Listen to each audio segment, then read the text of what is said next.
One thing that I rarely hear from women in this conversation, whether we're talking high value, productive, competitive, successful men, or just men in general, is good faith.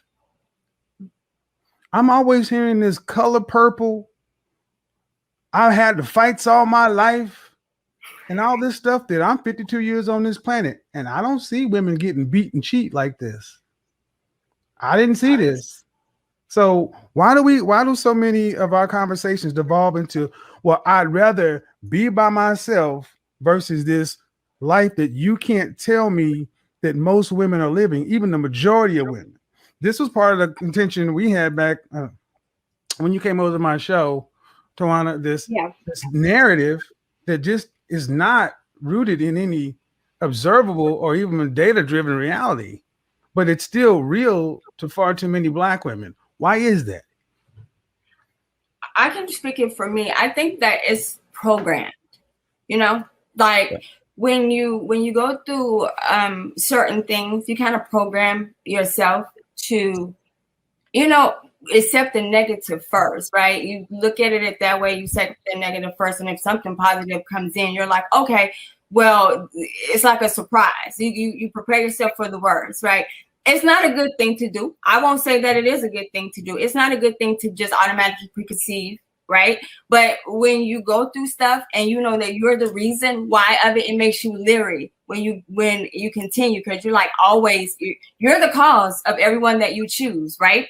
Sure. So if you're the cause of everyone you choose and everyone you choose, and it's an issue that's happening, you become scared about going forth with that because your decision when it comes to choosing is not that great. Right. So you become hard. Okay. So one thing I hear, the programming, where is that coming from? I just guess in society, it's like you look at it as I'm not going to accept that. No, exactly. Where is the programming coming from? What part of society? It's media. It's family. Media. Yeah, we'll say the it. The first transmitters of culture and knowledge is the mother. Yeah. So any media that comes in through the first transmitter of technology, the gatekeeper to the media, the mother, not the father. I completely agree. Why you say not the father? That's because the fathers don't transmit culture. Fathers transmit standards and morals. Mm-hmm. But a woman can also learn how to. When I say things like this is not absolute. It's not either or. Okay. But women transmit culture globally. It's not just in the Black community. Right. So if it is transmitted to women, it's being transmitted to women by women about men. But not all the time. I just don't agree that that's the only source. Okay, but well, how about this? It's 50.1% of the time. It's the majority. How about we work on the majority? Because this is where conversations are going to go. Responsibilities. Well, because it's triage. Right. See, this is where we end up. It's always when we start going down the rabbit hole and start putting accountability and responsibility on the justifiable party, when it becomes the women, then we want to spread it out and make it about everybody. How about we get to the root of the cause, and then we start worrying about parceling out equal responsibility after we actually start the surgery on the part that's killing us? I mean, I agree. I don't think that I'm trying to deflect from women's impact on that entire situation. All I'm saying is that we cannot look at it so absolute as if men and I don't know who got their YouTube on. I keep hearing it echo. I'm sorry, y'all. But men and their responsibility in the home and their role in the home doesn't impact that as well. Well, okay. And I got to ask, if we did it that way, it's a distinction without a difference. If men don't control the culture, working on the men is wasted time. Why? So I get what you're saying, but in my particular situation of how I feel and what I feel, it didn't come from my actual mother. I was molested at 15 by my uncle. Okay. And I was raped at 19. Both Black men, right? 15 years old, just babysitting kids. And I got something stolen from me twice, right? So I already had a bad conceived about men before it even started. My mom was the one who was trying to make me believe and console me that all men aren't the same. Sent me the therapy and everything. So it's not always that way it starts in the house. Even when my dad left, it was my mama never said one bad word about him ever. You know what I hear more? You know what I hear more than anything in the Black community? What I hear more than anything else is the same thing I push on my channel. We need therapy. Yes, we need therapy. And here's the thing, because this is when people started saying I'm an asshole, because I'm a 52-year-old man and I've had troubles too. I've had traumas too. I've had things and what we can't do is the oppression victim Olympics. We have to become a competent people. No one cares about our problems. Right. So we're at the bottom. Right. And the only way we're going to get to the top is to be together. Right. We have the only group of women who think that they don't need their men to live a successful life. I think the first question that you asked, Kevin, was because the question was centered around should women just play their position and let their high value man cheat? So high value men don't cheat, they just exercise option. But here's the thing. Exercising option, cheating, whatever you call it, Kevin. Yeah. All I'm saying is my response was in response to that question. Like, wait, what do you mean? So we supposed to just say, okay, because I want a high value man, I'm just gonna sit around and get cheated on, and that should be your expectation, and that's what you should go into the relationship expecting? And no, I disagree with that. Yes. I disagree with that completely. Because here are your options. Okay, let's take it away from 2021 and let's go back to 1200. If you wanted to marry the king, you're going to accept that you'll be the queen, but he's going to have a lot of mistresses. If you don't want it, you can go ahead and marry the butcher, the baker, the candlestick maker, the housemaid. You can do that. And see, here's the thing. Let me move it past why is it that, see, when I did that whole praise broadcast and high value men don't cheat, and I gave all those examples, I interviewed over 100 women who were married to high value men. And that's when I gave a presentation on what these women worldwide know and to accept. But you know what the minority is? The amount of Black women married to a Black man in there. Black women, you want loyal, productive, competitive, sexually fulfilling alpha males to bring home the bounty of the world to your feet. That only happens in Harlequin romances and Disney. So the notion of, if I got to accept a high value man,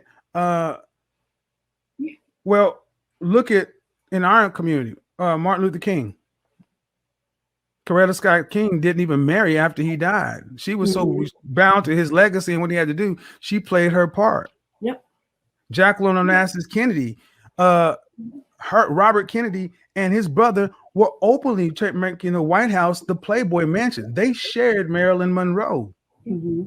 But yet, Black women in this situation, what do you want Black men to be other than a man? a superhero? Why? And see, that's the point. It's like it's like you want them to be something else. And what I yet to hear from any sister is what is good enough for a black man. Because just being competitive and making yourself in the top 10%, 5%, 3%, 1% of all mankind still ain't good enough. Can you give us some benchmarks on what not true? You spinning the whole conversation. The problem is the cheating. It has absolutely nothing to do with them not being good enough. No, okay, you keep calling it cheating. Bill, okay. Wait, JR called it cheating, Kevin. Not to okay. I get, and that's why I push back. But I want to be clear, because as the person who would become synonymous with high value men across the internet, I make sure when I talk about is clear. High value men don't cheat. We exercise options. Okay. And here's the thing: Bill Clinton was married to Hillary Clinton. Right. He exercised his options all around the place. And what did Hillary do? She stayed. She stayed. Right. And she reaped the benefits of that association. She could have chosen to pull the lever, push the button, and gone out. But would she have been able to go as far as she did? No, she chose to stay with her man. And some women do, for sure, for different. It's too early, but that's okay. My gym workout was phenomenal. Before I went home, I decided to stop over at my mother's house.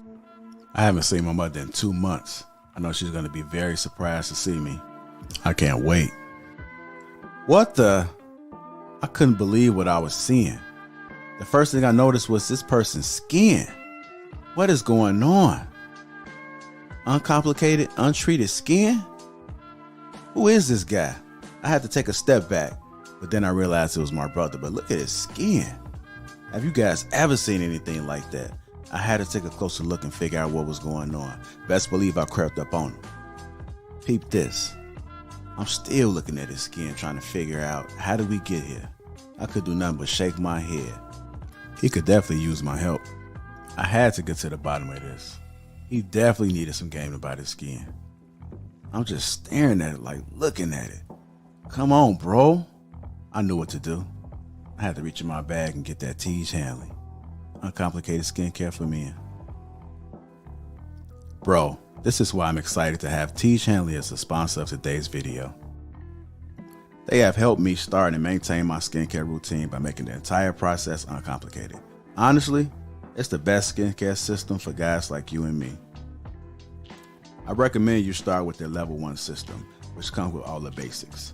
A daily face wash to get rid of the dirt and the grime on your skin, a 2 times per week exfoliating scrub to get rid of the dead skin cells, an AM moisturizer with SPF 20 because you should always be protecting your skin from the sun, and a PM moisturizer to help your skin stay hydrated and healthy throughout the night.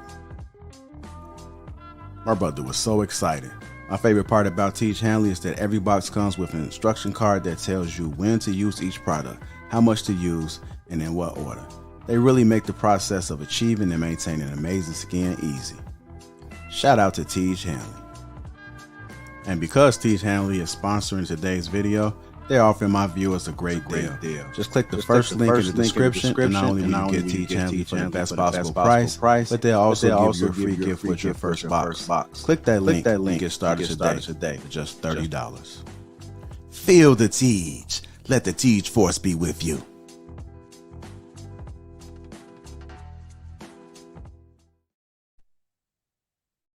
Let's just have a conversation.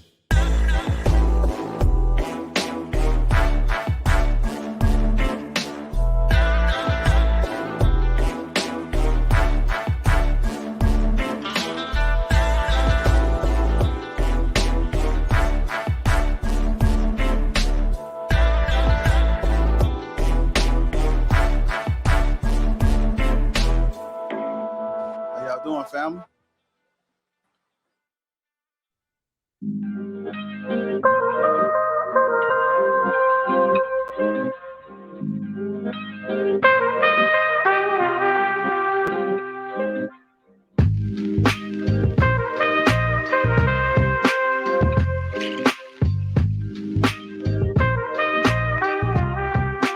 What's going on, family? Welcome to Lapeef. Let's talk. To introduce the crew, we got the real precious Mr. Let Go. Balance, Anton Daniels, Lady Di, Bruiser, Mommy, Ali, and Veronica. And me, myself, Lapeef JR. Welcome to Lapeef Let's Talk. What's going on, family? What's going on? How y'all doing? What's up? How y'all doing? How y'all doing? What's going on? Let's get it. Hello. Man, it's that energy I'm talking about. That's that Thursday energy, huh? What they talking about around the internet? You already know that Thursday engine is a little bit different. A little bit different. Okay. Well, it's good to see you guys. Bruiser, that water looks very cold, sir. At least brought something for the panel. Is that water? That's Sprite. It's propel, man. Okay. It took you a long time, man. I don't know. You might be Anyhow, good to see you guys. Shout out to the sponsor, Teej Hanley, before we start the show. Complicated skincare for men, 30% off alone, a free gift. That link is in the description, so make sure you guys click that link. That is the only way that you are able to get your discount along with your free gift. Let's see who we got in the chat. Treese, Shane G, Express Queen, Adira, Educated Pookie, Eugene Steele, Derek T, City Boy, 313. There's a lot of green gang that's in the chat right now. I want to say salute to you guys. If I didn't name you, I will try to shout you guys out periodically. If you want to become a member, that link is pinned to the top of the chat right there. So go ahead and click that. That's how you are able to get access to the green gang. And before we even started the show, Maleficent Elephant. Ooh, all right. Super chat. So All right. to you, sir. You already opened up the gate. He set the tone. I'm always hearing about these sponsors that sponsor the show, and right now he has the highest bid. So we'll see if anybody out doing. But as of for right now, shout out to you, Mr. Elephant. Thank you, sir. And Dub Will says Scottie Pippen's back. We missed you. Scotty! All right, shout out to that. I thought he was talking about me, but I guess he's talking about he's talking about Mommy 3. So no? No. Nah. Man, Mommy, like you got your teeth done too? No, why people saying I got my teeth done? It looks nice, pearly white. Yeah, they white. You should see my mom. We just blessed with these teeth. Oh, okay. I got 3 kids. I can't afford to go to wherever they go to get them teeth done. Baby, I ain't married to a rapper or go with a rapper. Y'all motherfuckers, I mean, y'all people out here killing it. Get it, girl. Oh shit. I got Dudes in Atlanta, they'll get your butt done and your teeth done. yeah. I'm gonna have to watch my language. I'm trying to watch it, man. Y'all know how YouTube is now. So, Okay, gotcha. yeah, just kind of watch our language. It wasn't you. I was talking about me. I kept trying to not say a word and then still said another word. So you know how that go. Shout out to Mike Titan. He actually matched an elephant. He came in with the 101.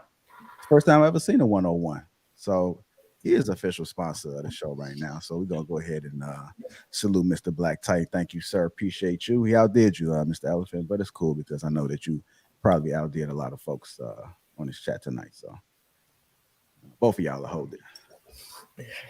So let's go ahead and get this show started. But if you haven't already, hit the like button. Also, make sure you subscribe to the channel. That is the only way that this stream is going to get shared and visible to everybody that is tuning in tonight. Rest in peace to Kevin Samuels, too. I know you guys seen a brief clip of him doing his work, doing what he do. I know some of y'all don't like him, but we over here at the Lapeef Network, we loved him. Okay. Is anybody that didn't like him? I'm on here because of him. No, okay. I just had to double check, so I was about to hit the eject button.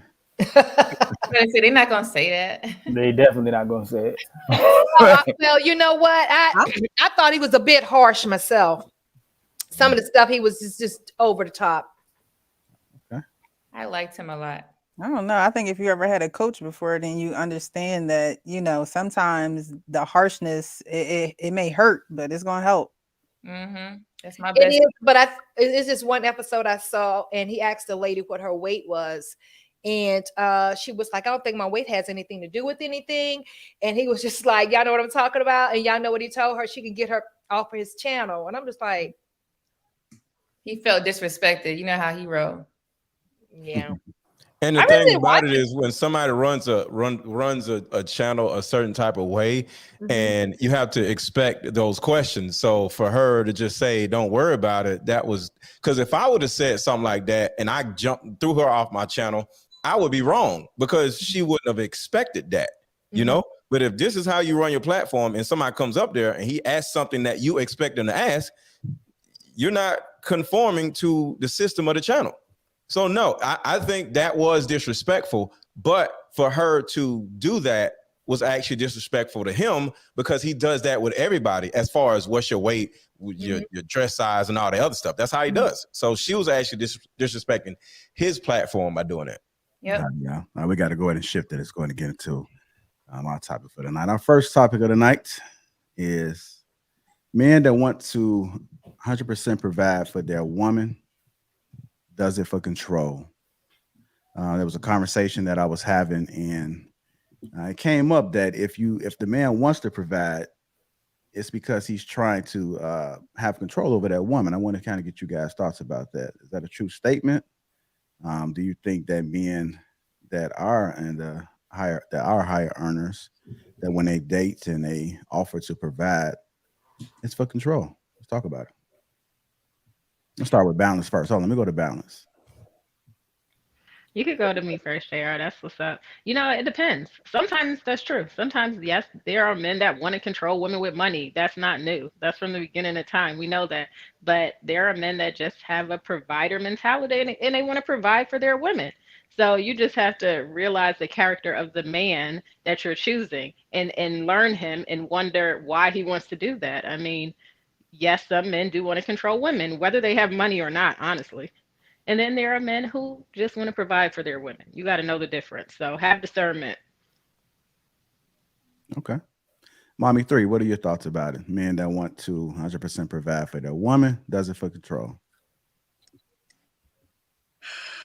Well, I'm just gonna say like kind of what Balance and Cole said. It just really depends on the man, honestly. You have a lot of men out there that just that's all they have is the money. They ain't got no game. They don't have nothing else but let me get some money. I got some money. I can get this and get that. But then again, I don't know, man. That was a good. That's a good topic. Okay, you got me with this one. Man, I don't know. I want to respond to what you saying, Mommy 3, what you just said, the beginning part. That's all they have. That's all they have to carry. Yeah. So like if a man has money to provide, let's say the shelter, pay for the water, the electricity, whatever it is that you want, you agree to, live with that man. You don't have to want for nothing. So control, I wouldn't say control. I would just say you kind of like obeying to what he's saying because he's paying and doing everything for you. And you're just sitting home doing nothing, right? I think no, because that's not every situation that a man has money that the woman is not doing nothing. Maybe they have a business together. I mean, it could be anything. He can put her on to a business and help her get on, probably give her a lash company or something that she want to do. So that's not always the case. That's why I said it was so hard because it depends on the character of that man. Because you have some men that are very like mentally just not able to even be with no one, and then they have this money, and then you have men that control women with there and is things like harm. So it's like that. It's just that men with money or men that can provide in that way that are so-called controlling in a I guess violent way that you're saying. You could kind of tell if a man is going to be doing all that because it's just obvious. You could tell by the first couple of dates you with them because they're going to control you right then and there. And if you want to be real, they're not just going to come out the blue and be like, the woman that means that woman, that's all she fucking wanted. She just right. That's what I'm trying to get to. Exactly. And that's her fault for putting herself in that position. Hey, how much does it cost to buy you?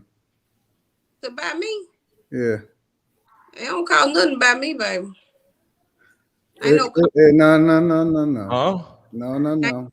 It's a number. It's a number there. Every woman has a number. Mommy 3. How much? What's your number? I don't got no number. You sure about that? I'm very positive. So you telling me you don't want the life? Mm-mm. You don't want to put your kids in the best schools. You don't want to make sure that their college is paid for. You don't want to make sure that. I did. Hold on. You don't want to make sure that you ain't never got to go to work ever again. Man, it sounds good, don't it? You know, pray. You about to put yourself in the box. Let me ask y'all. Hold on. Wait. No, you gotta let that talk finish. You got. Hold on. I'm gonna put it like this. I'm gonna use my man that I'm with.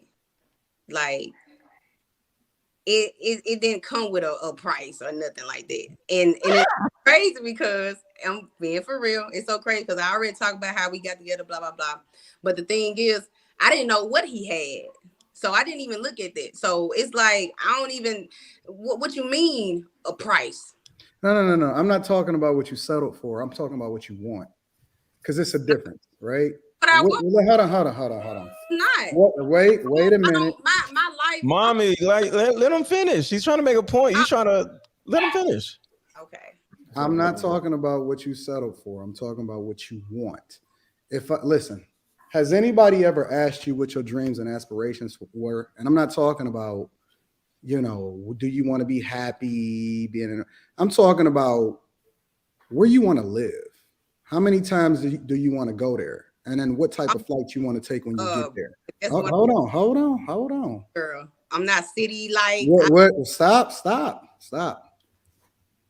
What can you imagine what it would be like to never ever have to worry about money again in your life? Do you know that that's every woman's dream? That should be everyone's dream. No. It's every woman's dream. Ow.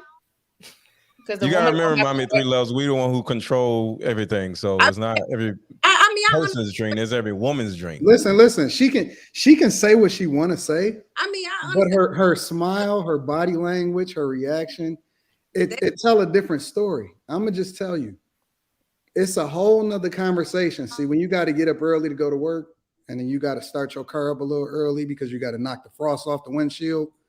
It hit a little different, right? When she wake up in the morning. Or when she got that flat tire and she got to sit there and wait for it, or when she get tired of her boss telling her to go and do what she's supposed to do, and she ain't get the year end promotion that she was supposed to be because she got one less mark on her report card at work. It's gonna hit a little different. And listen, I get it. Listen, I get it. You in a space where. Maybe you in a relationship or whatever. I don't know your status. You in a space where you've learned to adapt to your circumstance and situation. But the reality is that the nature of a woman is to fall in her femininity, and she can't do that when she got to go out there and fight with people like me in order to get resources to make sure that her family is taken care of. That's what I'm saying. That's what you messed up, and you didn't even ask me what I wanted. I did. You assumed the lifestyle. I literally asked you. That's what I'm saying. You assume my lifestyle. Me, I'm the type of girl. I'm the type of woman. I want a garden. I like land. I already have land. And just to find out, the man that I met, 52, he owned land. That's my life. I don't want the condo and the Ferrari. That's not my life. I don't like stuff like that. You lie. I promise you, I just never been into stuff like that. Have you ever got in one? No, but I just never been fascinated with things like that. Like I grew up with old school. I think that you've never had access to it because once you exposed to it, it's you can't unsee it. I'm just not into stuff like that. Let me ask everybody a question real quick. We've all when we were younger, probably when we were grown. How would your life be if you had $5 million? We all had some type of lottery. You seen the lottery thing up on the bit. Damn, what would I do if I had all this money? Right? Wouldn't be here. Huh? What'd you say? It wouldn't be here. So if you think about that, if just for example, Anton has that type of money and he's here. Just a thought. But if you actually got that type of money, right? How would your life be? And I'm not saying a typical man has that type of money, but if you could have that type of life and the man had the money, would you allow yourself to be whatever, controlled, because we talking about control? Would you be happy if you had that billboard money connected to your man, but he told you you got to do this and you got to do that, and it ain't a whole bunch of stuff. You just can't do a whole bunch of shit that you used to doing. You know what I'm saying? Would you be okay with that? So let's put it in something that is a phenomenal summary, Mr. Let Go. That is a perfect summary. Yeah. So the billboard money, say just $5 million, $3 million, something like that, right? You're like, yo, I wish I hit that. And you meet a man that either has the ability to make that money or makes that money now, and certain things you just can't do or you got to start doing in order to have that life. Would you do it, ladies? Just for the money? No, for the lifestyle. To be the man, lifestyle, all the other stuff. A man with money is just a man with money. Does this man have integrity? Or does he just have any person can have money, even someone who has that high status could be a jackass. Mm-hmm. Like he could just be a jerk. He could just be someone that you really don't get along with, but you're just there for the money. Why do when people describe people with money, they automatically, he got to be a terrible person. They automatically equate it to being a jackass. Well, I said if he is, it's almost like the money is the root of our evil type of thing. That's the same argument every single woman has already said. It's like, because every man who gets money is not humble with it. Every man who I know dudes that ain't got a dime to their name and they will go upside your head with a frying pan. Have you been around guys? You're right. Just like that fighter went upside his wife head in the club or whatever. But because he has the money, they've been together forever. No, what happened in that situation was she hit him first, and he reacted. Well, she hit him. No. Let's be clear, because I don't want the narrative to be wrong about Dana White. She put her hands on him, and she got corrected. Okay. And let me say this: when it comes to money, like I always say, women are fear-based. So when a woman, because to a certain degree, a woman is only going to date at her own level of self-worth. So her imagination of just dating a man that is so much higher than her scares the hell out of her. So the first thing she's going to say is, "Oh, he might be this, he might be that." No, not necessarily. I'm just saying, why can't he be a nice guy with money? But Precious, if he was a nice guy with money, she would be with him. Have you been around men with money before? Yes. Okay, so you see a lot of assholes with money, or are they just assholes for that time period because they're trying to put up a front? Some of them are just putting up a front. Okay, exactly. Some of them are not. So the interesting thing about this is that I don't believe that anybody that speaks like this has ever spent an extended period of time or dated a guy with money, with real money. Because what they don't understand is that dudes with money are incredibly generous. Once they bring you into the fold, what happens is they realize, because you're there, they realize, or they hope that you're there not to take advantage of them, but they don't mind providing for you, because most guys don't want to be used, but they do want to be providers. And that's the difference. And guys that have resources, they're incredibly generous because it don't mean nothing to them. They'd rather now a job have a good time. And even like, a lot of my friends that have a lot of resources, I'm not even gonna speak for myself. A lot of my friends that have resources, they don't mind paying for everything. And it's not that they're trying to buy loyalty, is that they're trying to ensure that people really embrace having a good time instead of checking a bill, right? They want you to order what you want so that you just enjoy the environment instead of worrying about how much it's going to cost. And people with resources are incredibly generous. They don't even hardly drive their cars. The people that surround them drive their cars. And you see this on a regular basis. And that's how I know some women haven't been exposed to the lifestyle, or they haven't been exposed to a certain type of guy that actually has resources, because they would then be able to communicate that effectively. Most people that have money are incredibly nice. The only thing that they require is your loyalty.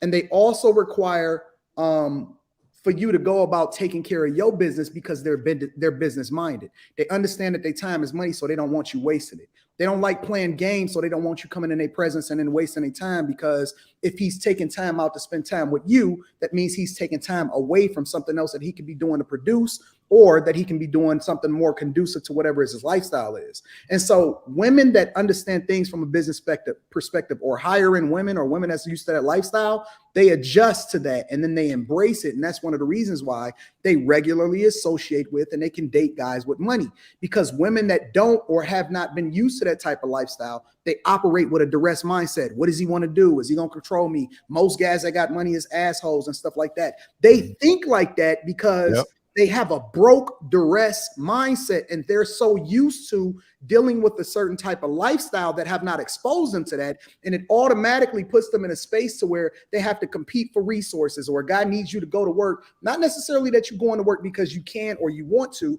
but you're going to work because you have to, because you're used to dealing with, whether it be with your father, whether it be with the dudes that you used to dating. I know you ain't never been in a Ferrari. I know you ain't never been in a Lambo truck. I know for a fact you ain't never been in a car with a driver in the back of a Maybach, because your lifestyle and the way in which you move, your shoulders come down a little bit. You start to embrace life a little bit more. You start to, when you ride in first class every single flight, it don't even mean nothing to you. That's just the life. You understand that all the meals, it's a 3-course meal as soon as they give it to you, right? You understand that as soon as you step off the plane, or you get that priority, you walk in a certain type of line, you don't even associate yourself with the rest. You move differently as a woman. And so when I see women all uptight, half the time got a bad attitude, automatically lean into the idea that men with money are POSs, I know just from their body language, because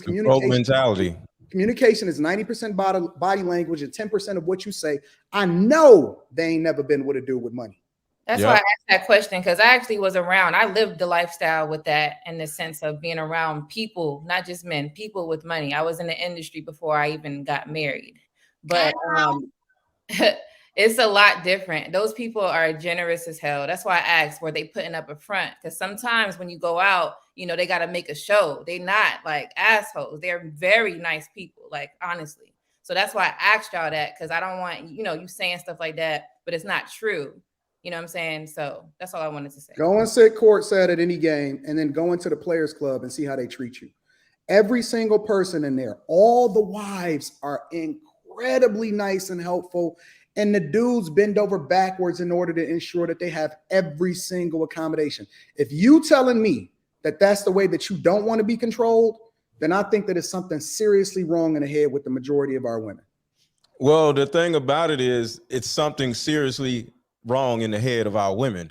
Women are so afraid of being controlled because that's what their mothers taught them. Don't let no man control you. Don't let no man control you. So second a man wants to come in and say, all right, this is what we're going to do. You ain't doing that no more. And you're going to start doing this. You like, oh, he's trying to control me. It just triggers her. And next thing you know, she's like, I don't know what to do.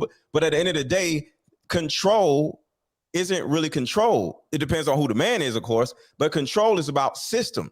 It's like the battery and the battery and the alternator. One has to do one thing and the other has to do the other thing. They're not controlling each other. They're acting as in unison with each other. But if one doesn't work right, the other isn't going to work right. So it's about a system. So when you come into a man's life, because a man doesn't come into your life, you come into a man's life, and then you operate within his system. And there has to be a certain amount of control, because what was going on in his life already was this system of everything is controlled. So when you come in, you think you're just going to just be all over the place and his life is already put together and controlled. No, you're going to be part of it, but it's a choice. So you can look at it as control, or you can look at it as being part of the system. Me in particular, The majority of my closest friends are millionaires. I'm not a millionaire. But at the same time, I still fight over the bill when me and Ace and them are, I don't pay for 20 people. Like, but the thing about it is, I don't have the money like that. But when you're around people that actually pay for everybody, that is a part of what millionaires and people with money do. It's a niceness. It's like, you know what? I got everybody. And it makes everybody else feel like, oh man, that's really nice. And it makes you do it. Mm-hmm. So, like I said, I'm not a millionaire, but being around millionaires makes me a nicer person. It makes me want to be more giving. Right. So I'm never just going to run around and say I got all this money or whatever, but I do have very close friends that I'm around on a normal basis that do very nice things for other people. And it causes you let as me a ask y'all a question. I'm gonna pass it off to y'all. I'm gonna pass it off to y'all. Let me ask y'all a question. Do you think that why do y'all think that relationships where people have a significant amount of assets last much longer than people that don't? Just a question. They probably think because a woman is controlled and she can't go nowhere because of the money. Mindset. I think it's just a different mindset. Loyalty. So as far as mindset, that means the woman, the man who has money has to find a woman that has the right mindset. I'm sorry, longer because both share the same mindset. Or the woman comes up under his mindset and operates systematically under. Well, she understands that she has to do that, so it just flows. They're on the same wavelength about what's going on. There we go, Veronica. Oh, I was asking him. My mic was on mute to repeat the question. Because it's largely understood that the majority of the reasons why people get divorced, the number one reason is over money. Mm-hmm. That is a fact. That's not what I think. That's not my opinion. That is a fact. Why is it that when people have significant resources over a longer period of time, they tend to stay together longer? Relationships last longer with people that have resources and money. Why is that? Maybe they look at it as more like it's a business, and they have more to lose if they was to split up. I don't know. Well, in a way, everything is a business, though. Like everything is a business. I do agree with what Anton said. A couple of shows back. Marriage is a business at the end of the day. And in any business, the employees or the manager or the CEO has to make sure that the best interest of the business itself is running properly and not be in their feelings about what they want to do and so even the CEO is controlled in a way, because if he doesn't do things that's best for the business, he's going to lose the whole business. So not only are the employees under a certain amount of control systematically, the damn boss is under a certain amount of control, because that's the way any business runs. Everybody got to be on the same page. So when it comes to control, any woman that doesn't want to be controlled needs to say her ass single, because that's the problem. A lot of these little childish ass women, you're going to control me. Get your ass out of here. I think it's the approach. I mean, in any relationship that you're in, you can say, and it's the approach. You're not going to approach me telling me this is how it's going to be. No. Nope. That's exactly Veronica, right. No, this is how it is already. It's not about how it's going to be. No, what I'm saying is already going. You're getting on the train, Veronica. The freight train is already going. The train is stopping for you to get on, and you're either going to get on it or the train is going to keep going. It's already going. This is how it's supposed to be. This is how it is. What I'm saying is, no man is going to approach me and tell me what I'm going to do and how I'm going to do it. It's a way you're going to approach me. You're not going to approach me as if I'm a child. I don't think they. How many men do you think that you've dated that probably had a net worth of $5 million or more? If you had to guess. No, I have never dated a man with that type of resource. 5 million or more. I've never dated a man with. The highest is 6 figures. that's it. No, 5 million. So you don't know what it's like to turn down a man and make that much, or turn him away. Yeah. I don't care if he had 10 million. You're not gonna approach me in that type of demeanor that Mr. Lego was talking in. No. So what is the approach in your opinion? I mean, you're saying we're gonna, it's just. No. Ladies, you get what I'm saying? I literally just said. So we're gonna do it this way. Veronica, hold on. It's not about what is about to be. I literally said that. It's already happening.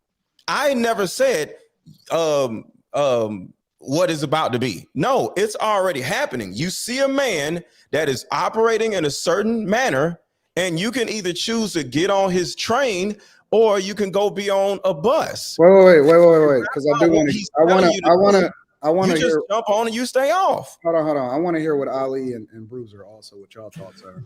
Well, all I can say is, man, but let me set the question. Let me set it up for you. Do you believe that Veronica is not going? She going. Do I believe she's not going? Yeah, I believe she's not going. Okay. She going. I think it's. You believe I'm going if he got a $10 million or $5 million or $1 million? If he's a nice guy. If he's a nice guy, again, like I said, just said the number one thing that we're talking about is people with money are more generous and actually nicer because they're less stressed than broke people. And that's true. And I'm in that environment. But what I'm saying is, I think what I got twisted was when the way you were saying it, and coming off. I don't care how much money you got, you're not coming off on me like that. Like what? Like it. How can I explain it? I just simply said a man is a freight train. Precious, you know what I'm trying to say. Nope. You know what I'm trying to say. Like with your demeanor, how you talking, no man is gonna talk to me like that. I don't care how much money he has. Like in that tone. What tone? I said the man. You the one that literally said a man gonna come here and tell me this is how it is. I simply corrected you and I said no. This is how it's already happening. Hold on, y'all, because I do want to get Bruiser. What is the tone stuff, Veronica? Hey, hold on, y'all. Hey, balancing. Can I just get a yes or no? I just want to go around. I wanted to answer. Go ahead. Say your thing. Do your thing. I wanted to answer your question. Like, it's much easier for a woman to submit to a man with money because now he's showing that he's a leader. He can lead himself. So that would make it easier for me to submit to him because he's showing it. He's living it. I'd rather submit to that man than any other type of man. Of course, I want him to have integrity as well. But I prefer if he had money and integrity. It doesn't have to be like an either or thing. So I'd rather submit to that man because then I know my children will be good. And that matters to me more your than grandchildren be good. Yeah. Y'all so goddamn scared of men. It's sad. I'm not afraid. I'm not scared of men. So I ain't talking about you, Balance. I ain't talking about you. What I'm saying is the tone that you were using, and I think in my mind, I'm saying that you're saying that to as if a man was to approach, but no. And you say he's a nice man. Who determines if he's a nice man? His environment, the people he's around. Because the thing about it is, as a woman, your job is, Is he marrying them? Which is always different behind. No. Let me tell you this. He is marrying them. See, like my best friends, we're married. Like we've been around each other so long. It's not a marriage like a man and a woman, but we ain't going nowhere from each other. Like whether we talk to each other every day or whatever, they're my people. So yes. So they're going to determine if you're the nice man? No. The environment is going to determine, because the thing about it is with a woman, a man can literally just be all in your face and love bomb you and say all this nice stuff or whatever. And then when you get behind closed doors, Veronica, but when hold on, answer her question. But when he brings you around his friends and they are assholes or they're terrible people or whatever, that most likely means he's a terrible person too, because terrible people hang with terrible people. Misogynists hang with misogynists. Dumb people hang with dumb people. Arrogant people hang with arrogant people. So yes, his environment is going to give you a very good understanding of who the man actually is, because he can be placating to you to make you think he's this and that, but his environment ain't trying to sleep with you. So his environment is just going to be his environment. So his friends will literally tell you who this man actually is to a certain degree. Lady Di, you was trying to say something. Yeah, real quick. Yeah, we're gonna go to Lady Di then Ali and Bruce. I had a quick question for, I guess, Veronica. So regardless of how he says it, because he could say it nice, but it's still gonna be, he's giving you this is what we're gonna do, this is what I want you to do. Regardless, that's gonna be the response. What are you gonna say to it? Because he could say it nice. So if he said it nicely and he offered you that, but this is the things that he required from you, because you are hopping on his platform now, right? Because he's the one that had the money before you got with him, and he had a system before you got with him. Are you going to get with him if he said it nice? If it goes against what I believe in, no. Can you answer the question, yes or no? If he said it nice, would he? If he said it nice, and if it go against what my morals are, no. But if it goes with what I believe in, yes. Yes. That's just the answer. Oh, yeah, let me get no, because sometimes hold on, y'all. Hold on. I don't want you to do this, and I'm not gonna stop doing that. Hold on. Let's get Ali in there. Go ahead, Ali. What are your thoughts? Just lying again. Miss Veronica is talking about Mr. Let Go tone right now, and should a woman talk in that tone the way she's talking back to him? It's funny thing that he can't talk a certain way as a man, but our women, and it's only our women too. Ain't no other race of men in the world where the women are coaching men on how to talk to their women. That's one. Facts. Two, mommy already lied to Anton because she flexed the fact that she had land and her man had land, so that's equity. She's want to deal with men with land, so I'm sure he has some type of capital. I'm from the city. That's what we have. Land. I know money. Right. Mommy, let me just finish. I didn't interrupt you when you talk. This is why I do this. I don't interrupt nobody. I'm born into money.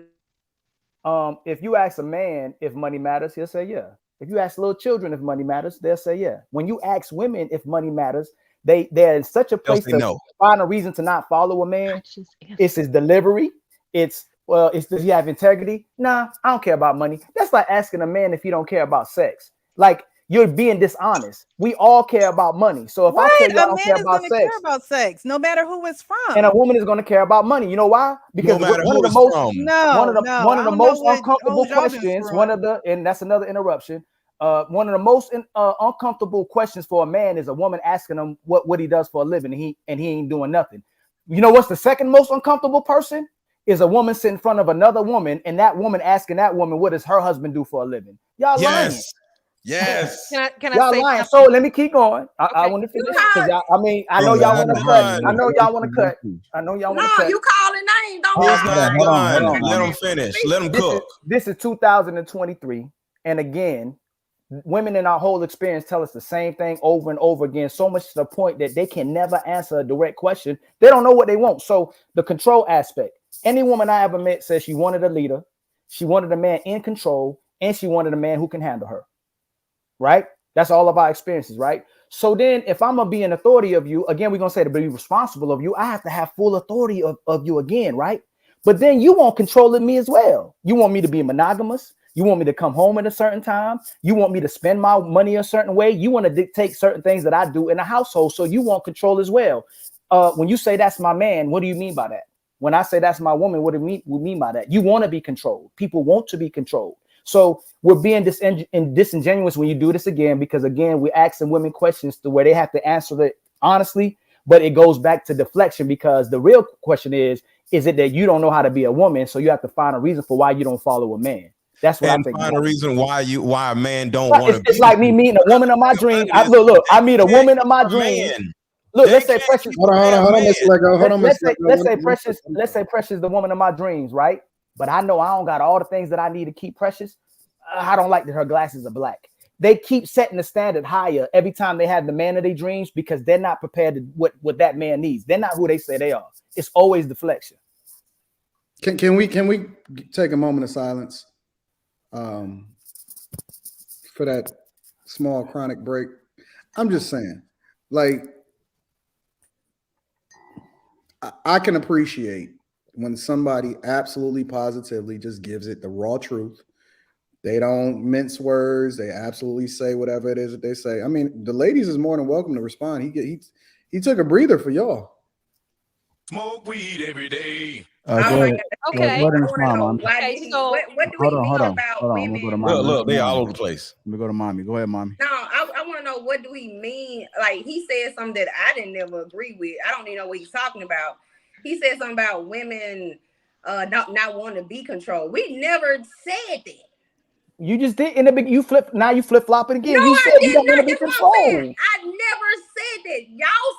Y'all said, does a woman? Okay, the question says, if a man provide for you 100%, you know, how's the control? I never said I never wanted control. I just said if a man is abusive, that's all we was talking about. I don't know. Y'all went. You go to the worst common denominator every time. Does he abuse me? How's his delivery? No, I don't like y'all use the. No, Y'all we was always talking about different scenarios. There's always of excuses men. on why she can't We be was talking controlled. about different scenarios of men on certain why certain men love control. That's what the fuck we was talking about. All that shit you just did. I'm like, what the fuck is you talking about? We all want a man that provide. We talk about this shit every Thursday. I'm talking about different type of men that control women for wrong reasons. That's what I'm talking about. Talk about that. Yeah, because I didn't answer. She made my point again.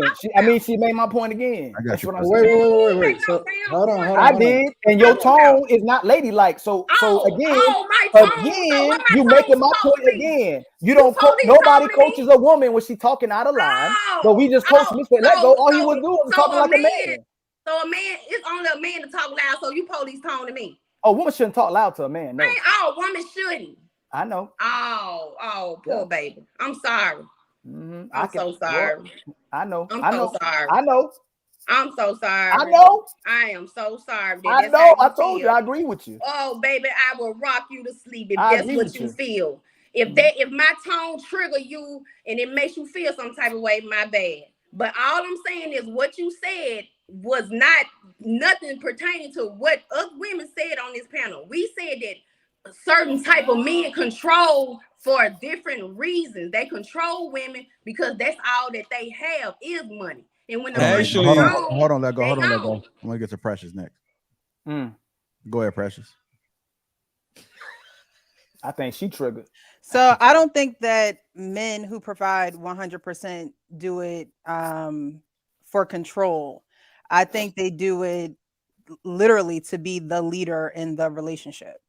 It's not necessarily for control. It is for, I am the man, I cover you, and so I protect you. It's for protection for most people. For most people who for most men who actually provide 100%. And that's probably not even, 10 or 20% of men. That's it, ladies. All we want is to provide. Like a lot of us, we provide for ourselves, and you just come into our lives and you just sit down and we just keep doing what we were doing, providing. That's really it. We might buy a bigger house or, do something more or whatever, because we got to make room for you, but we just living our lives and we want to live our lives with you, and our lives are controlled. Well, see, when Mr. Lego, that's where you mess up. That's where you mess up. Because I was with you the whole time. I largely believe, and this is the mindset that I would advise men to live by, is that when you find a woman that's telling you what you ain't gonna do and how it is that you gonna treat her, lead her to the door. Lead her to the door. How did I disagree with that? I'm confused. No. What I'm saying is we don't want those type of women. We're not interested in allowing those type of women to be in our presence. Most of the time, like when we're not online, like in real life, we just ignore them, walk away, understanding that we never ever gonna see them chicks again. Block them, remove them. Actually, you ain't even got to do that. Allow them to continue to see the lifestyle, allow them to be fans, but don't even allow yourself to even be around the type of woman that would sit there and tell you what she ain't gonna do, or the minute that she starts operating under duress, leave her where she is, because there's plenty of women, and I mean there's an ocean of women that is dying to get in your presence, and they will fight each other like hyenas to be in your presence. You Once you hit a certain level as a man, and this is for all the guys that's watching, once you hit a certain level as a man, life is easy. The minute that you start embracing your greatness and you don't ever have to compete for or beg a woman to get on your program, it's like blissful. You lead the hyenas to the pookies, you let them continue to fight back and forth, talking about who didn't pay the light bill and why the repo man is sitting at the front door. And then you take your fleet like Leonardo DiCaprio and you go on a flight and then you go and jump on a yacht and you go and enjoy life. I do agree with you. I do agree with you, Anton. There's somebody for everybody. That's somebody for everybody. No, it's not. And yes, it is. It's yes, not. It is. Literally, for you, literally, there is not enough men for women. That is a lie.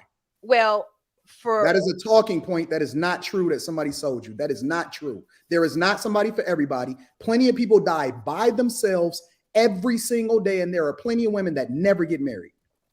There are plenty of men that never get married as well. By choice. By choice. Some of us, we good just running through chicks. And there are women out here that don't want to get married. Listen, Leonardo DiCaprio can marry 5 women at the same time if he wanted to right now. You know what he do? Facts. The minute that a chick ages out, he gonna get a whole new fleet.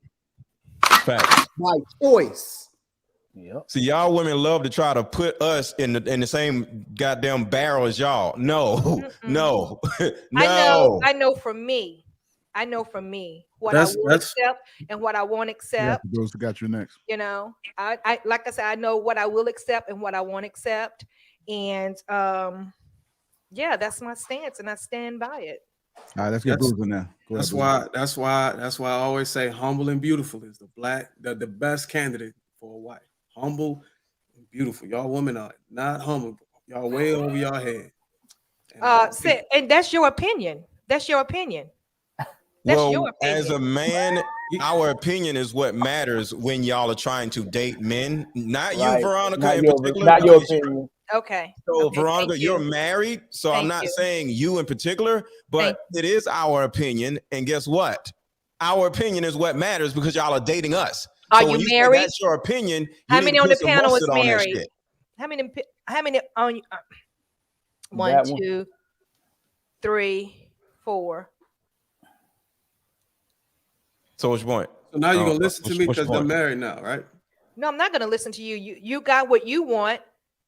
Why aren't you going to listen to him though? It don't matter if the man does it. I told y'all. It don't matter when a man does it. We're on a show. I'm gonna be very honest with you guys. I'm gonna be very honest with you guys. I didn't know anything about the manosphere. I didn't know anything about that. Whoa, what are you talking about, manosphere? Don't bring that crap in here. You guys think like Hold on, wait. Why we gotta be? I agree with what Anton said about living a life of luxury, living that life, a beautiful life. I do agree with that. Yes, it is a beautiful life. Yes, it is to be in the surroundings of people with money, and it feels good. It feels real good, you know. But for it to me, it goes back when you say control. For some reason, that word triggers me. Control. There we go. Control. Boom. Wait. I'm being honest. Y'all hear that right? Wait, y'all hear that right? I'll say it again. Hold on. Y'all. I just want you to remember that. It triggers me. Said control triggers me. Remember, I said a good 10 minutes ago, the word control triggers women. Let me ask. And I'm gonna tell you. Hold on. Can I? Hold on, y'all. Hold on. I just had they can't hear us. They can't hear us if we all talking at the same time. I just had one question for Veronica. I know you said earlier it was Mr. Lego's tone. Yeah. I told y'all his tone, and Ali. That's why I said I don't. You said they was lying. They're not lying. This is how they are. So my thing is, you weren't about it. I'm gonna be me. I'm not gonna come on this get it. panel and try to. I apologize. Okay, go ahead, Cook. You got a man that made all these sacrifices, and willing to give it to you, put you in the best lifestyle you possibly have, and optimize the relationship so your children can flourish in any kind of way possible. But you worried about a damn tone. You worry about a tone. Yes. But you can go and date a man that work at Lowe's and stress you out, argue with him back and forth with his tone until your damn hair fall out. Who would date him? Who you talking to? I wouldn't. But you don't watch. Let's go back. Hold on, Hold on, hold on, hold on, Mr. hold Ali on, and hold on, hold on, Bruiser. hold on. Hold on. Wait, Can I say this, wait. Anton? You wouldn't date a man that work at Lowe's? Hold on. So, Anton, I already told you. Let me tell you something. Would you date a man that work at Lowe's? I already If he told made you. the same Nah, amount of it's too money late. that I It's too made. late. But She told the truth when she mad. When women mad, they tell the truth, man.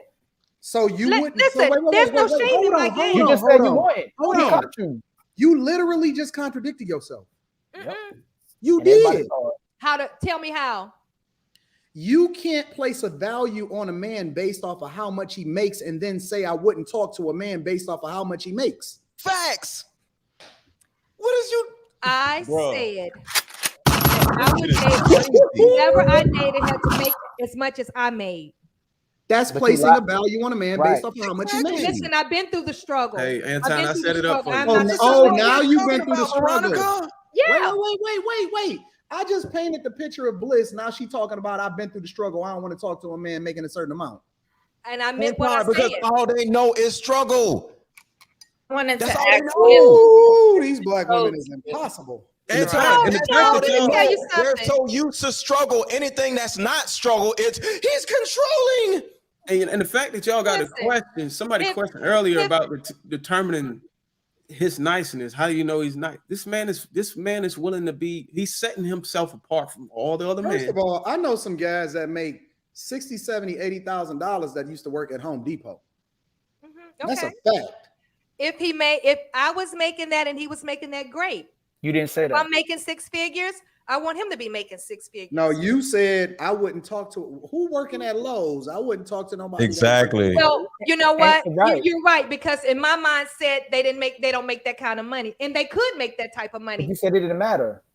You said it didn't matter earlier, You bro. When did I changed say all it your didn't matter? answers in the beginning when you were asked. It didn't matter. It didn't You said matter. it don't You matter. kept talking about You can't come mindset. at me with that tone. Yeah, you kept talking about mindset, and can't no man control me. And they definitely not gonna come at me with the tone of Mr. Let Go. But Why wait, you didn't- hold on. Before we even get into that, what about, because they was talking about integrity and character. What if this man has shown stability because he's worked his way up as an associate all the way up into being a manager?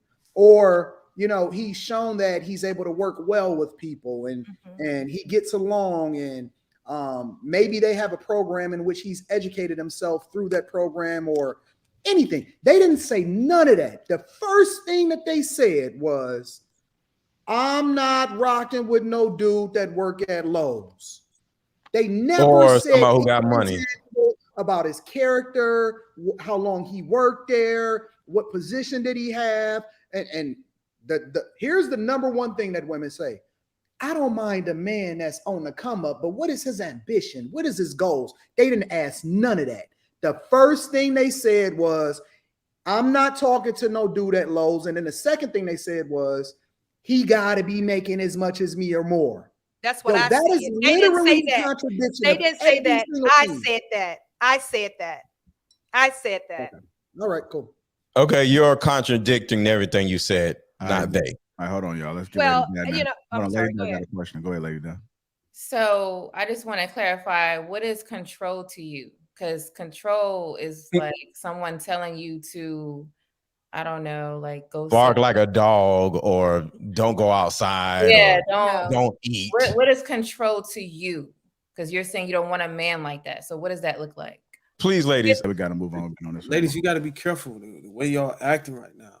I mean, when you age, if you act like this, you're gonna age. That's inevitable. If you act like this, and you age, when your ass get flat, your titties get flat, you in danger of being nothing but a damn sagging nag. Can I respond to that? Titty, Well, Bruiser, whining, you guys have complaining, to be careful too, intolerable because you get ass 40 years old. You know your single-ass woman. testosterone drop. Hold on, you know your testosterone Hold on, it's drop. gonna be a time where you're gonna have to compensate. It's gonna be a not time when having men have to any compensate as well. bodily features. You're gonna have to compensate. You're gonna have to compensate for the mouth. You're gonna have to compensate for the lower level. Yeah, babe. Bruiser. I mean, I do got something to say, Bruiser. You sure right, because my man said I was wrong. And he said I need to apologize to Ali. Ali, I apologize for. I love it. I saying love that to it. you and Mommy 3. Thank you, brother. Whoever's back, thank you, brother. Hold on. Give Mommy 3. Whoever that brother is back there, that's what I'm talking about. You might Right. get a Give good one Mommy back there. 3 her And I flowers respect right that. here. Hold on, he bro. said that. Give Mommy 3 her flowers right here because this is an important moment. All this dumb Yeah, shit y'all I'll be give talking flowers. about. I This is definitely. an That's real. hold on, bro. This is an example of her man in the background telling her sit her ass down. Be like, nah, you ain't doing that. We ain't doing that. And she sat her ass down. That's what I'm talking about. What did he specifically say? Something like that, maybe. What did he specifically say? Man, I put it on mirror, so I put it on mirror. He said, And "No, I bet he had a hell tone no." to it too. He from Did he have a Mississippi, tone? just like me. He said, Hey, "Oh, you gotta hell let no." Veronica. You gotta Hold on, say, Mr. Lego, we can't hear. Let her finish, yo. Let her finish. He cursed me out. He said, "Oh, hell no, you ain't gonna talk to no man. Why? You represent me." And I said, he said, "You need to apologize to that man." And You do acknowledge in anybody's presence. If I disrespect any of these ladies, I'm disrespecting all ladies. And if you disrespecting a man, you disrespecting all men. You know, that's why he said that. So I appreciate what he said, and I appreciate you for apologizing. Put him on real quick, Mommy 3 loves. We want to give him his flowers. I don't need Where to you my at? man. Yeah. Daddy 3 loves. Getting back to what you was. We got it on the TV. Everybody watching, so they watching. Shout out to Daddy 3 Love. Shout out to you, buddy. Yeah, shout out to who that is. That's a man back there. That's a man right there, Lady Di, Veronica. going back to what you had said. Okay. So yeah, what I'm just trying to get to, like, so he told you not to wear. Whenever I left, I had to be back at a certain time. If I was home 5 minutes late from work, he expected me there at 4 o'clock. At 4:15, he called, and it's a bunch of foolishness. Well, you know that's not really control. That's like overbearing and smothering. We got to start shifting, y'all. We got to shift. To me, all right, go ahead, bro. All right, go ahead, bro. You guys just tuning in. Welcome to Lapeef Let's Talk. Make sure you get the likes up. Also, make sure you subscribe to the channel. Shout out to the sponsor, T channeling 30% off along the free gift. The link is in the description. Got some super chats to read. Shout out to Kelly Convos, my baby girl. Shout out panel. Have a great show. Oh man, I think we got a new sponsor for the show. Let me see if I can get my my thing going on here. Yo, they add 57 cents to it. Accountability partner 10157. Also, member says, showing some love, salute Anton and JR. Keep progressing the conversation. Great panel tonight. He is officially the sponsor of the show. He's outdid everybody. Outdid everybody so far. We'll see if somebody match him. Trucker Yell 499. Also, member says the ladies are looking amazing tonight. Also, salute to the men. Appreciate the game. Marriage, politics, and sports, $10 said, if a man is responsible to provide his 4 P's, money or not, his woman must cede some reasonable control or don't marry him. Trucker Yell again, 199. Also, member says, Mommy 3 is free to come join Team Mom 3. Uncle Stepdaddy 1999. Also, member says, Kevin Samuels tried telling us about people complain about this tone and our women celebrated his demise. The same women who were offended were the same ones that he spoke about. Get them likes up and shout out to the Sunday crew. I9 King Colin 499. Also, a member says, I purchased land in Mexico and run a sales business from there and continue hopping on these live streams. Marriage, politics, and sports. $5 says, women dodge the question about men with money. Just answer the question. Broke men are much more miserable. Sir Shot 87, $2 says, get the likes up and super chats up. Lapeef Nation. Appreciate you, sir. Me University, $2 says, moms and Gucci when they sneered at BP with money 70s. Marriage, politics, and sports. $10 says, the more secure women are the least likely they are to leave. Her loving, or heaven forbid, likes her man is a bonus. Ebo Sosa 499 says, I think the sister is reacting to the tact or lack thereof from the approach. It's okay to be in control, but not controlling. I agree. Marriage, politics, and sports. $10 said, Veronica, a man with $5 million is not going to ask you to be his partner. You are either going to be a part of his program or not. Sir Shy 87, $2 says, Kevin Samuels debunked the tone crap ladies. with the ill emoji. Jamie St. Patrick 189 from Power says Cisco getting too turned up about rich ninjas. Marcus Evans $5 says, what up, panel? This time ish is getting annoying. I don't know what I mean by that. Trucker Yell $5 also member says, y'all men want to be men back in the day. And all this and one thing for sure, even the lowest men spoke very stern. Stop being scared. AL $5 also member says, if she met me when I already had 5 million, I am on my Leonardo vibe. If you caught me when I'm grinding, then I'll take you seriously. Salute to you, sir, for that. Minimize my screen. There we go. I am Ochin 499. Veronica, brother like Godfather, St. Kevin's sister. Marcus Evans $5 says, talk, brother Ali. Jonathan Barronville 999 also remember. Sub JB Ali is cooking with the 5 emojis. Shout out JB. Stepdaddy 499 also remember Ali cooking like I cooked some catfish and hot grease and Mrs. The Mrs. Brothers. Oh, Ash with the $120. He outdid everybody so far. He's also a member. Says salute to all the panel members because BC much love. RP stay classy. Lady Dad, good wife. Bruiser, my man. Anton, you already know. Lapeef JI, thank you. Great show. Salute to you. He has outdid everybody in the 100 club. So salute to you, sir. We'll see if it's somebody that's going to outbeat you. Brother Darkness, $20 says, beep, beep, the sign language express. It's never late. Trucker Yell, $2 also women says, I have to say Ali has exposed y'all. He is cooking. The Manic Genius, $49.99 says, let me find out Ali spitting that fire. I'm peeping the growth in your poised demeanor. He makes like he was out of control. I know. $2 says, man, control because he gets the blame. I just messed up. Coes ZG $2 says, Anton, what's your thoughts on 1 Timothy 6:6-10? It's First Timothy. You don't read the Bible much. Don't start, Veronica. Yeah, no. You tried to call me a heathen. Unsolicited security boss $10 said, ladies, black men are not our enemies. 100. Trucker Yell $5 also a member says, this mindset Veronica has is like Hannibal Lecter. Y'all run because ain't no way in hell men are going to continue to accept the abuse. This is insane. Marcus Evans $5 says, Veronica looking bad. The fellas got you. They got you, Veronica, today. Eugene Steele $10 also member says, women need to understand that man needs to come home to peace. When you argue for man, not only will you derive the man of his peace, but you will also derive yourself of that peace. So, Trucker Yell $2 also a member says, Veronica is a chameleon, a full-blown feminist. Damn. Is that true, Veronica? You're a feminist? Express Queen Adira 999 also member says 4-10. Let's do better, family. Will G $2 also member says Veronica refuses to concede the point. To go $2 says Veronica probably think mommy 3 man is controlling. Will G $5 also remember said Mr. Let Go needs to have a maximum word limit per topic. King Rock 499 said, Mr. Let Go, you have to control yourself. Your opinion is not more important than others on the panel platform. Fall back and stop talking over people.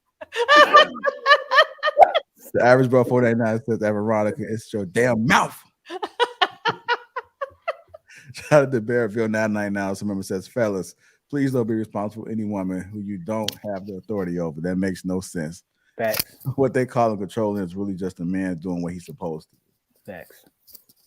Let me just check to make sure I get everybody. Yeah, that's everybody. Appreciate all the super chats, man. It was like 36 super chats. It looks like Ash is the highest bidder right now, 120.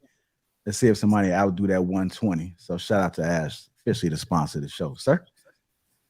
All right, with that being said, let's go ahead and hop right into it. If you haven't already, make sure you guys hit that like button. Also, make sure you subscribe to the channel. We definitely appreciate you guys tuning in because this is the greatest show on earth. Mommy 3, make sure you stick around. Don't tap out. I see the man put you in check, so it should be smooth sailing from here. Yeah. Hey, man, Team mommy. he said, girl, he said, you know your ass won't want to be me if I ain't had no money. Exactly. Man, what's the next topic? God. All right, the next topic, which Mommy 3, you kind of brushed over a little bit, and I guess this pertains to your situation, but I got a video to play with it too. But is it a woman's job to protect the image of her spouse and her family? Go ahead and play this. That falls underneath this household, everybody needs to provide for. Everybody needs to protect it in different ways. Listen, if you're a mother, you protect this family. How do you protect this family? You don't go out there twerking with your kid in the club. That's how you protect this family. You're protecting our image. You're protecting our integrity. Okay, how am I going to protect this family? No man is going to walk in here and touch anybody. So now we're both protecting, we're both providing, and that's the only way that we really need to have, only mindset that we can have to really have a solution. Question. So men, and I'm just going off what you just said, so do men not have a responsibility to protect the image of their family? I'm not saying that they don't.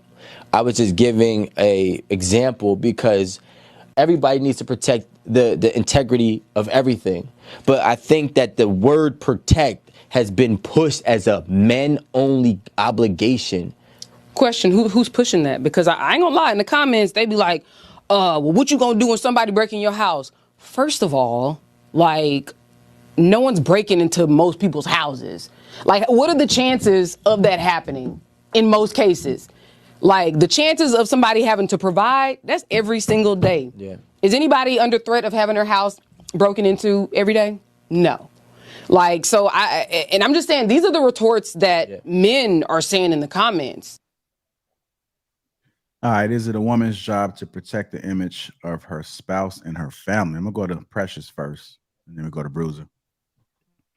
I agree with the guy in the video. He said it's everyone's job to protect it.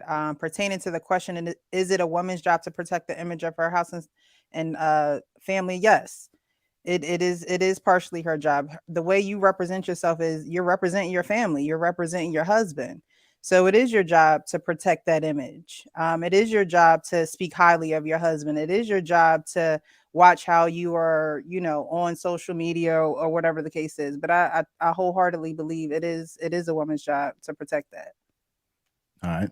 What about you, Bruiser? What are your thoughts on this, sir? I think he got a point, but I think the lady was just being a little bit trying to be too precise. But a man's protection is just not restricted to the house. It's an everyday thing. When you get in the car, when you go to the grocery store, anywhere you go, when we together, I'm going to be the one that jump in front of the bullet.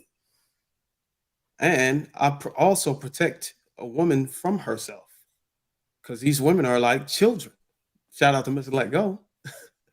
I'm gonna let him go on that. I know he got that shit written down in his notebook somewhere. I'm gonna pass the mic. All right, hold on, Mr. Let Go. He didn't pass the mic to you. Just hold on for a second there, sir. You got a lot of mic time. Let me go ahead and get to Ali.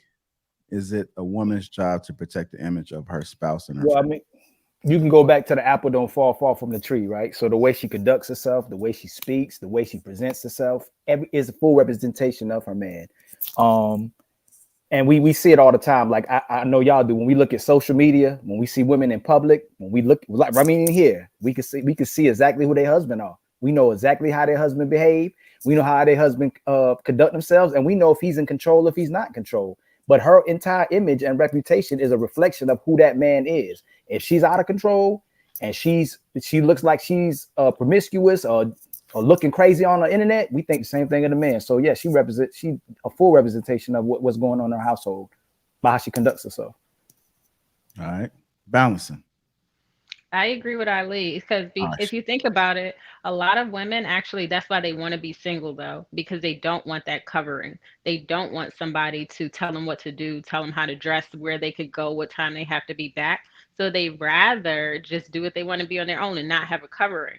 We could see that a lot with women today. But personally, if I'm going to answer for myself, everything I do, the way I speak, don't do that. The way I speak, where I go, what time of night I'm out, who I'm hanging with, and what they do, everything I do is a representation of my family in general. So there's many people I can't even hang out with because of their lifestyles. So I know that my man would have an issue with that. So yeah, it's no days off. 24/7. Everything I do, everywhere I go, I'm representing him. And because I know that, you're not going to see me dress a certain way, speak a certain way, or do things that I know he wouldn't like. Period. Like you have to have that level of respect for a man, and unfortunately, a lot of women don't, and we could tell, and that's why they're single. Okay, Veronica. I definitely agree. I think both parts, the husband and the wife, have a responsibility on protecting the family image, the family household. You represent me, I represent you in all aspects. Yeah. So would you say that it's even for both? Oh, absolutely. Absolutely. Okay. Go ahead, Lady Di. I see you got a little smirk on your face. No, I agree, but I wanted to put a story that happened on the news probably a couple of years ago, and this is why I say women got to protect their image because it's going to affect your household. So there was a story where a woman had parked into a handicap parking space, and an older man came and was like, "You're in my spot," and she's like, "No, I'm not," arguing with this man. And after that, he actually shot at her, but her man came out of the 7-Eleven and tried to protect her, but he ended up dying because he shot him to death. Okay. Now, this example I wanted to bring because she was out of control with her mouth.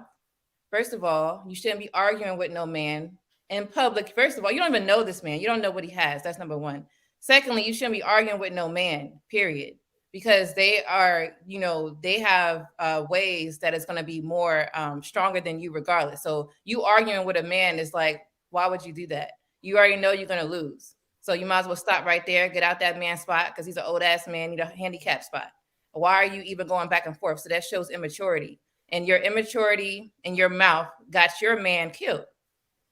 So I just wanted to share that example of how women got to make sure that they're protecting their image at all times and know when to speak, when not to speak. You don't speak to a man by yourself because her man was in the house. In the store. And you should have, moved, or you could have just, get your man and let him handle it. You don't handle business with no man. You let that man handle it. And if you're single, you should have moved because you are in the wrong. You're in his spot and he's an old ass man. So that means you have no respect for men. You have no respect for elders and you have no respect for yourself. So I wanted to share that as an example of what this question really means. And no respect for masculinity because you ain't supposed to have that. And to add on to what you're saying, Lady Di, like what a woman wears, though, we're underestimating how serious that is because it's dangerous. You could wear certain things and get the wrong attention from men, and that can end up with your man trying to fight and protect you, and that always ends bad. I've seen it so many times, and it's just because you're being so enticing with wearing nothing outside. So I've just seen it, and women need to really be mindful of what you're putting on your body. Go. Hey, Anton, what are your thoughts about it, sir? Is it a woman's job to protect the image of her spouse and her family? Honestly, I don't believe that they believe everything that they're saying. I do. Because you said a couple episodes back. Let her because of that. No, that right there. Let her do that it right there. Get her man shot. Go ahead. And I was going to ask her, does she mean the panel too? When Lady just spoke, and I like, do you mean on a panel as well? Just what happened with Mommy D. Same thing just happened with Mommy D. It's like anywhere you are, but yeah, go ahead. Same thing what happened with Monica. Let Anton finish. No. I want to hear because you know me. Listen, Ali is different. Ali is respectful. I like the smoke, so it's a little different. He got you said I think it was our first episode together, and I do apologize for stepping in, but you said on our first episode. Yeah, don't apologize.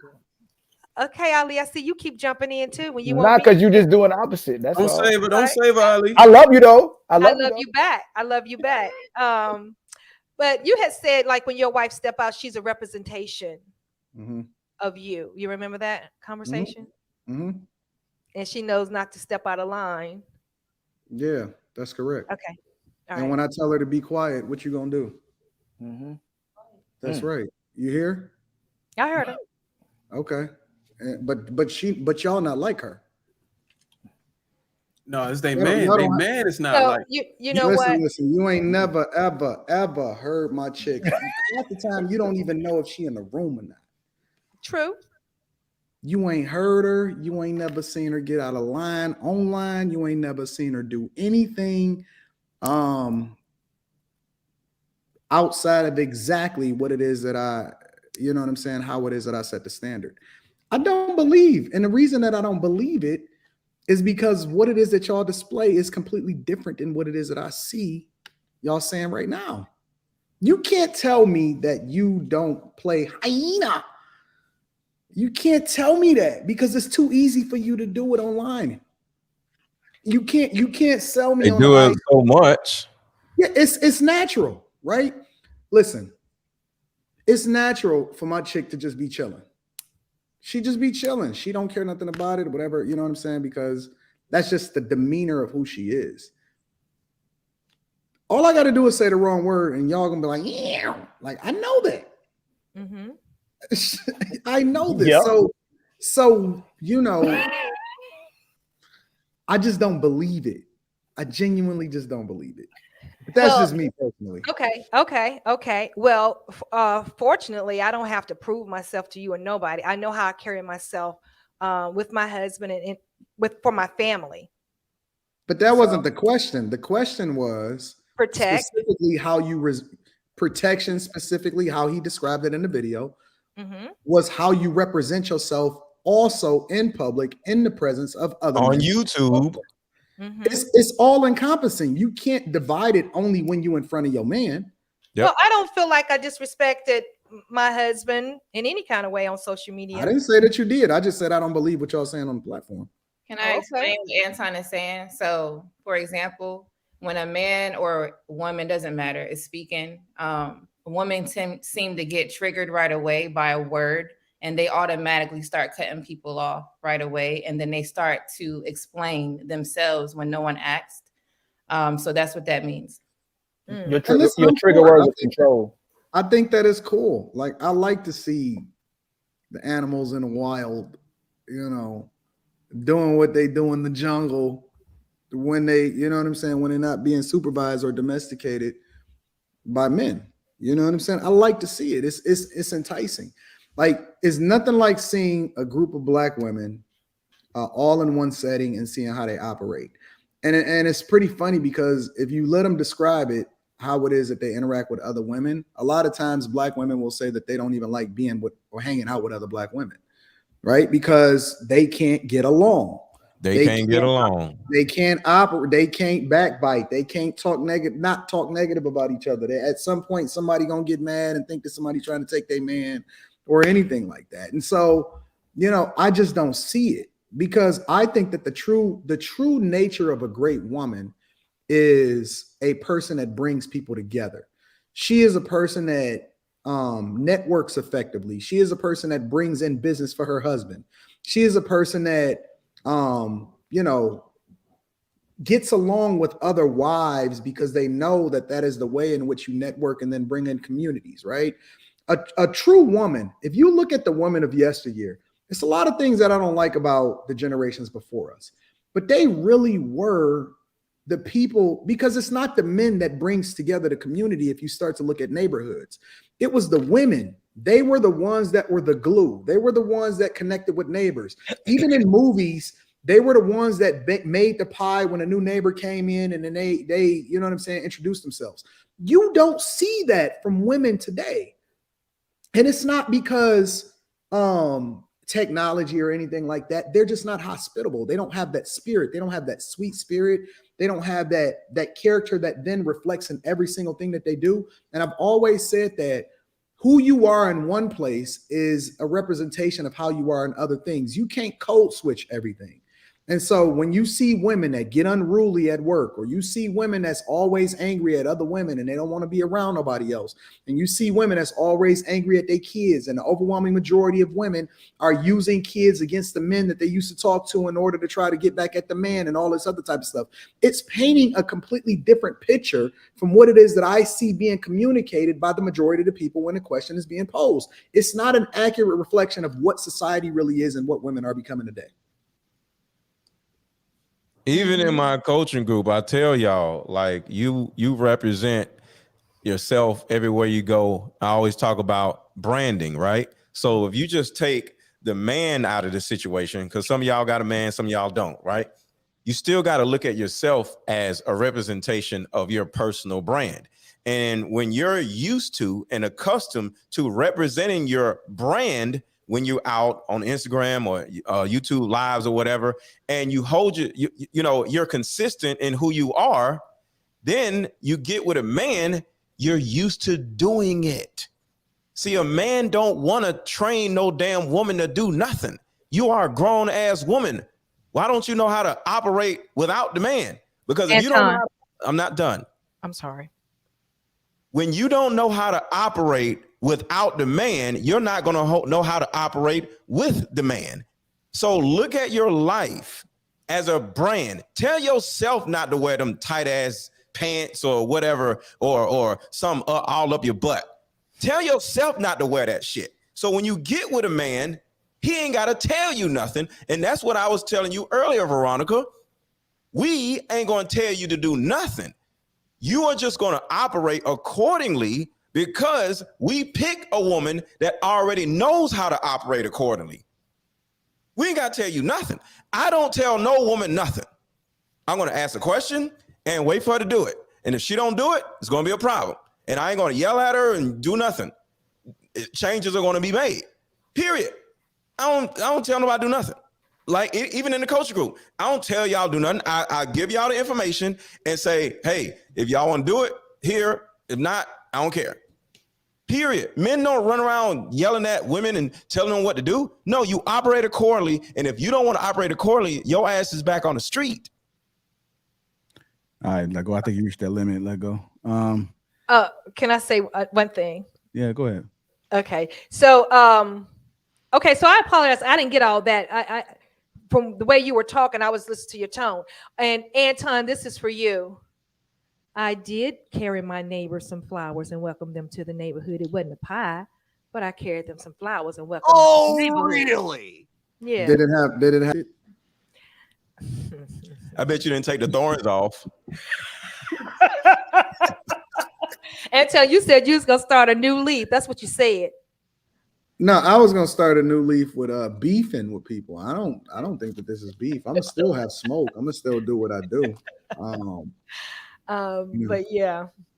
All right. Yeah. Mommy 3, what are your thoughts about it? Is a woman's job to protect? Is it a woman's job to protect the image of her spouse and family? Yes. I had to change up everything once I got in a relationship.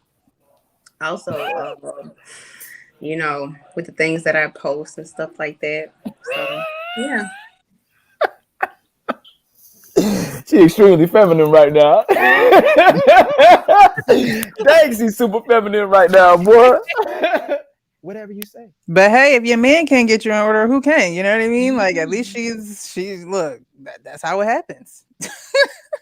But why does it have to get that far? Like, y'all are the most beautiful creatures on earth. You already attract everybody more so than we do. Your voice attracts us. You have the power to get so much done just with y'all presence. Why do you fight the man and then put men in danger? You put yourself in danger. You put the kids in danger. Y'all are the atmosphere. And no matter what, whether people take this from here or don't take this from here, wherever there's drama, there's a woman. Wherever there's peace, there's a woman. All men and kids are doing is reacting to women every single day. They're operating for women. Well, no matter what path you take, if there's chaos, there she is. If there's peace, there she is.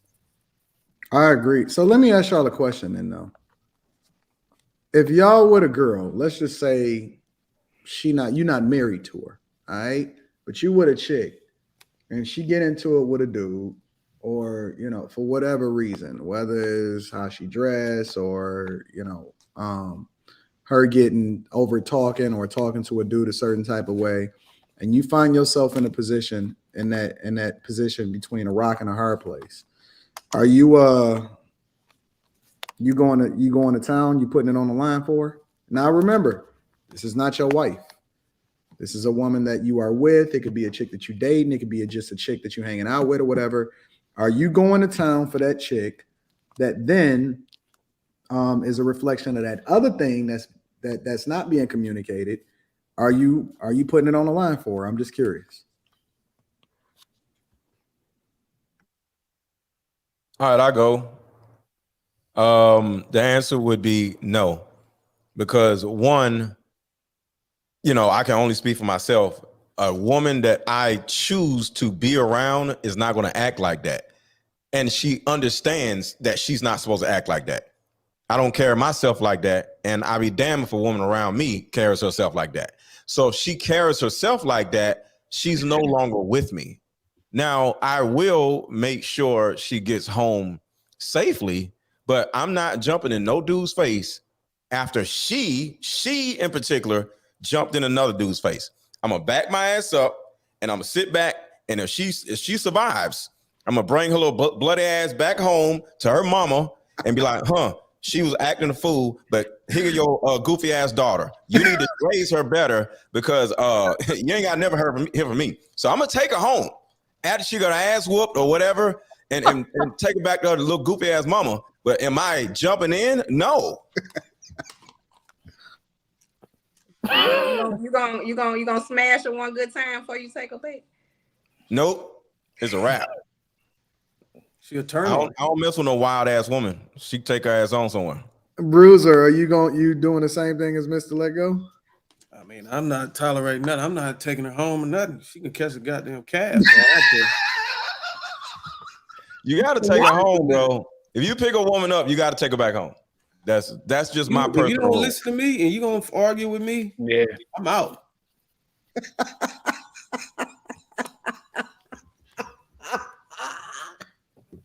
I always learn, when you pick something up, you gotta put it back where it came from. If it's a woman, if it's a knife set, no matter what, you gotta rinse that knife back off and put it back in the little thing. If she ain't the same person I picked up, it don't apply. Well, it's you though. You actually got fooled by the woman, so it's actually your fault. So because of that, you still gotta take her back home. You fooled me once. You ain't getting in my car again. That's funny, yo. I didn't pick her up like that, so what the hell? That's not the same person. Man, anything can happen whenever you drop her off, man. She can probably stage some shit on you because you already upset, arguing the whole ride back. God forbid, you got an hour trip back.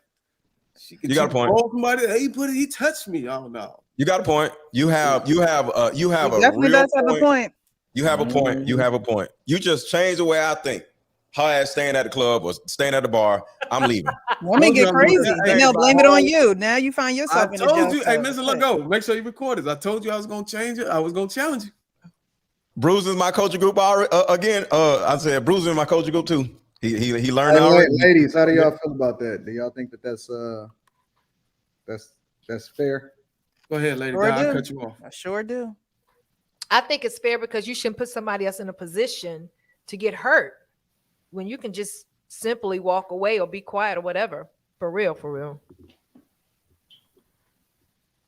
Yeah, she unruly. Get rid of her. I'm with Bruiser. Don't even put her back in your car. Don't even look. You're gonna have to call an Uber, your daddy, your auntie, somebody. I agree with that. If they say like chill, you know what I mean? Like, chill. Like, don't, Because again, if you're a representation of him, if you out there looking crazy, so y'all don't expect to be protected. I just want to be clear. Oh, I wouldn't even be out there like that. Wait, y'all, okay, but I'm just saying the general sentiment of the women on the panel, y'all are telling me that if you make a mistake or you do something wrong, y'all don't expect to be protected in that way, correct? If it's not your husband, correct? Yeah, if I'm gonna start something, he always get y'all. No, he don't get me. I'm not gonna go ahead and start something. Yo, I can with see somebody. Veronica starting something. No, I've I never just want started to be, anything. I just want to be clear. I've Don't never, expect to let me be protected in that way, right? Okay, I've never went out and started anything with anybody. Never. She don't have an accountability. No, Because it's not that I don't have accountability. I do have accountability. I guarantee you, with your mouth, Did you start anything here? Did you start, Miss Veronica? Did you start anything here, Miss You don't Veronica? call a cup of calves. Because your damn mouth. We can agree to disagree here on a panel. And if y'all think that I'm coming up like I'm starting something with you all, I'm not. I'm just speaking my truth and how I feel. No, I've never went out anywhere and started anything with anybody. People have bumped into me. I would say that's not the question. That's Did not you the speak your question. truth when they bump into you? Wait, that's not the question. The question is your expectation if you go out with a dude, let's just say he invites you out or he take you out on a date or whatever like that, is the expectation that you are to be protected by that dude at all costs? Oh, yeah. I do expect him to. Yes, but wait a minute. Did you say prior if the lady go out and start something with somebody else? Yes. No. That was the question that I asked to the men. Oh, okay. I'm But asking if the I women. go out with somebody, of course I expect them to protect me. Of course. So if you're, I thought the question was if he's not your husband, right? If he's not your husband and you go out with a man, are you expecting for him to protect you at all costs? Yes. meaning like you was out of line or whatever, you started a fight, like an argument with somebody. Whatever it is, you Whatever get it is, into it yeah. with a guy, whatever. Are you expecting him to protect you at all costs? I do, because my demeanor is not to start anything with anybody. So that's never my demeanor.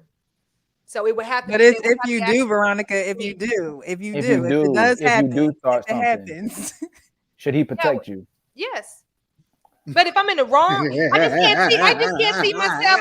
I can't see myself doing anything like that. 3 contradictions. Here goes the lies. The lies. I am not lying. I am not lying. I don't see myself going out and starting anything with anybody. Veronica, That's not my if you demeanor, did- Mr. Lego. That's Veronica, not my demeanor. Stop. No, I'm Look, not stopping because that's not my demeanor. Stop. That's not Veronica, somebody sees you and recognize you on Lapeef Network, right? Mm-hmm. Your man, you ain't got no husband. You got a man, and y'all just dating, right? Mm-hmm. And y'all are out at a bar, and he sees you like, oh damn. No, it's a man or a woman, whatever. Mm-hmm. Damn, that's that bald head, whatever. That whatever whatever. You right, and then you be talking all that shit on Lapeef, right? And you like, so I'll do or something, right? Just something sassy, right? Nothing crazy, but just something sassy. And then next thing you know, he says something about your ex-husband. Say, remember, he remember what Anton says, and then he says something triggering, and you just like, let me tell you some bit, right? And next thing you know, the dude is like, yo, chill out, right? And you so upset about what he said about your ex-husband, you keep going. Does that man owe you his protection after he told you to chill out? Yes or no? Yes or no? No. There we go. Well, no. You got to frame it differently. Let's say all out, and sometimes women don't know what they don't know, right? Sometimes they may just react or something like that, right? This is the way we're gonna spin it. This is the way I want to spin it, right? Okay. You out, you with a guy or whatever, and he not your husband, right? And let's just say, you know what I'm saying, you say something that's out of line or whatever like that to somebody else, or is getting, it's getting wild or whatever. What if he grab you up and he like, yo, come here? You know what I'm saying? Are you cool with that? No. You're not cool with that? What do you mean grab me up? Grab me up like how? Like grab you up, like, yo, come outside. You're the guy that you're dating, not a random dude. We leaving. Let's go outside. I don't like what's going on right now. It's time. Oh, I would leave. I would leave. Okay. I would So leave. that's control, Veronica. So you're okay with a man that will control you then, right? That's To me, control, it's- Veronica. No. Swallow That's it. him taking lead. Yes. That's him taking lead. But of that's who makes these- that's control, taking control. Swallow your Okay, pride. well, if that's what it is, then So you'll acquiesce to a man taking controlling say you, that. right? Say that. What did you just say? So you will acquiesce to a man controlling you in that particular situation. Yes or no? Yes. Yes. There we go. He's That's all we protecting saying. me, of course. That's all we saying. But the problem is, Rosa, be Veronica. quiet. She just got to be the tone humble. She just got to be tone humble. That's Hold all. on, Veronica. The problem is Just wait, buddy. your ability to follow or acquiesce has a lot to do with what you feel is going on. So if you think you in the right, or if you feel like you should do something, and your man grab you and say, "Nah, let's go," you're gonna be like, "Don't you control me? What is wrong with you?" No. And the dude's gonna be like, "Oh, hell no." No, that's not my demeanor. Hold on. Because according to everything I've heard from you, you don't operate under a system, or either you systematically do things. So it's what you say and not what he say. So if you think you're in the right because you have this partnership mindset, you going to keep going. And you ain't going to listen to your man and tell you because you think you're right. And that is the reason why. That is the reason why women have to be under a man's leadership fully. I figured it out. Hold on. It ain't no partnership bullshit. This is my shit.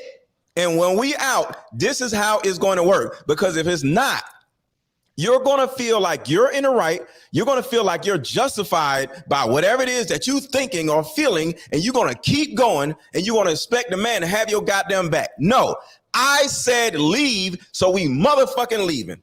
Period. And if you don't do that, you need to stay your ass single. Listen, hold on real quick. She got it. And to her defense, it's not that she's afraid of control. It's the tone. She's not tone humble. So for Veronica, for example, if your man come to you and say, "Hey baby, I want you to suck my dick," you're like, "What?" But if he say, "Give me some head," you're like, "Okay, baby." You get what I'm saying? That's what it is. It's the tone. Bruiser. So I got a question. A purposeful question. So Bruiser and Mr. Let Go, could you get Veronica to follow your rules, and could you get her to submit to you? Damn right. She already submits to me. No. I'm married. I love my wife though, but I make her hair grow. Hold on. Ali, I'm dead serious. She does. I'm not her husband. I'm her coach. So she does submit. So it happens on. Don't say that on live, Mr. Let Go. What are you talking about? I'm not her husband. What are you talking about? But no, I'm just saying she actually does. She's capable of it. Yes. Hold on. So I didn't say she was capable of it. I'm asking if you see we spoke about women that get to a certain age. If she's unwilling to listen, I'm saying she will. She has. She does it on a normal basis. Yes. Veronica, do you submit to anybody outside of your husband? She'll say, you know what, Aaron, you're right. You're right. She just acknowledged that she has a problem with control. She already said that. She said about a word control. To anybody outside of your husband? Are you asking me, do I submit to anybody outside of my husband? Yes. That what you just asked me? When you submit to somebody outside of my husband, like what? Like I've worked jobs to where I had to do what I was told to do on a job. Okay, you do what you told.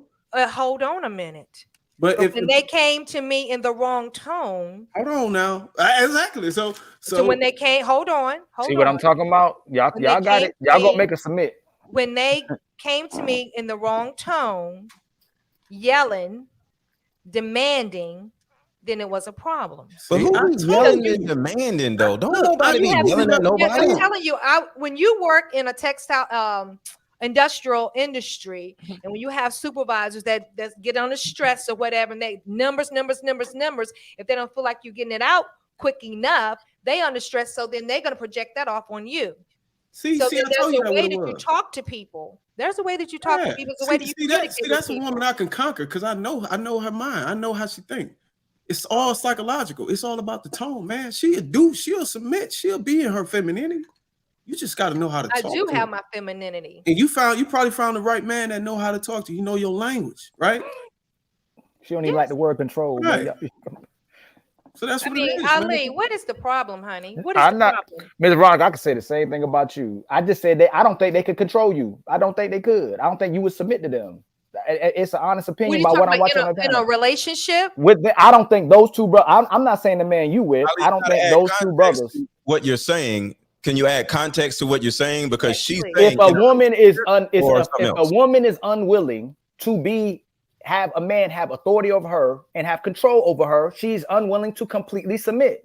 You having a situationship with a woman. Like most women that we see, even in 6 out, if y'all want to bring stats and data into here, 6 out of 10 people that's married are unhappily married. So a lot of people get married, a lot of women settle, and a lot of women end up with women that settle for them, and they know they settle for them.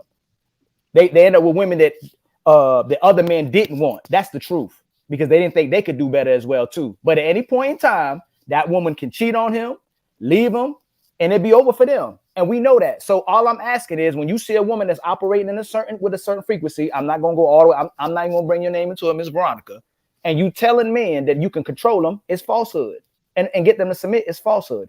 We especially the other day we spent 2 hours talking about feminism and the fact that women don't follow rules, and then right after that we go, hey man, this is how you tell women how to follow the rules and submit to you. That's not realistic.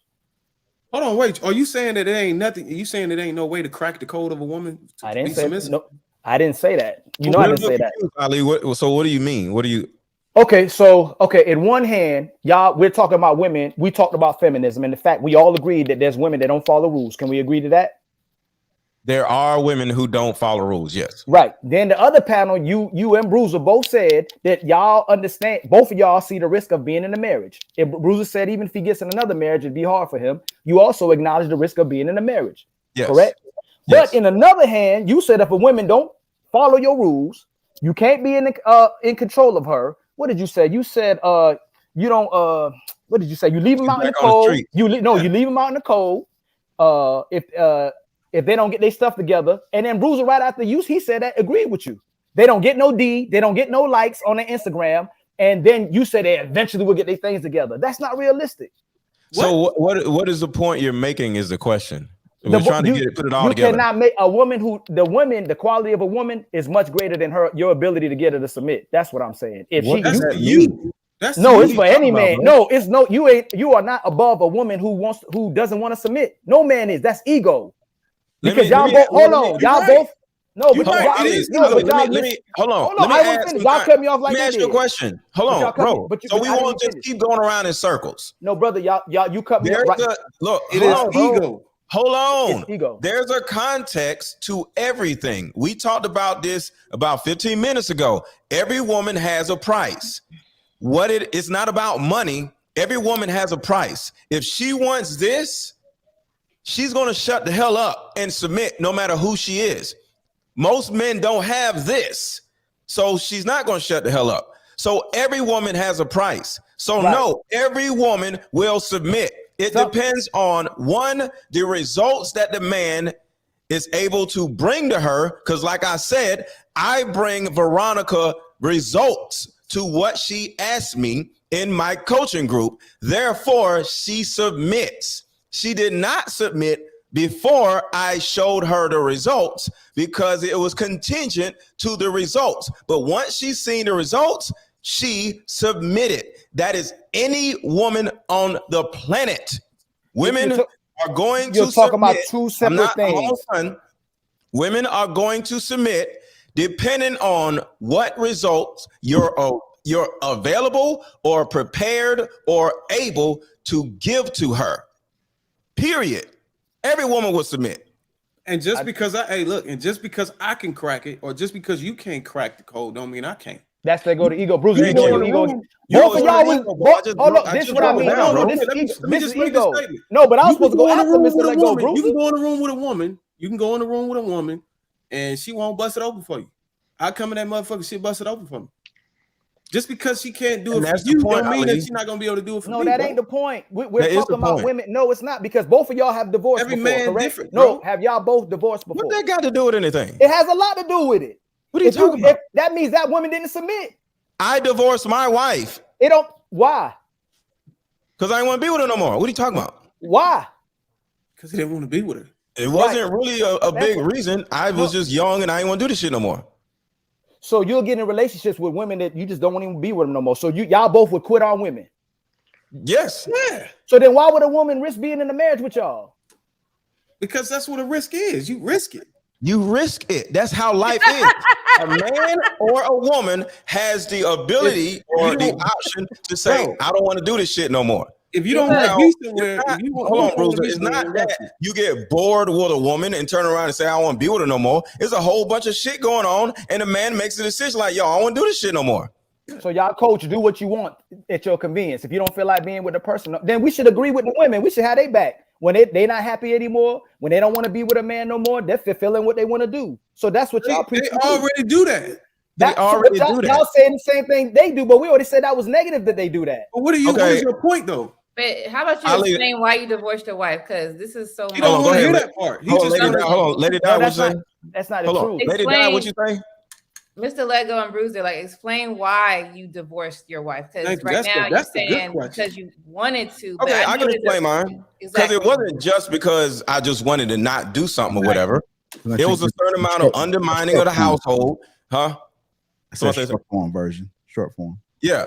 She, it was a lot of undermining the household, and then me being young, and there's a lot of other shit. And I was like, you know what? I won't do this no more. So yeah, but it was a lot of other shit that went on that had me thinking like, all right, I don't have to be here. I ain't got to do with all this shit. You know what I'm saying? So, right, but you told Ali, if a woman got 15 Ds, if she got a high body count, if she got baby daddies and a whole bunch of babies, that I should take a risk with her because she got kids. That's what you told me. But you one thing I never use the word should ever in life. So unless I'm making an example of somebody else using should. You promote us to go and save those. I did not. I say me in my situation. I say this all the time. I don't want no kids, so I am going to do a certain thing. What the hell y'all do? I don't give a damn. I don't never tell you what nobody else to do because I don't care. I talk about what I do. My short form version. Let me give you my short form version of my divorce. I wasn't financially prepared, nor was I emotionally prepared to be in a relationship. I didn't have the money to compensate for the bullshit that we were going through. Everybody gonna go through some bullshit in a relationship, but whenever you have your finances and shit together and you establish, all of that shit is gone. You can focus on being happy and fucking thriving. In the distance. Wait. So both of y'all filed? Yeah, I filed because I was young. Filed too? Yeah. Why did you say? Hold on. You saying because of financial? Both of y'all filed? Yeah. The reason why I filed. I divorced. My wife, me and my wife both was in the military. She deployed. We got married, and 2 months after that, she deployed for 15 months. The second time, when she came back home for 3 months. She deployed again for another 12 months. I saw her probably 5 to 6 months out of a 2-year marriage.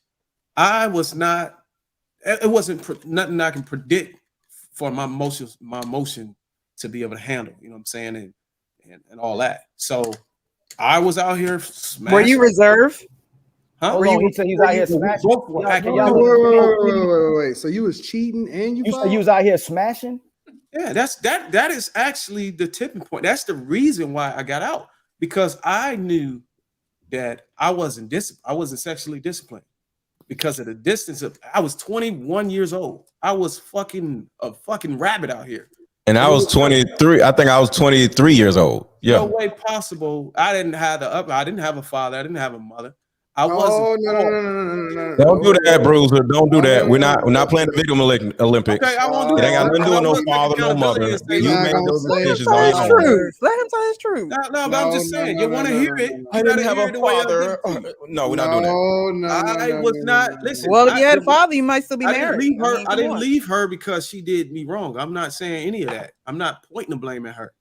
I left her because I knew that I couldn't be the husband for her, and I knew that I knew that because of how she was, she could get somebody better that can treat her right and give her the marriage that she wanted, give her the life she wanted. And I wasn't able to do that. So I knew I had to actually I had to face humility and say, look, I got to get out of this marriage, man, and let this woman go and blossom. Because if I stay in it, but wait.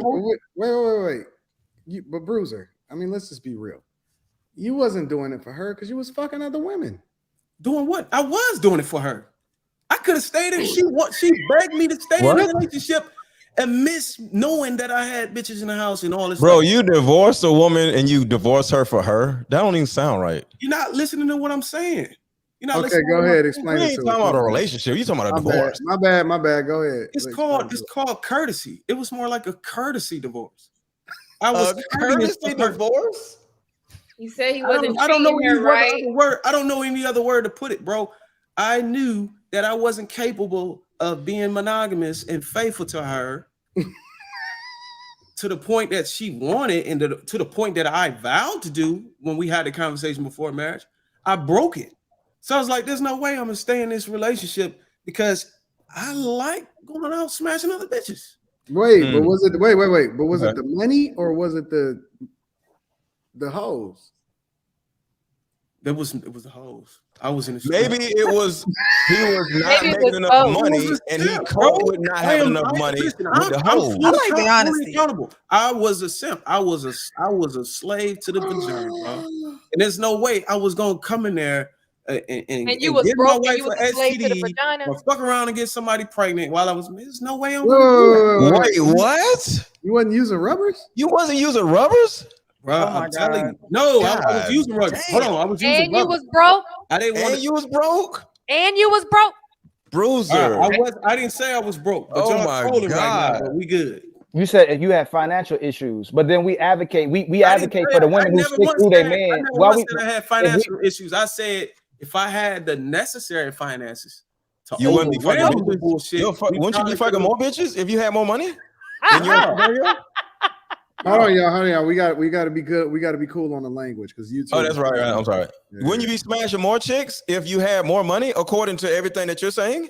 Probably, but if I had more money, if we made more money, we wouldn't be in a situation where we had distance to pull us apart and all of the temptation to come between. We have to be in the military.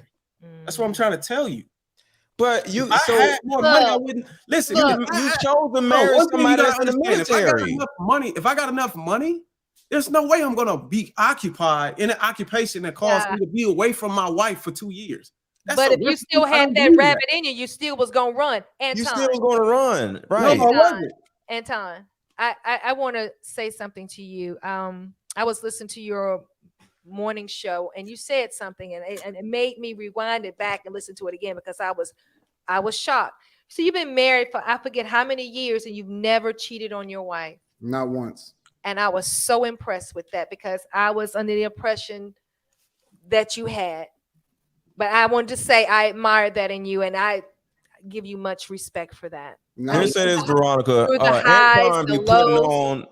Anton be putting on For the likes. For the likes. Anton is a No, good dude out here, Let's man. be clear. No, let's be Hold clear. on, I'm just saying, Anton is a good dude out here, y'all. I just No, want no, y'all to know. listen, Anton listen. just be talking shit. No. I talk the real. Here's the difference. I believe that you can be masculine and have a level of integrity and have good character. I believe that you can operate within gender roles and you don't have to be a beta male, but you can still have a level of integrity and character when it comes to doing the thing not only is best for you, but being the man that you would want your daughter to marry. See, my incentives come from other things beyond just the same thing that everybody else is standing for, and love and all of this other type of stuff. Like, I do it for a greater purpose. You know what I'm saying? I know that in order for me to be able to tell other people that they got to move a certain type of way or to give them the blueprint on how it is that they can be successfully married, I have to be a reflection of the thing that I advocate for. So it's different from me. You know what I'm saying? So it doesn't mean that I don't love beautiful women around me. It don't mean that I'm not going to that I don't check out chicks or whatever, so on and so forth or whatever. I just don't believe that A, they not worth my time. B, they ain't even close to the quality of the woman that I have. C, I also want to be the man that I would love for my daughter to marry. And then D, I have a higher expectation on my life, and I esteem myself greater than what normal people would esteem themselves. So I just hold myself to a higher standard than other people do. Come on, man. Don't do that, Anton. This real talk. Hold on. Let him push back. Let him push back. That means his wife is doing a good job too. Just wanted to say. I mean, I get it, man. Look, I commend you for all that, Anton. I commend you. Here comes a butt, though. Bruh, No, let him go. Let him rock. you had the charm, and I'm not trying to take shots at it, but No, you this can shit say is whatever real. you want to say. The Say whatever you charm want to say. and the height and all that, and the fitness and stuff that I had when I was 20. I was jumping over the rim, bro. I had bitches in the gym trying to run. Well, through why my did you bro. get married No, then, no, bro? bro, I'm saying I don't believe you. I get it. You established, you made, you self-made from the jump. I don't believe that you had the amount of pressure I had. Because you said you had women running. Oh, okay. So you No, trying no, to no, say stop.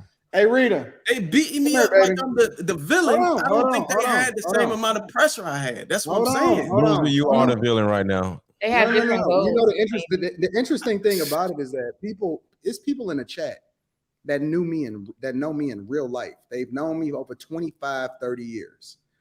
Come here, baby. What was I like in high school? In your opinion, honestly, what was I like in high school in your opinion? An arrogant a-hole. Why? Why was I arrogant? We can't hear her. What she gotta say? talk. He was an arrogant a-hole.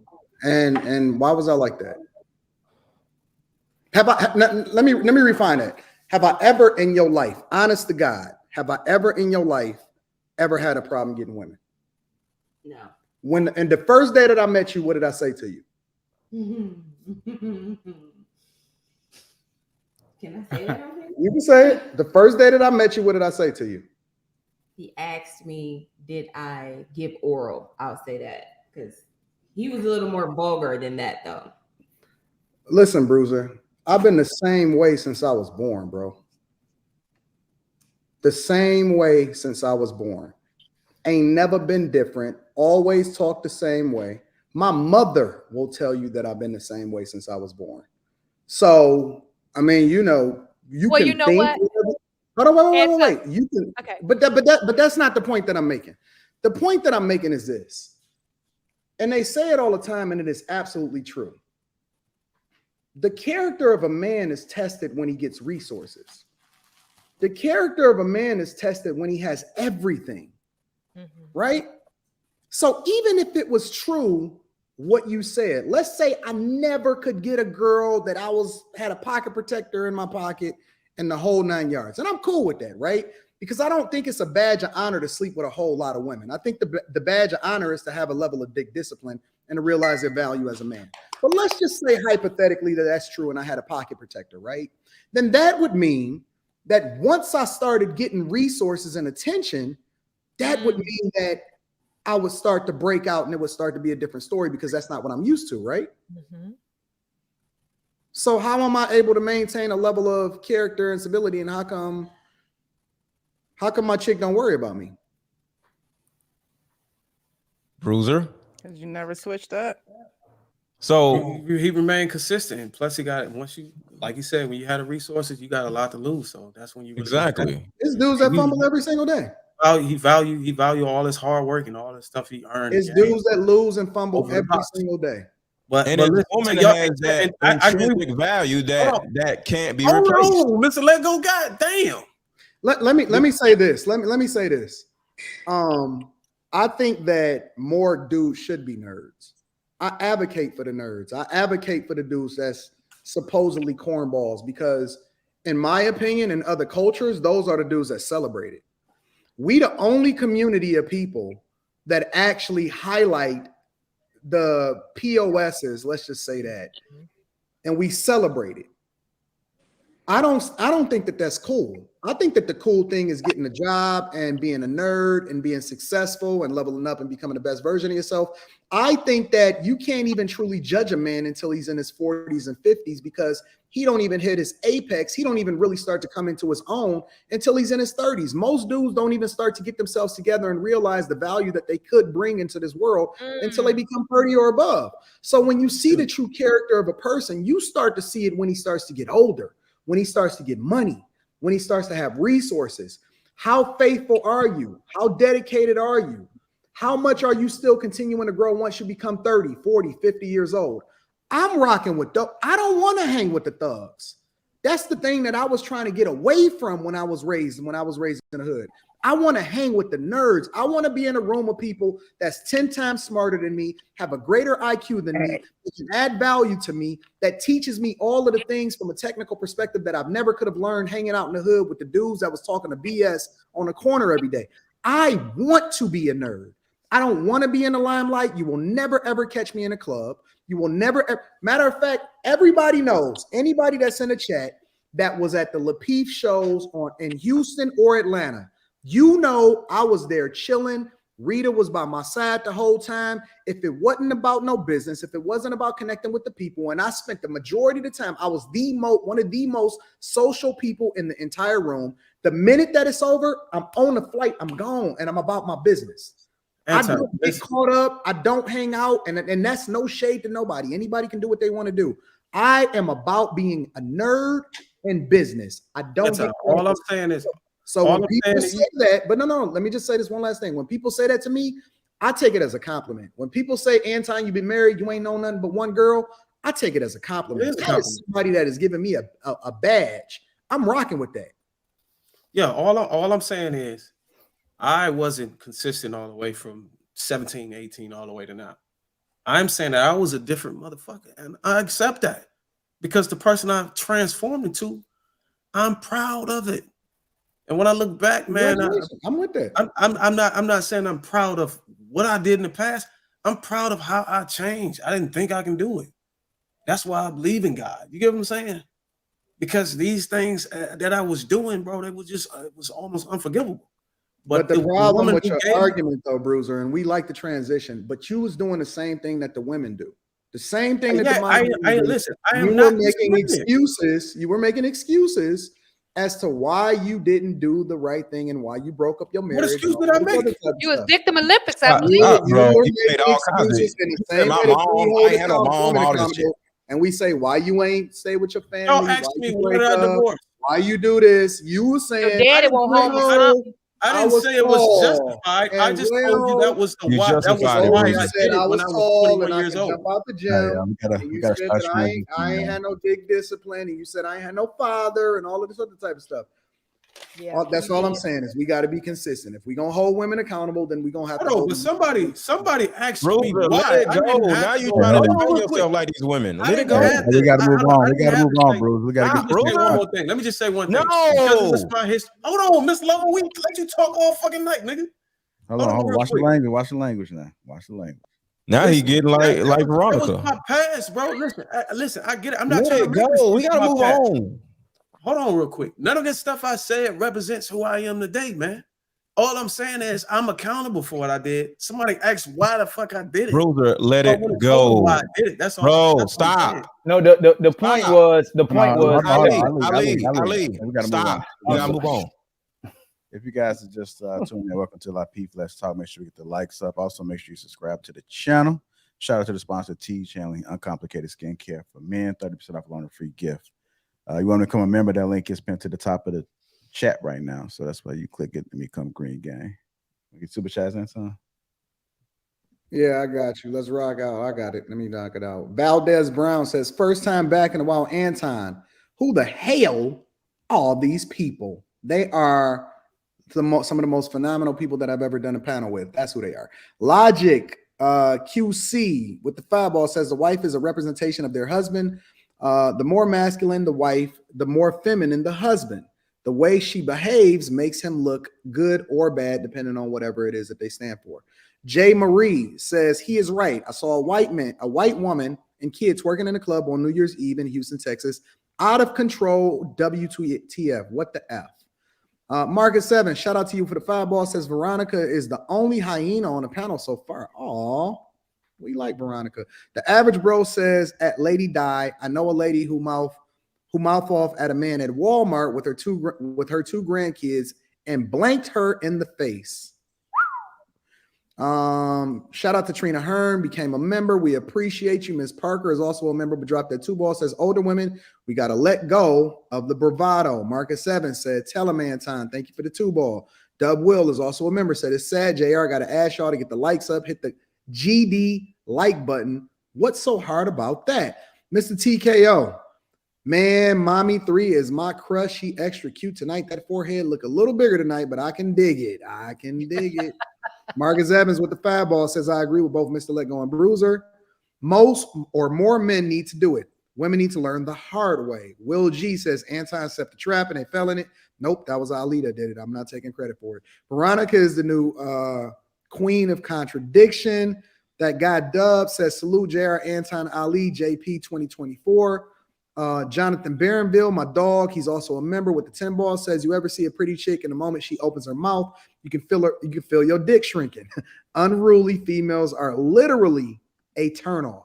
Trucker Yale says, I would make her hair grow. You don't need no more extra wives, Trucker Yale. I know you already had like 3 of them at the same time. Marcus Evans says, Ali has a point, y'all. Mr. Charles says, get the fire extinguisher because Ali is on fire. Will G is a member says, Mr. Let Go telling people to hold up is crazy. Nah, bro, you hold up. Mommy 3 loves, is that you? Send a super chat. Is that the you, Mom?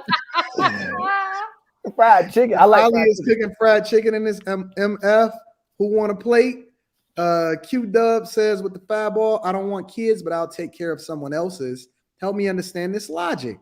I9 King Colin is also a member with the 10 ball, says these are my confessions. Shout out to Bruiser. Everyday Psychology says this really exposed that Mr. Let Go should not be coaching anyone. We like Mr. Let Go. We actually think he's a great coach. The only person's words that should hold weight are Anton's because of his results. Now, I got to give you some credit for that last part, though. Mr. TKO says Bruiser and Let Go are out here sounding like women making excuses for tearing down homes and creating holes with these divorces. We got a few more. We almost done. My dog Ali did an exorcism on Let Go and Bruiser tonight. Checkmate, great panel discussion. Dark Relief says, women think a measure of a man's loyalty is his sexual fidelity. No, it's him having the will to provide and die for the woman. Trucker Yale says, man, get them off. No more destruction. No more Derek Jacksons and hypocrites. Y'all quick to divorce y'all modern women. 2D shame. I'm done. Christopher Campbell says, with the 20 ball, we appreciate the 20 ball, says, done seen plenty of cornballs winning. Congo English says, Ali and Anton stand up in it. Lady Di need more people. Shout out to Congo English with the 30 ball. We appreciate you, big dog. Miss Parker with the 5 ball said it's unfair for Mr. Let Go to have his Baptist church level mic on 100 plus level. Dang. Trucker Yale also says, Mr. Let Go, please throw your mic outside. And then Kiki Shepherd 89 says, Mr. Let Go, let JR moderate. This ain't show. We appreciate everybody that held us down with the super chats tonight. And contributed to the platform. We love y'all. We appreciate y'all. Make sure y'all get the likes up. Get the Teach Hanley 30% off your first order plus a free gift. Subscribe to the channel and then make sure you share this with your family and friends because we don't want to be having this conversation by ourselves. Let's get the likes up. That's right, family. Let's go get the likes up. Moving on to our next topic of the night: self-sabotage in relationships. Play this clip. You like him, girl? Yeah, girl. Oh. But before he hurt me, I'm gonna walk away from him. What? Give it about 2 weeks. What? I just feel like if he don't have A, B, C, D, E, F, G, H, I, J, K, like what are we? But who has had that many consecutive letters in a row? In a row? In a row. You sure you got the grace to get to know somebody? You keep calling and texting. Sound like you want to get to know you better. Oh my good, my heart is so guarded. Oh my goodness, cause you remember Jerry was crazy, but he not Jerry. Oh my. When you going back to therapy, sis? He seemed pretty nice and interested. Yeah, that's nice, but he told me he was going straight home and he had Smoothie King. I saw him on Instagram. He had Smoothie King. That ain't your man, sis. But he told me. He told me. Y'all just friends. You know your triggers. You need to relax, sis. Self-sabotaging relationships. I'm gonna go ahead and start with you, Precious. So it's just self-sabotaging relationships. So like what? Do they happen or do women do it? Definitely. They definitely do it. And a lot of the reasons that she said in that video is a lot of reasons why they happen. And the fact of the matter is there's no trust. She doesn't trust herself, so she's not going to trust him. Yeah, so unhealed people do this. Men and women alike do the same exact thing. So it's funny, but I actually follow her. She's super funny, and yeah, women do it a lot. Men do it a lot. That's why I say go to therapy. Go to therapy. It's all these unhealed people out here just trying to date each other and have sex. Go to therapy. I agree. That's what I was going to say. First, you need to heal before you can move forward. Because if you haven't healed, you're going to bring what happened to you in the last relationship into the present one. And you're going to try to make somebody pay for something that the last person did to you or vice. You know what I mean? Or what happened in your childhood. Yeah. Yeah. I was gonna say, I agree. That's like, to me, I call it an illness. Like when you start to believe something that never happened, you know what I'm saying? That's bad. You creating all these imaginations in your brain and you're assuming, and then when you go find out, it's like, oh, well, I thought, well, no one even said, and you're just making stuff up. So cut it out. Whoever's doing it, go to therapy. Yeah. Heal from the past. Hey, Bruiser, what are your thoughts, sir? I was gonna let Mommy 3 go since it seemed like it went all ladies. Like, is you trying to throw shots at me, JL? Nah. Oh no. Go ahead, Mommy 3. No, well, just like they said, heal. I just don't feel like people should date if they're not, especially if they just if you're not healed, you don't know what you want. So you're gonna kind of you're gonna get used a lot. You're not gonna even know the signs. Like a lot of women don't know the signs when a man just really don't want them. They can't accept that fact that he just want to smash. So, and if you're not healed, you looking for something. You got a lot of women and a lot of men out here looking for a mom, looking for a daddy, and they just need to heal. And not only that, they can mess up a potentially good relationship through having those fears and not being healed. Right. Let me tell y'all quick. Go ahead, Mr. Lego. Go ahead. Let me tell y'all quick. I love to go scientific and biology and stuff on y'all. There was a study where they had a mouse and they had a mouse in a box, and they shocked the mouse over and over again for a long period of time, right? And then at some point, they sat the box out in the grass and opened the box up and let the mouse just go live his life, right? Well, that mouse did not want to go out the box, because a lot of times, even with women, your life just in this little box, and the little box to you ladies is y'all little house. Y'all don't want to leave out the house. So y'all stay in the house for so long where you actually feel so comfortable in your little box where you don't want to go outside of your comfort level, because the reason why the mouse didn't go outside the box is because it actually got used to being shocked.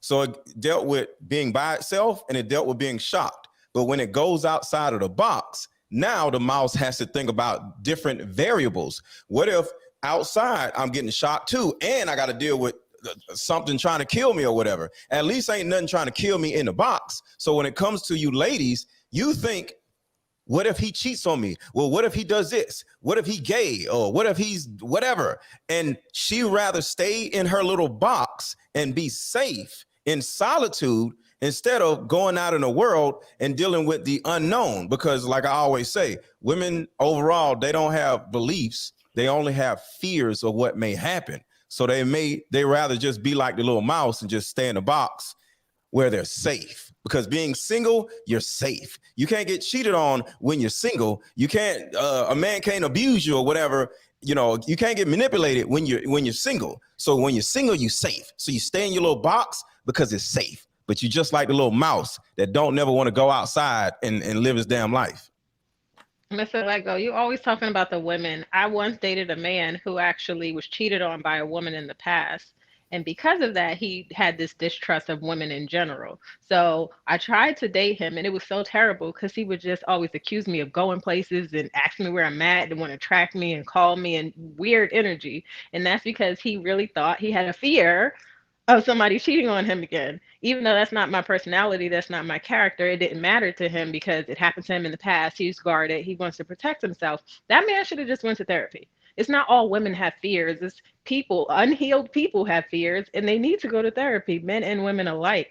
And I'm just saying, it happens on both sides. That's all. Do you But think that? I love your stories. Do you think that if you would have been more, not saying that you had a responsibility to him at all, right?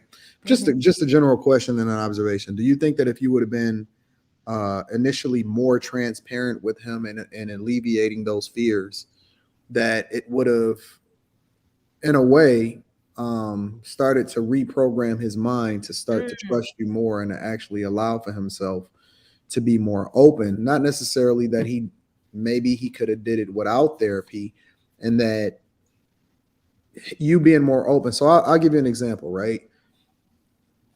I don't have any problem leaving my phone with my chick. I don't have any hidden bank accounts. I got whole spreadsheets and cloud documents that shows her exactly where all of the things is if anything was to ever happen to me. She got all of my passwords or whatever. Now, she never checks my stuff, ever, right? Literally, right? And how do I know that she never checks my stuff? Because you know how when you log on to a bank account from a different computer, it'll give you notifications to let you know that, yo, it's got two-factor authentication in order to let you know, hey, do you trust this computer? Is this an outside? Whatever. You know what I'm saying? So, but the fact of the matter is that me being transparent with my stuff kind of subconsciously programs her to just, you know what I'm saying, be very, very, you know, comfortable and not even feeling a certain type of way whatsoever. She can come up to the studio at any time. She got a key, you know what I'm saying? All of that. You know what I'm saying? Sometimes she there when we record the show on Friday night, sometimes she don't. You know what I'm saying? Sometimes I'll go and stay at a hotel room because I don't feel like driving all the way back out to the suburbs or whatever, because my studio is in downtown. And sometimes I drive back home.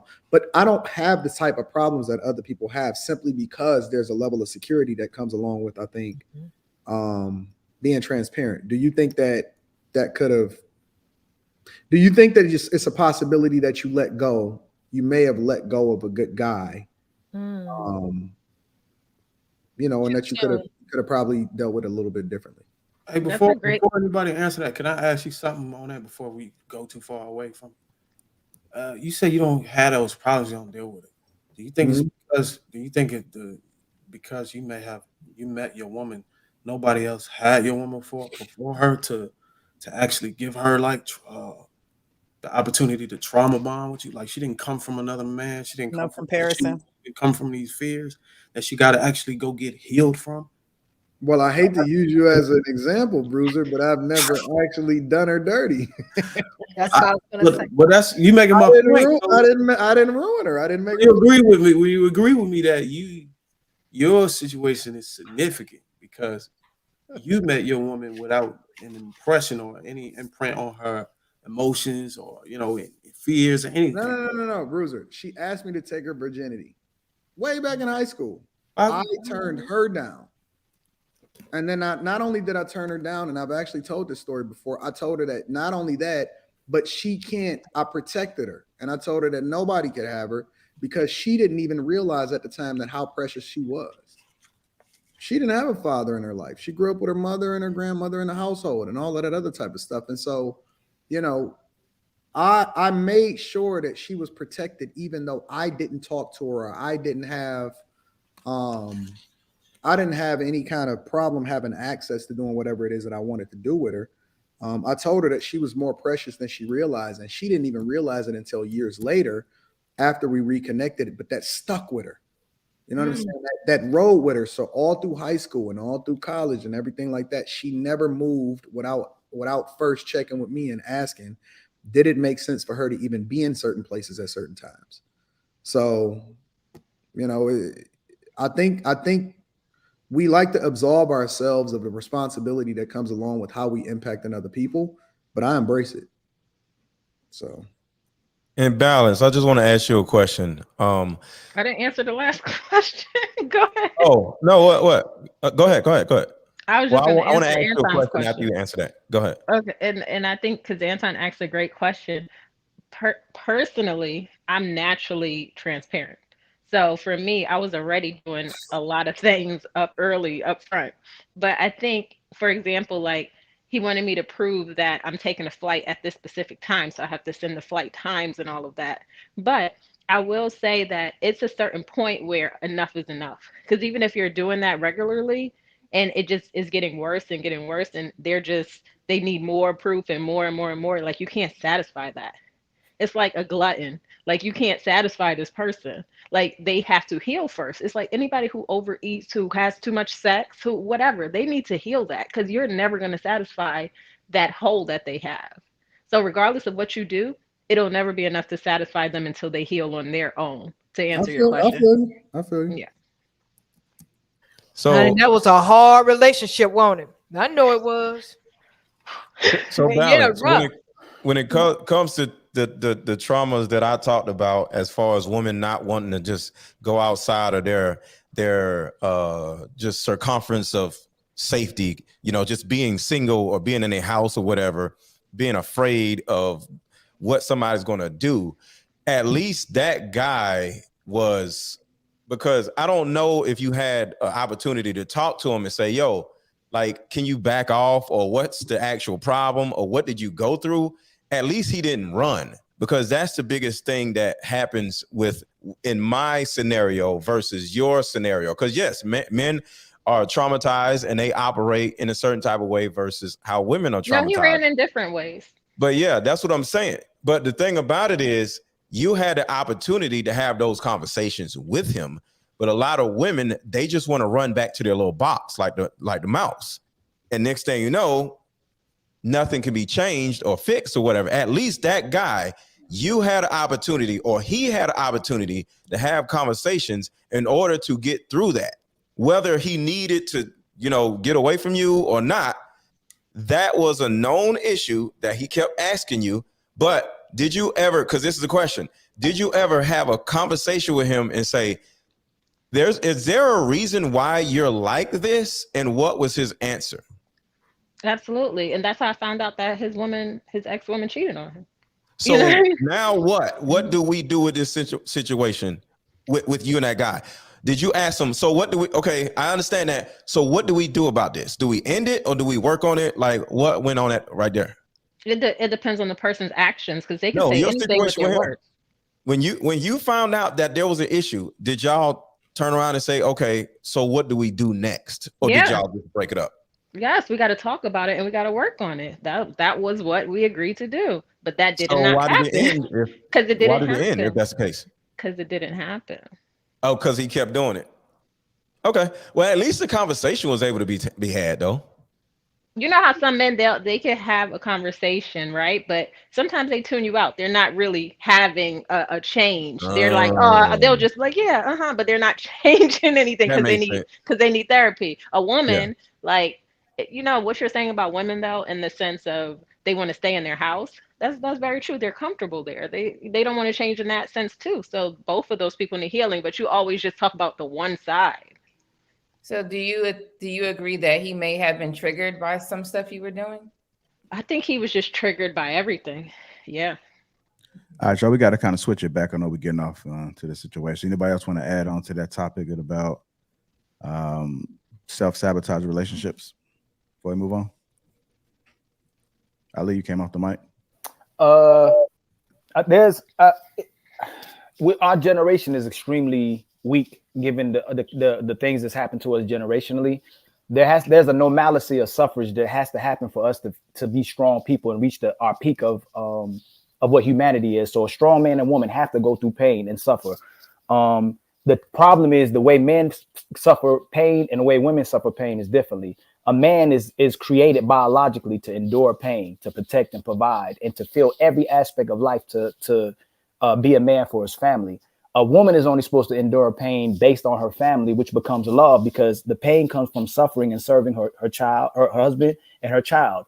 You're not supposed to go through amongst so many different men, amongst some certain different environments. Women, the things that women now are doing, that the society is teaching, is telling them to be equal to us and believing that they're the same as us when they're not created to be nothing like us, that we're supposed to be protected and they're never supposed to endure and go through the same things we do. So there's a normalcy of suffrage that we have to go through and meant to endure. But pain builds men. So that term, no pain, no gain, that makes men. And it builds women as well too, for families, but it's enduring that first family you were supposed to stay committed to, unless somebody quits on you, which is a whole different subject. So when a woman, if someone quits on a woman and hurts on a woman, and then she's hurt a second or third time, the way women endure pain is they start comparing it to every single situation and they feel everything. And they end up having PTSD when they end up encountering men that they may truly love. They're automatically triggered and think this situation isn't going to work. And it reminds them of the time that they love somebody and they destroy the relationship. But I will say this. I say we're weak individuals because of the strength, the things we're supposed to endure from men and women. I was in mental health for 15 years. Mental health, as much as y'all keep saying therapy, that's the go-to for women.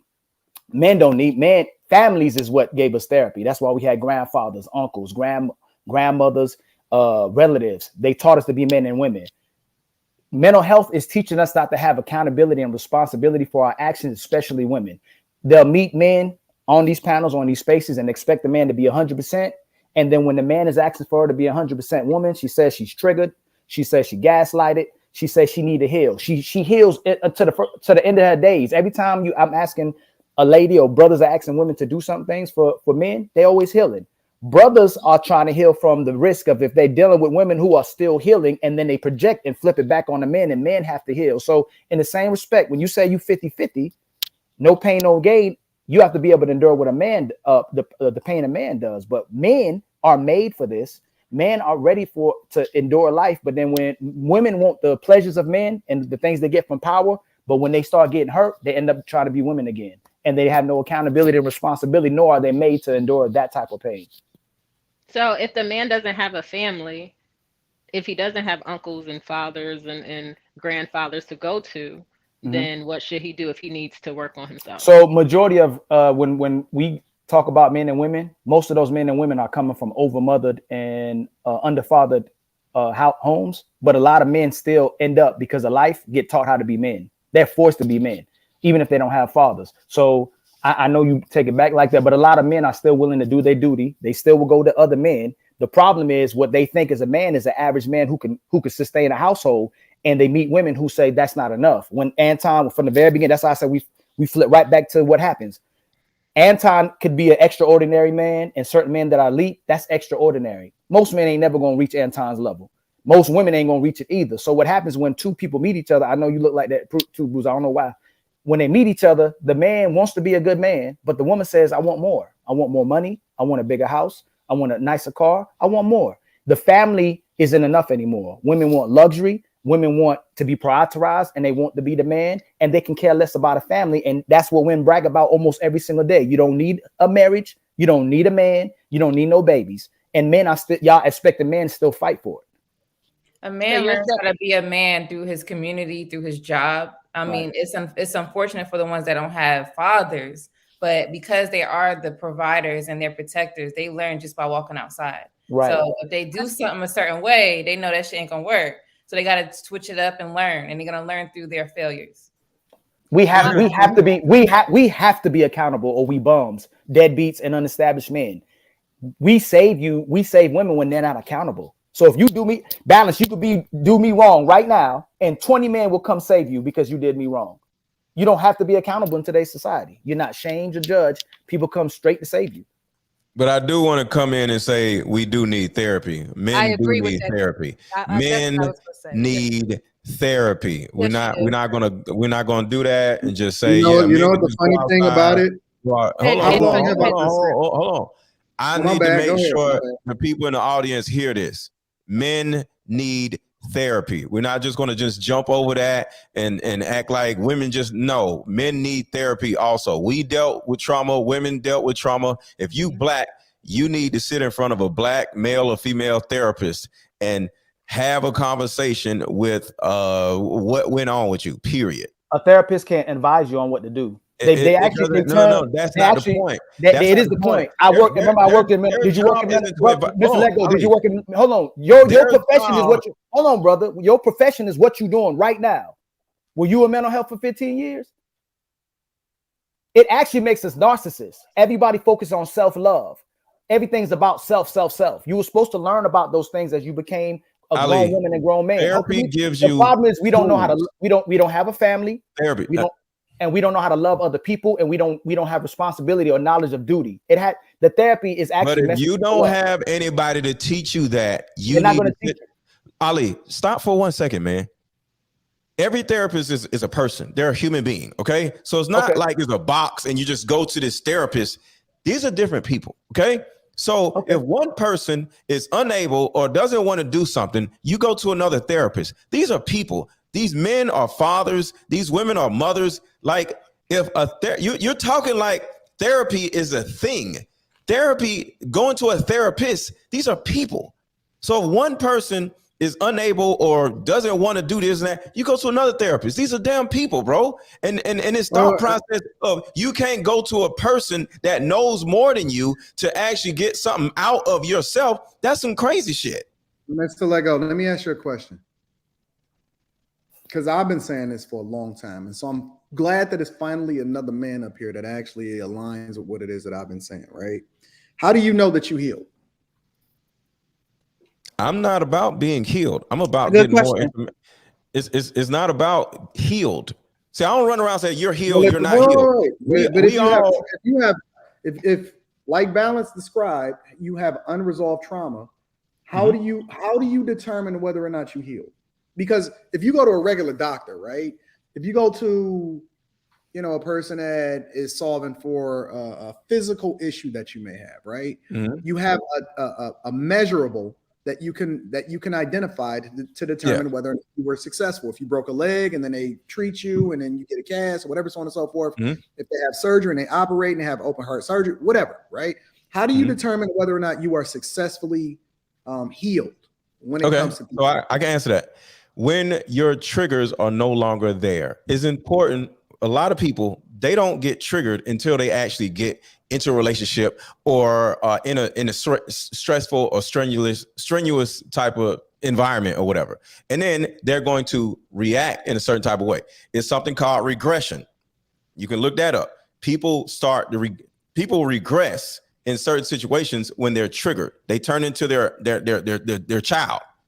Not their child, but they turn into their inner child. They start acting up or whatever. And when you get to the point where you're in a relationship or a strenuous situation or a stressful situation, and you find yourself no longer reverting back to your childhood issues or whatever, and you're able to stay conscious, that doesn't mean you're healed. That means that you either have the tools to deal with the trigger or the trigger is no longer there. But you're never fully healed. Hold on. Let me just add this one last thing. Here's the problem, is that people are identifying weaknesses and triggers that are just naturally who we are as men. Right. We are not supposed, hold on. We are not supposed to be like women. We are not supposed to be weak. We are supposed to tear shit up. We are supposed to experiment. We are supposed to look to conquer the world. We are supposed to have a form of ego that allows for us to be able to compete against other people. It is the way in which this world was built. You're getting off the subject, though. No, I'm not. What I'm saying is what you're identifying as a trigger is just naturally being a boy or a man or a person that's growing and becoming a father. It's almost like, it reminds me of when people say, yo, you need to wipe his boo-boo off, or when he falls, pick him up, and all of this other type of stuff. No, he's supposed to suffer. Right. He's supposed to get up and then have bruises on his knees. Right. Any man that grow up and he never rode a bike or he never failed and hurt himself, and then everybody always was protecting him or whatever, what happens is he becomes more feminine, and then we try to throw the same labels and the same tactics in order to solve for his problems, like therapy, that women usually embrace in order to be able to make themselves whole. It cripples them. It cripples It them. does not cripple them. It It does not. cripple them. Not. And I'm gonna just tell you. Okay, all right. So let me ask you. Whoa. Between me and Anton real quick, because this is important. No, this is ahead, perfect. Anton. So you've been in therapy, right? Not one man, and my grandmother had 13 kids, the overwhelming majority of boys. Great grandparents had a lot of kids. My father had all boys, no girls. My brothers had all boys. The first girl in my, that was born was my daughter. Even my nephews at 19, 20, 21 years old are about to get married. We have all gotten married. All of my brothers got married. But actually, they all got married before 22. They got married before me. None of us have ever had a problem in a relationship. None of us have ever had a divorce. We've never known a broken family. How come all of the dudes that's going through therapy can't hold down a relationship, and all of the men that has never been to therapy in their entire life, including all of the ones that's in my family, has never had a problem with a broken relationship? Okay, let me answer that. You have a tight-knit culture, all right?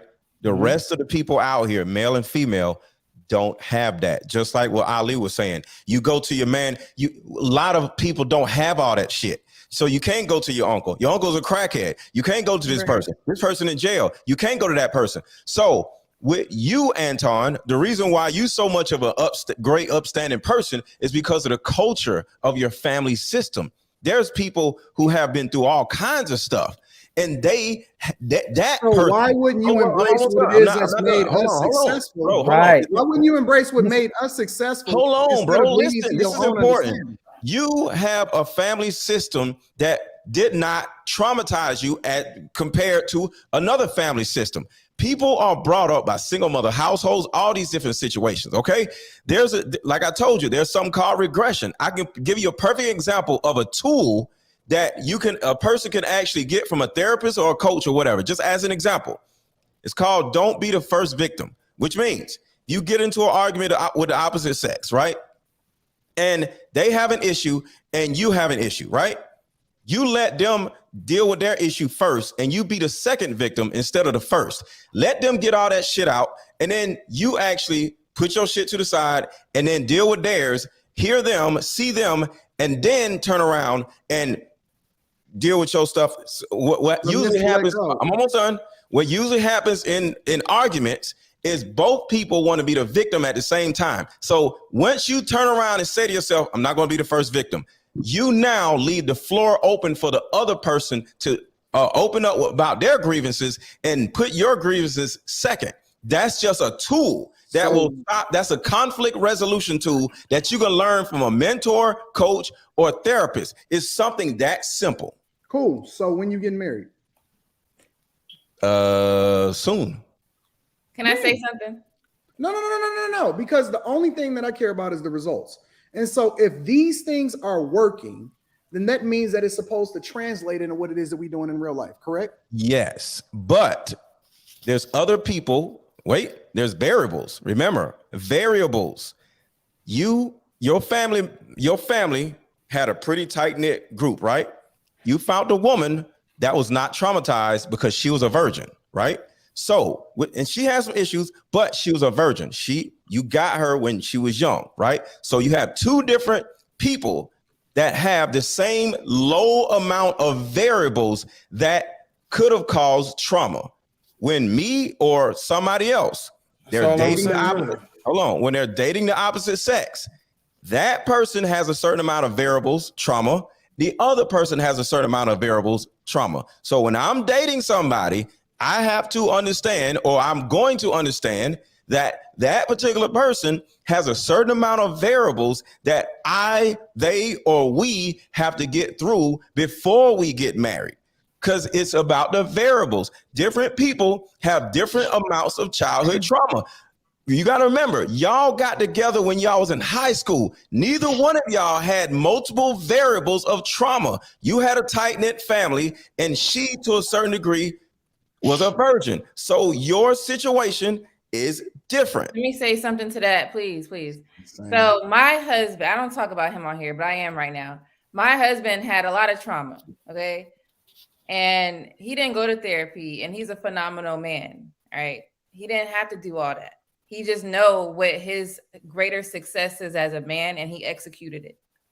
And he had failures, but he learned how to work through it without the therapy. I'm not saying people can't go to therapy. That's your choice.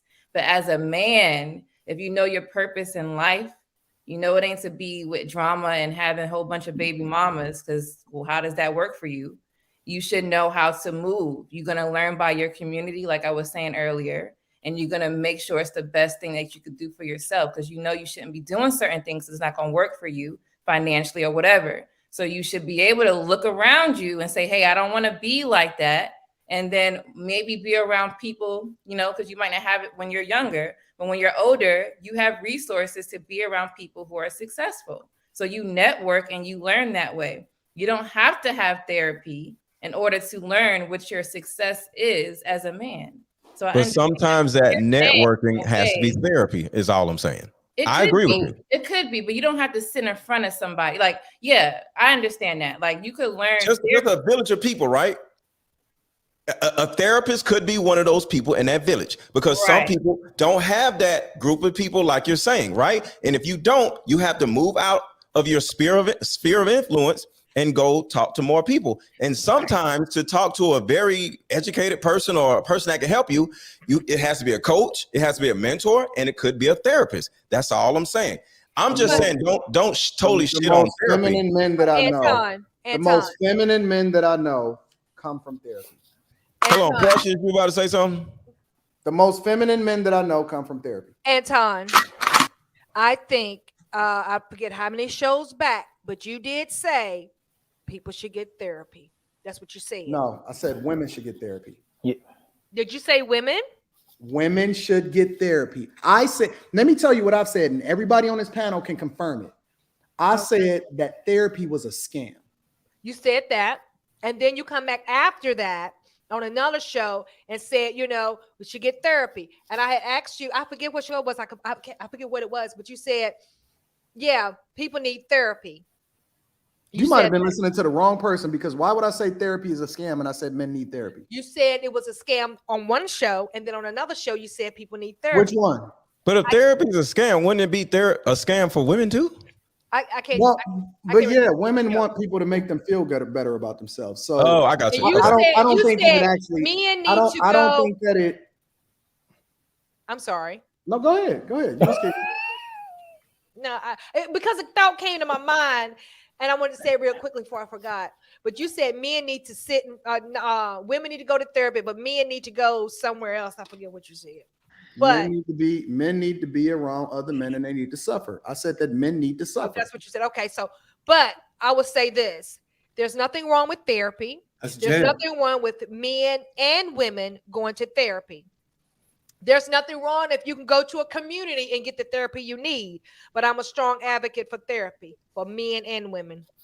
Well, I would say that I don't think that men should ever take advice from women. I'll tell you, and that's your opinion. I can try to. I don't even know if this is. I don't think that men should ever take advice from women. Don't take dating advice from women. Don't take life advice from women. Don't take money advice from women. Don't ever look to a woman as a man for mentorship in anything that you've ever tried to do in life, because all it is going to do is make you weaker.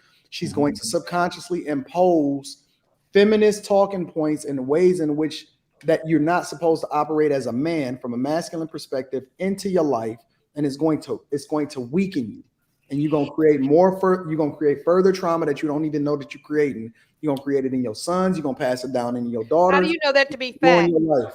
How do you know that to be fact? That's fact. That's fact. How do you know it to be fact? Well, I don't need to most men who got solid fathers in their life aren't going to take advice from a woman. Right. So I can tell you this. We can say that women file for divorce 70 to 80% of the time. But even that statistic is based off of a sample size. It's not based off of evaluating the entire population of 8 billion people plus, right? So nothing can be a fact, but we can use our life experiences and be able to draw on the things that we see in a regular everyday life in order to make, you know what I'm saying, draw conclusions and then make our hypothesis. So it don't have to be a fact, but the reality is that my life is a reflection of the thing that I see on a regular basis, and I'm winning. And in most cases, women ain't seen nothing, ain't discovered nothing, ain't But seen. I do know ain't people been that have exposed to men that nothing. have taken therapy and is winning too. Are they gay? Oh shit. No. Like, look. No. Let me just tell you something about my. I think if the black how I- community, a lot of people in the black community don't believe in going to therapy. All he's I think saying, that black which people I go to actually therapy. agree What I'm with, saying don't, is, I know don't what have he's a saying. female mentor. That's all he's What saying. I'm saying is, in the black can agree with that part. community, they always have a problem with going to therapy. Just That's get what a I'm male therapist and you good. But it's a I'm talking not gonna point. say that. But it's I'm just gonna say it's a woman's talking point. The problem with therapy, and when I whether y'all take I come from the same type of family that Anton might be talking about. I had uncles, grandfathers, everybody was married, everybody was strong knit together. When I got into my position, they didn't let me operate the way I wanted to operate. They wanted me to operate the way they wanted me to operate. I couldn't tell kids to be men. I couldn't tell kids to be women. I couldn't tell kids to suck it up. Every time they had an issue, you had to give them things for their triggers. Everything triggered them though. Eventually they gaslighted for everything. They always have a trigger, and they never took responsibility and accountability for everything until I ran my class the way I wanted to run my class. I didn't follow the. I was a mental health teacher in a school with teachers, and the teachers were destroying. So a majority of the teachers that's in the school system are destroying children. They don't even want to work there.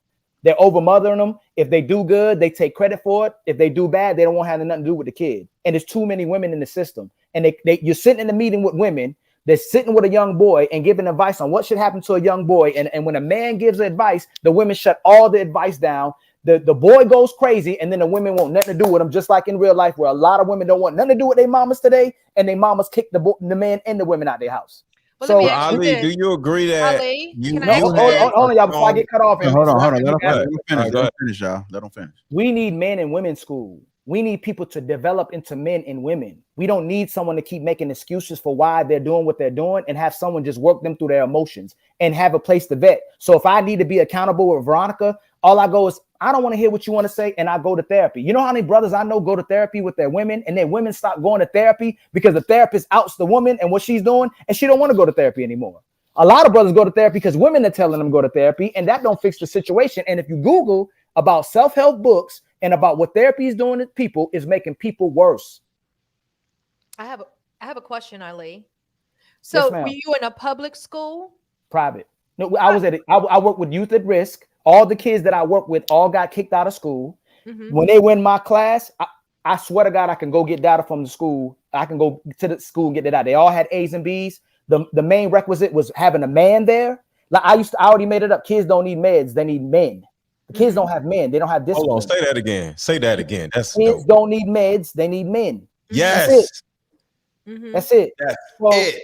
I work, and eventually when I was working in schools, the kids need love and support. They need a man that implements everything that's in that classroom, and they have high expectations and standards. If you're not doing that, we coming out the classroom. There's no ifs and ands or buts about it. You're gonna succeed. Ain't no other option. That's how I was raised too. If my mother put food on the table, I can't go nowhere till I eat it. I wasn't allowed to quit. I wasn't allowed to make no excuses. I didn't have parents that quit on me. My father, even when he had pneumonia, would still try to go to work. My mother never quit on her household. I had relatives that never quit. None of them came from mental health. And if they did go to mental health, I would look at them different too. If my father ever came to me and say he bipolar and got anxiety issues and he depressed, I would look at my father different. And it make me, because I'd reflect.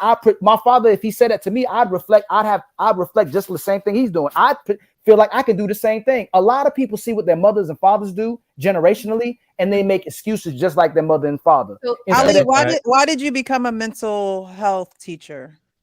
Is that the correct? My ultimate goal in life is be a leader and create leaders. I don't want to be like the ultimate. I don't want to tell people what to do. I want to create male leaders, and I want to create strong men and women. That's my ultimate goal. If you know anybody from my city and me in the community, or people on these panels, all I'm for is to make strong men and women where we unify and take responsibility for our actions. It's not mental. It is mental health because we're accepting what the same people that destroyed us, the same people who destroyed the men, women, and the kids, implemented something right behind it. They started educating us. They started giving us the medical fields, mental health fields, everything. But when you can watch dozens of movies of where when men conquered other men, they controlled those people and taught them what they wanted to know, and then they implemented the mental health. And now we sit here every single day advocating for therapy and healing. We're healing forever, though. You're 55 years old and still healing. You know, so instead of yes, ma'am. So I wanted to say that, my father, I didn't look at him any differently when I knew he was an alcoholic, and I had to get educated about that. And when you become an alcoholic, alcoholism brings about depression, and he didn't know anything about that. But when we were educated on that he was depressed, I didn't look at him any differently. I'm sorry, go ahead. I'm going to accept your answer, but most people, when their relatives start doing different things, we do look at them differently. We love them and we still care about them as the relative that they are, but we do look at different at them, and we see our family members drop. There's a lot of men and women who drop the ball for their kids and they destroy their lives, and now a lot of kids are talking about the old heads saying they dropped the ball because we made excuses for those people at that time, not because we wanted to, because where mom and dad and our grandfathers would never let nobody come into our house and say you need extracurricular activity from what they say, have recreation, have mental health from them, be taught from them. The mothers let the system infiltrate the homes. Yep. Not because they wanted to. Again, not because they wanted to, but because what they destroyed the men, and then they work. I never thought in my lifetime that I would see women moving the way they move. I always thought the mothers would always be there because I saw what was happening to the men, and now I see it can happen to the women mentally as well too. So I've seen strong men and women. It's the way they're being raised. It's what's happening to us and what we're allowing to our families. But Ali, so let me say this. Hold on. So let me say this. So what you're saying is right, because when my brother started acting out, the school wanted to take my brother and put him like in, what do you call these homes for kids, for bad kids, whatever. My father was like, no, we're going to do what we need to do here, right? My mother experienced nervous breakdown. She experienced depression. She experienced all those things, but she was so strong that she never went to get help. She never went to any of those things, right? And I saw all this, and I never looked at them any differently. However, I made it in my mind that I wouldn't go that route because I saw what it done to them. And Miss Veronica, can we shed light on certain things? Let me ask you a question. Yes, hold go on, ahead. Miss Lego, you got to have to ask. Hold on. Veronica, can you shed light on the fact that what happened is we lost a village and a community and strong men and women to where we started having to go somewhere else instead of staying in the house. That's why people had to go out the house, because the men were destroyed, the women were destroyed, and now the kids have identity crises. We went from, do you realize you being a woman is an umbrella term now? It's not biology. It's whatever you think you are. It's an umbrella term. I know that. And now we're going into non-binary people. Do you know who's pushing those? The feminine energy. The feminine energy say you can just do whatever you want to do. You can be whatever you want to be, whenever you want to be it. There's no responsibility behind that. But a lot of children watch their mother try to maneuver the best way they could because they were so prideful they wouldn't acknowledge that I do need a man in this house, because no one will ever say I don't need a woman in this house. So how did we go so long in generations with women professing that they don't need a man or marriage, but men would never say out their mouth, hey, you don't need your mama. You don't need a mom. You need all the problems we have. And all the things that's happening to our communities is the effect of single parent houses that's led by single mothers, not single fathers. But Ali, if you are admitting that our families, like I said, you and Anton, y'all had a strong family system full of men, right? Everything you just said, I'm agreeing with. And that is the reason why these people need therapy. And that's all I'm saying. So look, the bottom line is this. You missed exactly what I said, Mr. Lego. The fact that you went straight back to that, I just told you what this, why you go right back to that? Can I finish? The bottom line is this, bro. Things are happening to people when they are raised by nothing but women. Young boys, you had a strong family, understood. But other young people, male or female, they don't. Those people. Did you hear what we? I'm not done. Those people have to seek out external people in order to get help. We That agree. is all I'm saying. And I understand there's cognitive therapy, which doesn't have anything to do with drugs. And you got all this other therapy where you can go to a damn therapist and they're going to try to prescribe you some shit. So I understand what you're saying when it comes to certain type of therapists. They're going to try to put you on some drugs and all that crazy shit. So I do We need understand. schools. But We the need bottom line man. is, We need it's man and about women's schools, finding a- brother. We need schools Ali, that raise warriors. Can I finish my And- statement? Can Of I course, but you- finish my statement? Yes, sir. You said okay. It's important to go to an external person or a group in order to get the help that you are admitting that young people are needing. That's all I'm saying. And it could be therapy, it could be this, it could be a mentor, period. In my whole just career as just what I do, I've been to different mentors, and they Veronica, the way I know Veronica, we both have had a mentor like 4 or 5 years ago. He's like a father figure to me to this day. But the bottom line is, he wasn't a therapist, he was a coach. But we both went to external people in order to learn how to do certain things. That is all I'm saying. And I do understand what you're saying. Therapy can hurt you depending on what type of therapist you go to, but we can't just turn around and just shit on therapy like it doesn't matter at all. That's all I'm saying. It's an external source that we got to go to. That's all I'm saying. Like, can I let me say something, man?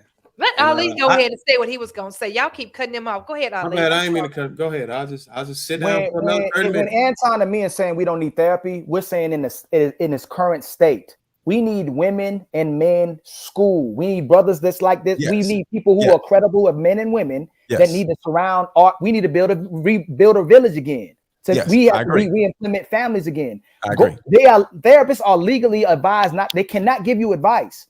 All they can do is help you deal with what you're doing by you telling them what you're going through.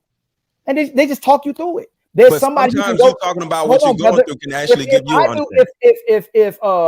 If Anton, JR, anybody, if they're my fathers, I have to go to my father to learn. My father's not going to sit here. If I'm being emotional, he's going to address why I'm emotional, and then he's going to make me a man. He's not going to let me just talk to him and go, hey dad, I don't feel good today. You know, it's going to be more like, what do you mean you don't feel good? Am I not providing you shelter? Am I not doing what I'm supposed to be as a father that's being adequate to providing for you? What do you mean you don't feel good? Okay, let's go outside. Like, it's going to be an instant thing that happens from the men that goes, you're not just going to be able to say things that when you know in a household, you can't say never or I quit. There's certain things fathers wouldn't let you do in their presence, and women too. You know what's crazy? Men try the best they can to give everybody advice and solutions immediately so people don't keep going through current trauma that we're talking about. Do you know how many people don't take the advice of certain men because they're uncomfortable with those men and they're jealous of those men, even though they want to follow in the steps, at least of the way the man is built. You ain't got to be what he is, but at least look at what kind of man he is. So all I'm saying is that we have to implement men and women schools where we raising warriors and we raising divine women that know the power of themselves. Like, that's the only way we getting out of it. It's not going to no therapy. Look, So you're saying if you went to your father and said what you just said, like I don't feel good today, he you don't think he will be like, okay, once you tell He him gonna look at, look, I'm gonna tell you what he gonna do, just like what you just say.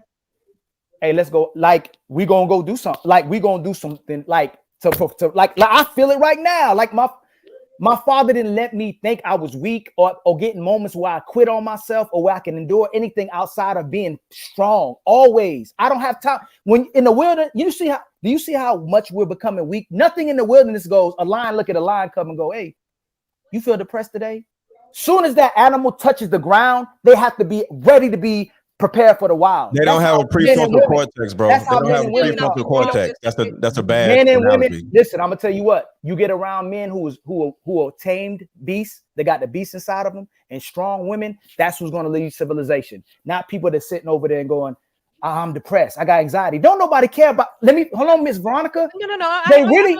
And the truth is this too. Let me add a damn. They don't give a damn about none of us unless they can profit from it. If they can't profit from it and they can't get you authorization, don't nobody care about you. Don't nobody care about them little girls and little boys. They care less about. They selling guns at Walmart.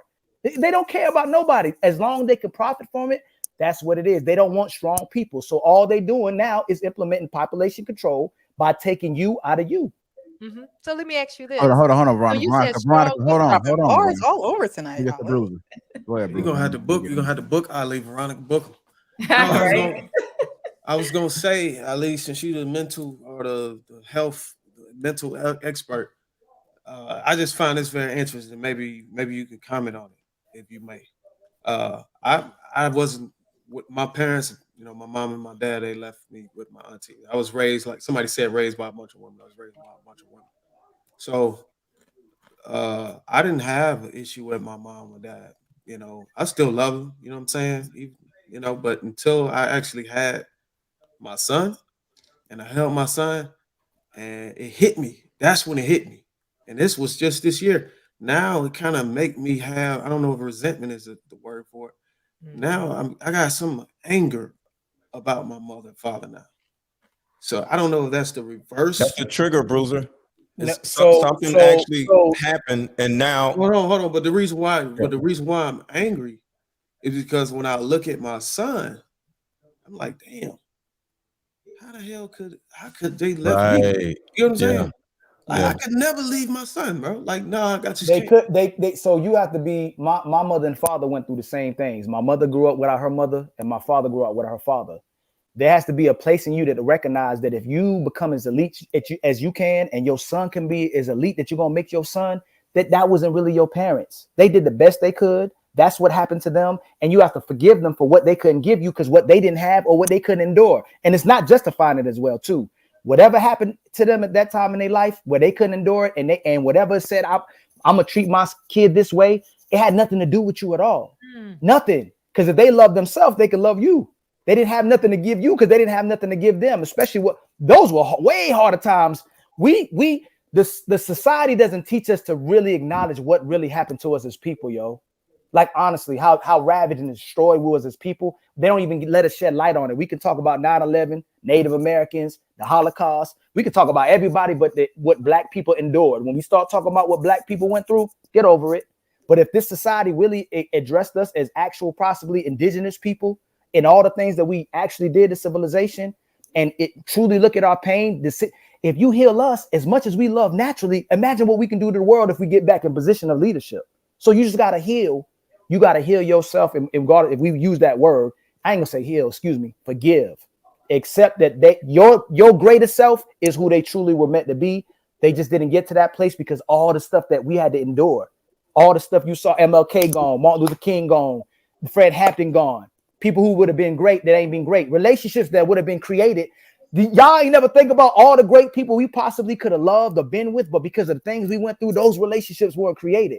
So many things have been destroyed because of us being destroyed. So then now we can't sit and make excuses no more for it. We have to restore each other with all the people that we come on these panels.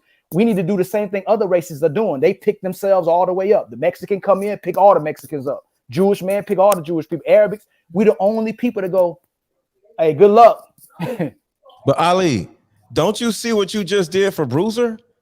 You gave Bruiser tools to utilize in his situation with his son. The therapist cannot tell him that. Ali, wait, damn. All I'm saying is this is what is all I'm saying. Bruiser opened up, he said some shit, and you said some shit. You had no idea. You have no idea because I don't either. What you just said could have really helped Bruiser with his situation. That is all I'm saying. Therapy, bro. Therapy, though. Do you know what the greatest thing is? Mr. Let go. Mr. Let go. Hold on. Mr. Let go. Mr. Let go. Oh, slow down. Do you know what the greatest things I did for kids? It wasn't even my words. It's the fact that I just embraced them and held them. Right. So Ali, the word, so a I'm therapist just sitting in front saying of a therapy is one of the many things that somebody can utilize. need That's all I'm love. saying. You just did something good for Bruiser. That was dope. That's all. I'm trying to give you a props, bro. I respect what you're saying, brother, but you keep going back to therapy. That is not that. It's a minuscule thing that is not going to help us. Bro, it's an outside source. Is all I'm saying, bro.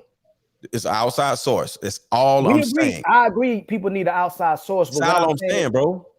People need to be embraced. People need to be touched. People need to be held in a positive way. Let me ask this question really quickly. Why are you such a huge advocate for therapy? I'm just curious. No, it's not about me being a huge advocate for therapy. Y'all are shitting on one of the many sources that can actually help a person. We need to step out of our own sphere of influence if that sphere of influence is influencing us in a bad way. We got to move out of our own. It goes back to the box I was talking about, mouse being in the box. We got to get outside that box and go talk to more people and like be in different environments and stuff. It doesn't have to be therapy. It just has to be an external source. And because a lot of things y'all are saying, you got to fix yourself. That's bullshit. No, do you think need that to go you to are somebody else, no matter who they are, and learn from them. And that's what Ali just did with Bruiser. That's all I'm saying. Do you think that you are being? Do you think that you being the mouse in the box by sticking with this point, even though he added additional context to help you understand why you should think differently about? Because he literally broke it down. He said, "Listen, a therapist can't say these words to you. A therapist can't do this. A therapist can't unlock this part of you because there's a specific agenda that's being pushed based off of how it is that they can profit off of you." And then he added additional context, and I'm not going to go into it because he's the expert in that, right? And I'm not like, I think that sometimes, like, we don't all know everything. And so if he substantiates his argument and then validates it by saying, yo, this is what my experience is like, this is where I came from, this is what I've seen, this is what how I've affected young boys or whatever, I can't argue with that. I don't know how I can't listen. But do you think I'm arguing with him? Yes, because I'm literally, Ali, how many times have I said, yo, what you just said was dope. What you just did is dope. I'm not saying it's not about therapy. I keep saying one particular thing, outside sources, and therapy could be one of them. That's all I'm saying. It's not about just go to therapy. It's about going outside your sphere of influence. And because like I said, sometimes your sphere of influence is influencing you to do the wrong things. People don't want to go outside of their own box because they're comfortable with the dysfunctional people in their world. That's all I'm saying. It could be therapy. It could be something else. But I said we need each other. We need, it has to be a group, right? It has to be a group thing. Do you realize all those kids that I taught, the power? So when the power of even someone being abandoned, all those kids, every single kid that I taught in that school, when they went to the next year, all of them went to level 5 youth a facility with this level 5. Do you realize that? They got so much foundation in North Carolina. I just text you. DM'd you. I want to come down there and fuck with you because I like what you're saying. I just don't want y'all to just totally shit on therapy. So we're not. What you saying? Let go. The language. Oh, sorry about that. I just don't want y'all to just totally just throw therapy out. I'm on board with you. I just sent you a DM and everything. I want to come down there because I ain't that far from North Carolina. So the difference, Mr. Let Go, you could use the word therapy, but when people hear therapy, they think of therapist and they think of, you got to go to a place and sit down and all they're doing is listening to your thoughts and then they're going to figure out how to help you with your thoughts. That's different. What Ali did with Bruiser is the type of therapy that we need, but we just want to throw away the therapy word out, therapist. We're looking for more like a mentorship, not like you got to go to a place like a doctor and then get, pills or whatever. That's like different. And when people think of therapists, that's what they're thinking about. But getting like some type of mentorship from another man, like let's say for Bruiser is different. So I don't know. I see like there's a difference of what you're saying and what he's saying. So just throw the therapist out and get more of like leadership, get someone that has quite a bit of experience because some of those therapists don't have that type of experience to help somebody. That's all is what I'm saying. All I'm saying is don't throw the therapist out. You don't have to use it. Just don't totally throw it out. That's all. I agree with Mr. Let Go. I think therapists are needed. And you do your research on the therapist, and not all therapists is for everybody. That's all I'm saying. I agree. But nobody's refuting anything that Aaron sorry. said. No one's refuting it. You just keep saying it over and over again. Ali, I agree with what you said, and I commend you on what you did. It sounds very admirable for what you did for those kids. I agree. Were they all boys or were they boys and girls? There were boys and girls, but I got to a point where I didn't even tap myself on the back because they still had to go back to their homes. And a lot of people would come in these facilities and pat themselves on the back for things that they got from what they did for the kids, instead of acknowledging like what's really happening to these kids. Right. You gotta go back home and get Or deeper than that, what's happening to their families? What's really going on with people? We're not addressing any of those issues. All of us need a foundation that never moves. You have to see these kids through for the rest of their life. All of us do. Exactly. We have to re-implement a brotherhood and sisterhood and a village like mentality, like everybody else. But everybody, when we come on, hold on, because I have a problem with this, because this is not a kumbaya situation, right? Simply because you can't really take into consideration what he says when he specifically highlighted how bad therapy is for us, and then say we need therapy, but I agree with what you said. It doesn't make sense. I have a different opinion on that. That's all I'm saying. I do too. I When just he have a said different he opinion on didn't that. know Wait. If you have a different of opinion, then you can't sit here and say that you agree with what it is that he says. No, I actually can. I see two sides of every look. I say what he said. And that means makes a that lot y'all of didn't sense. listen to entirely. Y'all wasn't paying attention. I heard every word he said. What he said then. I heard every word he said. And he I said don't sometimes a agree with child one needs to be part of hugged. what he said. Is That's what all he I'm said. saying. Sometimes it wasn't about the talking, or sometimes a kid just need to be held. Did black men come together collectively, strong black men together, and decide we need therapy? Or was it another group of people that decided that we needed therapy that had to make money? Who do you think decided that? We can move on, man. I'm just asking. No, Mr. Lego, don't move on that. No, just answer that question. I don't know who Everybody's did in it. agreement, so we could just move on. I will say this, Ali. I don't know who come up with it. Most likely it was the Caucasians. I don't know, but I know it helped me and my family. So that's all I'm saying. It helped me and my family. All right, And it has helped me in my past. What's up, Chaotic? We got to move on. What's going on, Chaotic? We got to move on. What's going on? Do you guys mind if I? No, we got to move on from this. Oh. Yeah. You guys just tune in. Welcome to Lapeef Let's Talk. Make sure you guys get the likes up. Also, make sure you subscribe to the channel. Now it's time to get to the meat of the conversation, and we know the ladies like the meat. With that being said, better come through these super chats real quick. Trucker Yell 499 also member says, I told my lady, listen, what you're about to receive and see is not a fantasy. Don't let your past dictate your future. All I see is bad faith today. Black Panther $10 says, trace the men on the panel. They make a W for the win. LOL. Trucker Yell 199, a lot of bad faith from women today. A lot. Hidden Gems, $5 also member says, Mr. Let Go, the idea of scientific equals random biology studies crossed with horrible human analogies until he can steal someone else's thoughts. LOL, come on. Stanley Douglas, 499, Ali, keep cooking, bro. Dope perspective. Christopher Campbell, 999, Ali is on point, 5 emojis. Trucker Yell, 199, F, a therapist, surround yourself with real men. Ms. Parker 199, this is a great show tonight. Convo's on point. Team Fatty $2 also member said Mr. Let Go is an emotional attachment strategist. Lynn 199 says women need therapy, men need counseling. Trucker Yell 199, Veronica. Let me read that one. Trucker Yell are the GY, my exact thoughts. To go $5, I don't agree with therapy either. But Anton, I have a question. Did Solomon's mother tell him what a virtuous woman is? Marcus Evans $10 says MVP goes to brother Ali. Ronnie 999 says that boy Ali is in his bag. 5 emoji. Trucker Yell 199, man, get Ali a trophy. He earned his stripes. Noble Xavier Rossum 199, let go derailing this convo.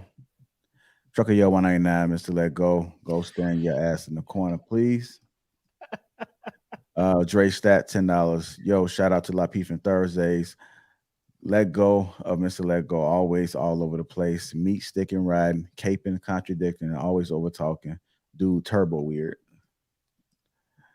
Hidden Gems, $5 also member. Mr. Let Go don't want to understand because he needs the single mothers. He got tires and the time for them. Don't mess up his good thing, Ali. Marcus Evans $5 says Ali dropping too many bars tonight. Nauseum 199 balancing, wondering if she chose the right Ali. Cliff Williams $20 says we need to bring light to people like Mr. Let Go who are out here coaching people and don't even have the damn results to back up what he's talking about. I'll take it from someone who actually has the results, Anton. Mr. Wilcox 84,999. Great topics tonight. 100. Anton, can I book you? I know you only fly first class. 100. Hidden Gems $5 also member says, I leave my brother. You on point tonight. I need to hire you to vet women for me. You are on point tonight on all the chords. Mr. Let Go. Shut up. Lynn 199 says straight org of men and call it the council. Shout out to Chike Auto LLC, became a member. Salute to you, sir. Welcome to Green Gang. We definitely appreciate you. I think that might have been all of the chats. I got some coming through. Shout out to J.I. Anytime. I respectfully request a return to Michelle, Island Girl, Pearl, Quest, Logic, Ricky, Trucker, and Chaotic personalities like Let Go, the K's, that Queen Lady, and B. Taylor make discussions hard. I think that's it. Appreciate all the super chats that's come through thus far. Appreciate the panels and the chats' patience as we comb through them. I know they were building up. If you haven't already, hit the like button. Also, make sure you subscribe to the channel. Now it's time to get to the meat of the conversation, which is how deep of a friendship do you need with your husband before marriage? How deep of a friendship do you need with your husband before marriage? I do have a clip to play with this. I do want to get to Precious and Balance and Lady Di and Bruiser. I'll get to you, Chaotic, in a second, but I just know you just dropped in, but they've been waiting patiently. I am not looking to just have flings, just meet anyone. Yes. I don't want to share my energy just for no reason, right? 100%. So I'm looking for somebody that will be my husband. And I say, actually, do you know what? I want my husband to be my best friend first. I want my husband to be somebody that's been so close to me that I didn't even notice that I've been my full self with. But he knows everything that is good about me, everything that is bad about me. There's no secret. And that he loves me that way for who I am. So when you then put the romance and obviously put sexuality into the equation, it doesn't make things as difficult in terms of getting to know each other through that. I hear that. Can you not? So what, are you saying that you would want him to be one of your close friends first and then? I would want us to be like this and then. You know, when sometimes, well, obviously. But is it like may this not best happen- friends, or is this like, because there's a difference between dating and getting to know someone and building that companionship and then being like, oh, we're going to start off as best friends and then maybe we can see what happens in the future. Is that fairy tale? I think it's fairy tale. I don't think that happens because I think, honestly, and this is what I've had female friends tell me, Mhm. when they see a guy, they're like, they know whether they would go there with him or not.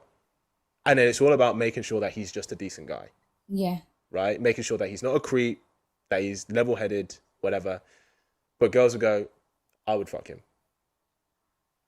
Yeah. And I think, and the reason I'm saying this is because we have so much access.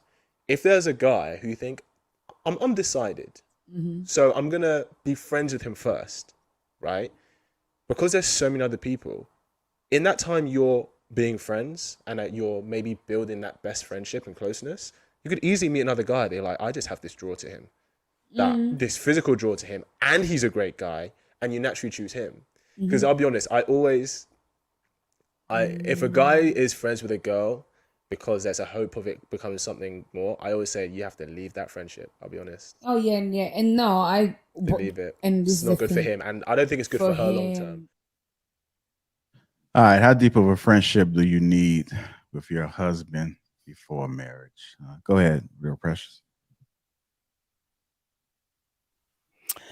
How deep of a friendship do you need? I believe I've always said that you know, you should see someone in a seasonal view, meaning that they may be one way the first quarter and the second quarter they're a different way. As far as how deep you should be as far as friendship, you should know things about this man before you marry him. There are core foundational things that you do need to know about him. Once those core foundational things are set, and I don't think it takes that long to know those things, but once you know those things, then I don't think that marriage would be hard. All right. Balancing codes, what are your thoughts about it? How deep of a friendship do you need before your husband? Well, with your husband before marriage. I was reading the question because it's interesting the way it's phrased. That's that woman I think that's on the Pearly show as well. Every time I hear her speak, it's just I just don't really understand like what she's saying. Like I don't it doesn't even make sense the way she puts things together. So yeah, I think you need friendship with a man definitely, but I don't really think about it in the way she's saying it. Because I could date a man and be his friend at the same time. Like I don't know. It's just interesting the way she's putting it together, but I think just spending the time with the man, spending the time with his family, spending the time with his friends, being in his environment and seeing how he behaves. I think that's important. But at the end, the man chooses the woman, right?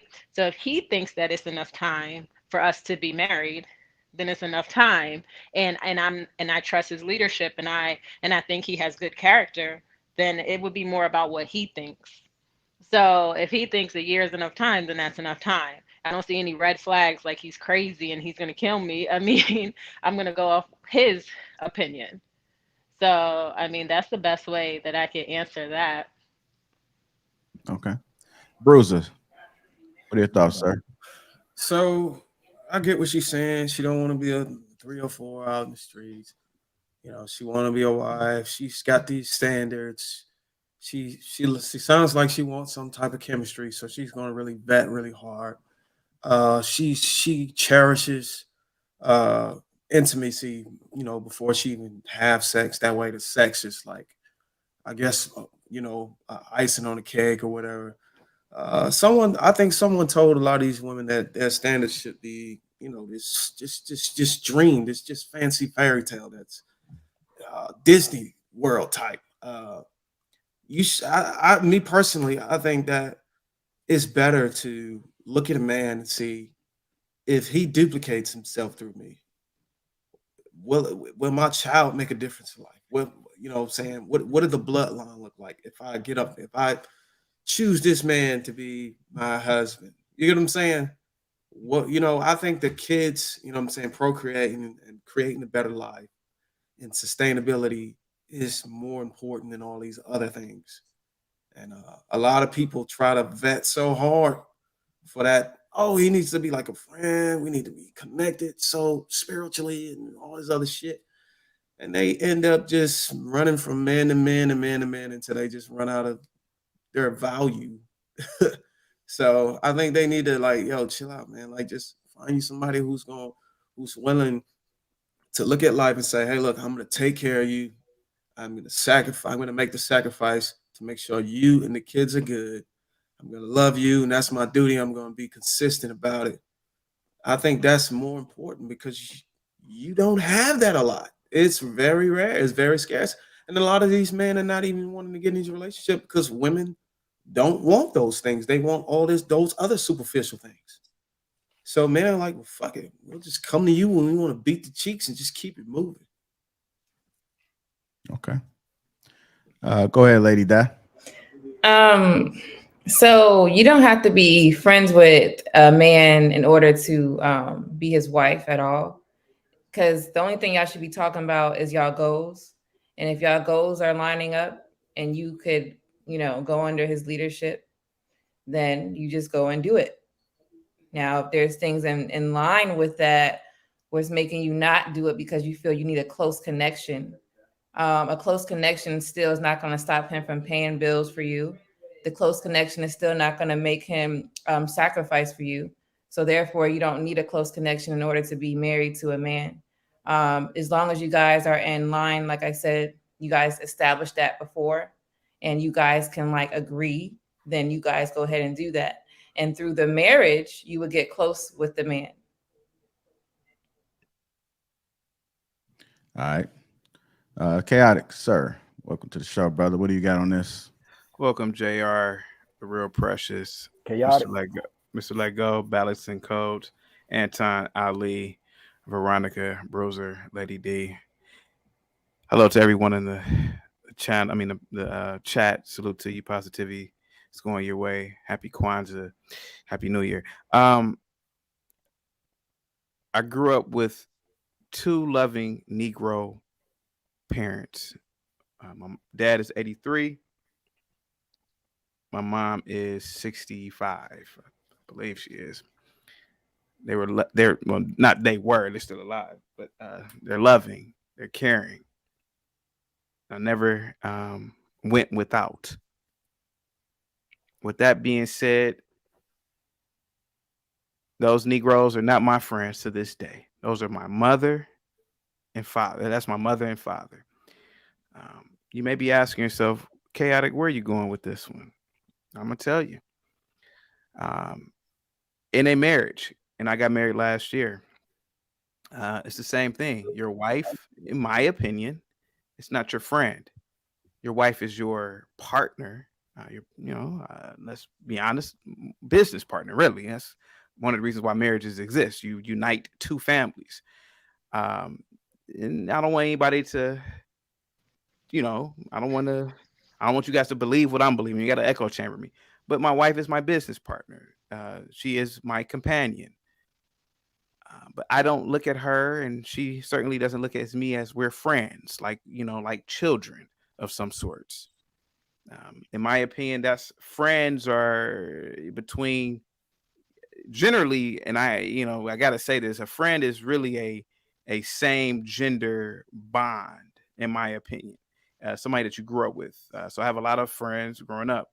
A woman can literally fall out of friendship with you at the drop of the hat as soon as she gets married. I've had a lot of friends like that. As soon as I had a good friend of mine for years, and I respect it. She got married, boom, all that friendship stuff went out the window. But I have male friends whom I know since pretty much childbirth, and we're still friends. So the friend dynamic, in my opinion, nobody has to believe me, in my opinion, is sacred for male bonding or female bonding.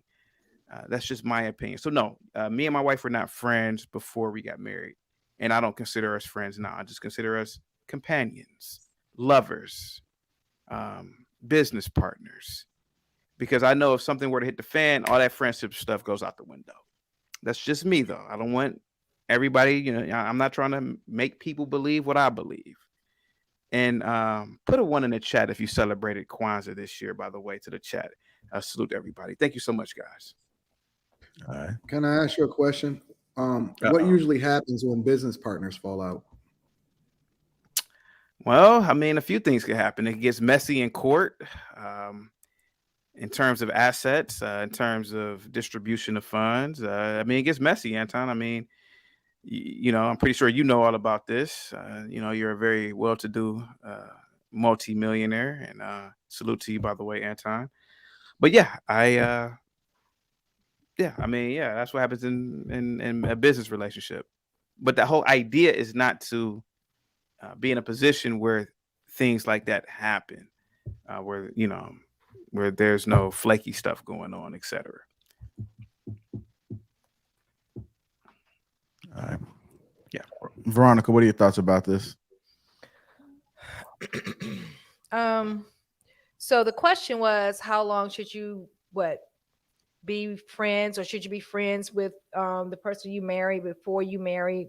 Something along those lines, right? It's how deep of a friendship do you need with your husband before marriage?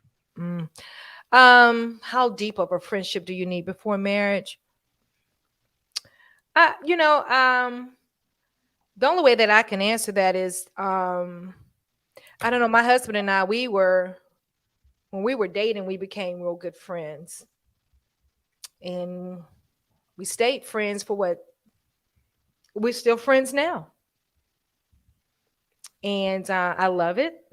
Of course, we didn't put no time frame on it, but like I said, we are still friends now, and we was friends before we got married. We was friends while we were dating, and yeah, I didn't put no time limit on it. He didn't either, and it's great to be a friend, because we had got to a point in our relationship to where we could agree to disagree and have like really hard conversations. and, you know, allow each other room to say or be like whatever we wanted to say to each other without the other getting offended by it. So I thought that was a beautiful thing, right? So in my opinion, I feel like that you should get to know your mate. I mean, as much as you can. Even when you get married, you're still learning about your mate, right? So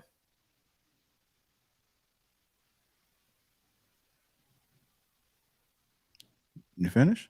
now I'm looking at Chaotic. I'm just waiting for him to say something. Oh, okay. My bad. He's on something else. But Anton had said something at first I didn't agree with.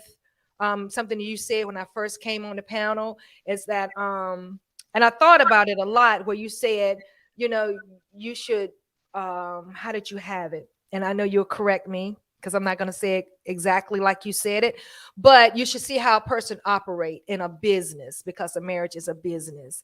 And I never thought about it like that, and I never looked at it like that. And you say you watch a person and you don't marry for love, you don't marry for those things. You know what I'm talking about?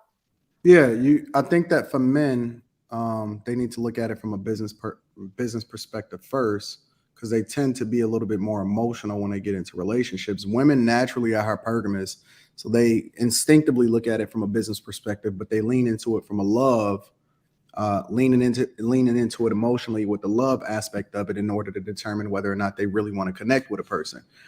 Two things can be true at the same time, in my opinion. I think that you should look at it from a business perspective, because that allows for you to be able to see through the BS and then protect yourself, leverage your relationship in order to really be able to capitalize off of it in a lot of different ways.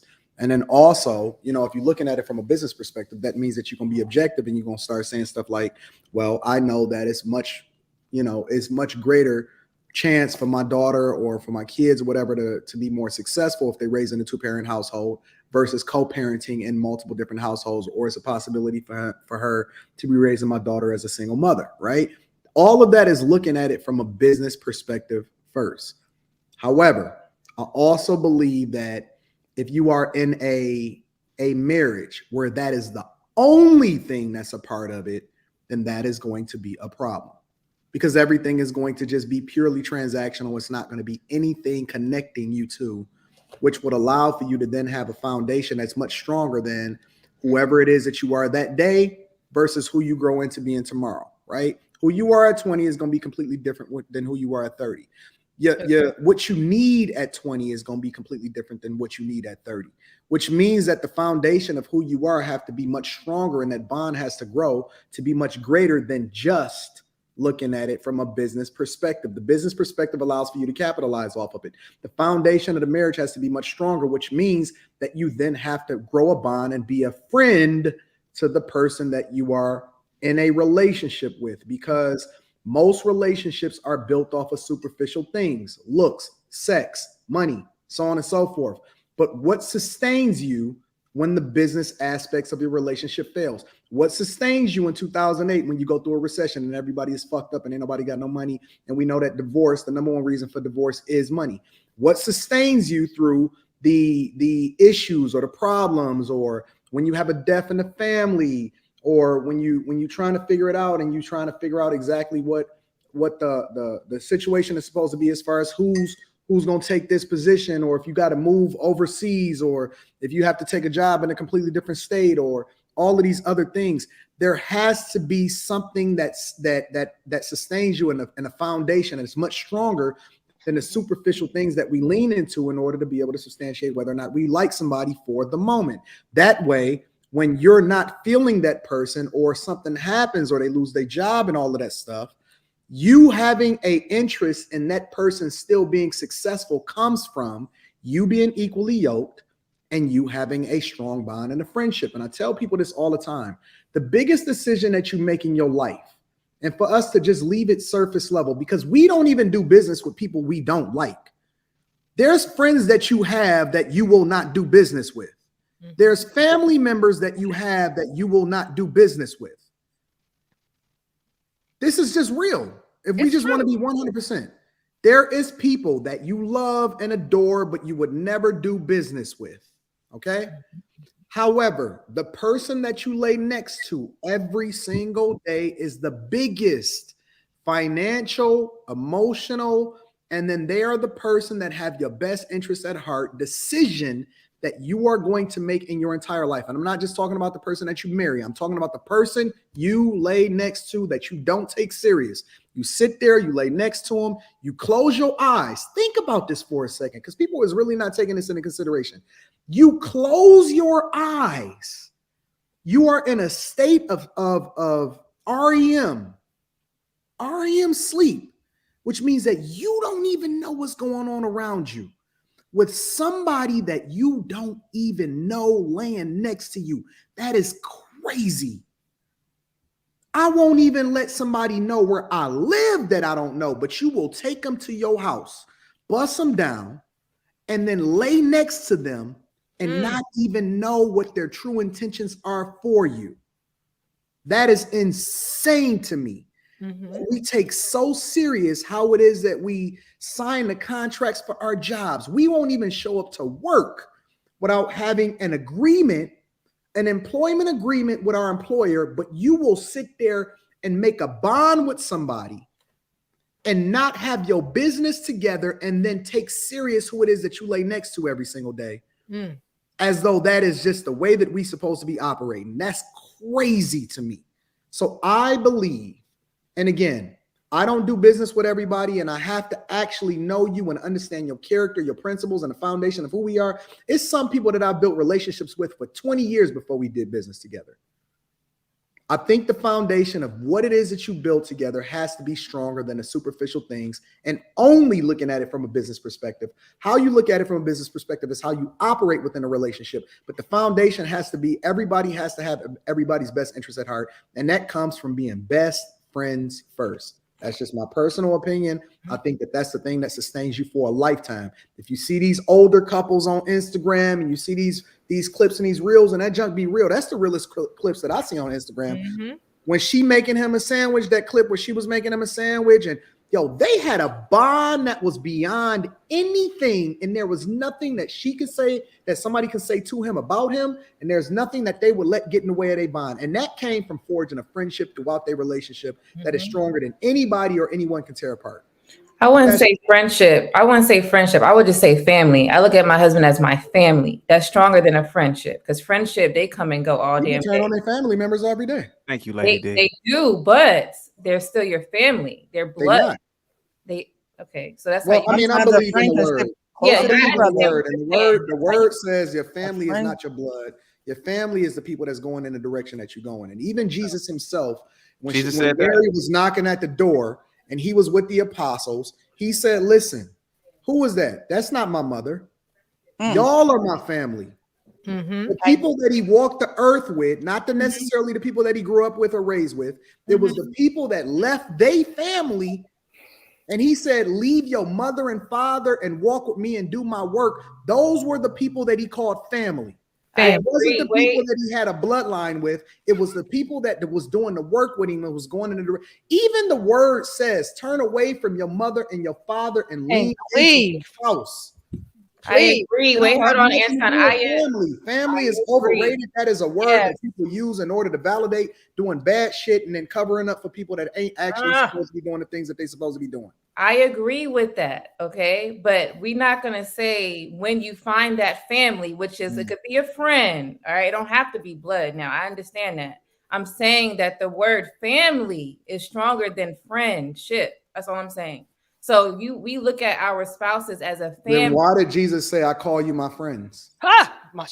Where does it say that? Friends stick closer than a brother. He literally look it up in the word. He said, "I call you my friends." Yeah, I will have to see that. I haven't seen the friends. Look it up. Yeah. He didn't say, so just because he said that, he did not say, "I call you my family." He said, "I call you my friends." So because Jesus said that, we got to. And if you suffer with me, you are my friends, and you will reign with me. That is what it says in the word, literally. Okay, so in the word, you do know you could look up word by definition. So did you do that? Oh, what? Did you look up the word by definition? So in the Bible, because I speak Bible, but I didn't know we was gonna do that today. In the Bible, though, did you look I like up that this. word? And Which word see what it specifically are you actually referencing? meant? Are you talking about friend? The friend. So in the Bible, right? I can There's go and get my concordance and we can reference it in the Bible. you can, because I haven't heard that. You Can know I what I'm ask saying? So Anton a question real quick? you teaching me. So I haven't heard the friend thing in the Bible, but I do know when you look up words from the Bible, it would tell you exactly what it means. Can So I ask friend Anton? may relate back to family. I don't know. So I want to see what it is that you're talking about. Can I ask Anton a question? He Real literally quick? says a friend sticks closer than a brother. There's definitely a differentiation between the two. No, I didn't. Go ahead, No, I Kiara, didn't before I say go get that. I my said to concordance. look it What up was your question? as a definition. Anton, listen, man. I know I'm just a lowly, poor Negro compared to you, sir. But I do have to ask you a question. Have you killed your neighbor for working on the Sabbath day, since you're taking everything in the Bible so literally? Well, see, here's the interesting thing about the Bible that you don't probably understand. Hold on, I'm gonna add the context, right, before I answer the question.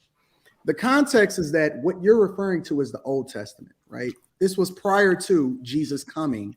And if you actually understand and you read Galatians and you read the letter that Paul wrote to the Galatians, he said, do away with the Mosaic way and the Mosaic law, because that was the biggest thing that they were competing against. And I don't want to make this Bible study, and we can go into Bible study specifically. But Go ahead. That's what the world needs. One of the things that was really, and this is one of the reasons why I have debates, and I have these off cameras in real life with these Hebrew Israelites, is because they lean so much into the Old Testament without understanding the entirety of the word. The Old Testament and the old law was there to show you what you weren't capable of, because very rarely, it was only a couple different people, right, that made it to heaven. But we're going to get into that later. But you couldn't keep the law. You even had to have intercessors go to God on your behalf. And that's why they were making so many sacrifices with calves and goats and all of these different things in order to absolve themselves of the sins that they couldn't help themselves from doing. So when it says keep the Sabbath, that's true. When it says don't kill your neighbor, that's true. When you actually look at why Jesus came and the fulfillment of the promise of the covenant that God gave to Abraham, right? You start to get more understanding as to why Paul was writing the letters to the Galatians. Paul was writing the letters to the Galatians because he was saying that we need to do away with the Mosaic law. And he only had two laws. We only have two commandments going forward, right? So it's not that you can't do anything or that you're not going to sin. It's to love yourself and to love your neighbor as yourself. That's basically the foundation of how you're supposed to be operating in the New Testament, which we're still in today. So you can't take the Old Testament ways, because then you'd have to take all of the hundreds of laws that wasn't even stated outside of the 10 Commandments. You'd have to go and substantiate that. So I can say to you, do you eat shellfish? No. I'm sorry. So you don't eat shellfish? No. Have you ever been interested in another man's woman? Never. Never. Even without knowing, you've never looked at a woman. Oh, you mean like at the workplace or something like that? Of course. Yeah. I mean, as soon as I find out that. Can I read? I'm an animal, of course. I mean, I look at a female if I'm out. Oh, so your animalistic nature overtook what it was the law, as far as what it was that you're supposed to do and not do. But right? that's everybody, Anton. Yeah, we're not talking about everybody. Veronica, Anton ain't gonna let you put him with everybody. Veronica, I got a verse. It don't tie into what I want to answer for the video, but I just got a verse. If y'all want me to read the verse, yeah, go ahead. I think I know exactly what Anton means, but in the context of what the verse says. So this is John 15:13-15, right? It says, greater love has no one than this, that he laid down his life for his friends. You are my friends. You are my friends if you do what I command. I no longer call you servants, because a servant does not know his master's business. Instead, I have called you friends, for everything that I learned from my Father, I have made known to you. That's what it says. Now, Anton, can I say something real quick? Now, Sure. I'm not as versed. I know we're not just gonna skip over that verse that he just read. But go ahead. Right. Man. I'm not as versed as I'm looking it up on my dictionary I was telling you about. I'm not as versed on the scriptures as many of you people are, but If I'm not mistaken, Jesus also said, "Give up all your worldly possessions." No, he said that to one specific man that asked Jesus, how could he specifically follow Jesus? He says, sell all of your earthly possessions. See, I know the whole Bible. He told him to sell all of your earthly possessions and then follow me. It was a test for that man because he knew that that man was unwilling to truly follow him, which means that he couldn't be one of his disciples. Well, hold on. See, this one thing y'all. Y'all want to continue to go through the Bible or what? Yeah, Don't do it to him, man. Time we're gonna we need a go. whole Now we in the nother. Bible. This You sound one like thing you know the y'all Bible. heathens don't know, man. What the Bible say? Let me tell you. Yeah, I'm liking this. I ain't gonna lie, I'm liking this. A friend loves at all times. Now listen to me now. And the brother is born for a time of adversity. The verses suggest that a brother or sister is a special kind of friend who is especially close and can't be counted on all the time. Some of the night. God. Oh, don't get me started in this motherfucker. I wish you hurry up and read with your slow talking self. What? Go ahead, Anton. I'm done. Well, the only reason I started mentioning biblical principles because that's how I live my life. And I think that Christians, to a larger extent, they get a bad rap because a lot of people identify it, but it doesn't necessarily mean that they live their life by it. I don't even believe people have to know the scriptures word for word, every single verse, whatever, so on and so forth. Because even in the Bible, it says, in everything that you do, get understanding. So it's better that you understand it so that you can apply it to your life. And you don't even have to know everything or do everything perfectly right, but to continue to be a better version of yourself every single day by continuing to read it and then applying it to your life and then letting your light shine, being a reflection of the thing that you advocate for is truly what being a Christian is about. Just because people say that they're Christians and Christians shouldn't get a bad rap does not mean that they closely identify with the principles by which is stated in the Bible. All right. So don't believe that just because somebody claims something that they truly live in it. Mm-hmm. All right. All right. And anybody else haven't spoke on this? I think was I haven't spoke on it. So I'm just speaking in the context of the video and the way I'm seeing the way she's depicting whatever she means false. To me, it's false advertisement for men who got used me on top of their head. So to me, she's saying she wants a man she can negotiate with, a man she can be 50-50 with. And I know Chaotic used partner, but I'm looking at partner a different way versus a business partner. And I believe it's her being able to use men as fillers until she finds the man she really wants. And if you keep listening long enough, it's like she wants a woman. So to me, the same way she should want a man, I should want a woman, she should want a man. And I already got enough friends. But just to be honest, all that she's saying about friends, when a woman really loves, when a woman doesn't respect the man, she sets the rules for him. But when she loves a man or respects a man, she breaks all her rules for him. So all that friend stuff go out the door. But to tie it back to what Anton just said, I truly believe when someone I don't think you become friends with a woman initially. I think after it's a tenured relationship that's been sustained for a substantial amount of time, that person becomes your friend. Like that's your friend, your best friend. The problem with that though, Ali, is that you start doing things outside of and before you're supposed to do them because you starting to look at her not as a friend, but as a relationship. So then you'll have sex with her before marriage, right? You'll look at her and then expect her to do wifely duties before she's actually your wife. You'll do things to her and with her before actually going to her father and then petitioning her hand for marriage, right? There's a lot of things that we do outside of or we do out of order, which then yields us the results because as you see in society today, people choosing for themselves and doing things based off of what they think instead of based off of how God set the precedent of how it is that you're supposed to operate within a marriage is one of the reasons why everybody is messed up in their relationships today. Mm-hmm. I agree with you that we should dissect people's quality and see who their parents are, see how they conduct themselves, get to know the people, their friends and all those things. But I think initially, like Chaotic was saying, like I know my mother and father, I didn't look like my father as my friend. And I don't know my mom and dad didn't look at each other as friends or anybody in my families. And I'm not taking anything away from what you're saying. Yeah, I know what you're saying. When you with a woman, it's a risk. Both of y'all are taking a risk. And it's more so a duty initially. And then when you see this is a woman you can entrust in and build with, I believe that's when and when y'all all start fading away, your body parts start going a certain kind of way, and you're really basing your relationship based on your mindset, being able to make each other laugh, be able to get along, and all the other people around you have gone, I think that becomes your best friend. I think it's something Well, what happens when you set the foundation of your relationship based off of who you are when you're 30 versus who you are when you're 50? Because you're going to evolve and you're going to be a completely different person when you're 50 than you are when you're 30. Right.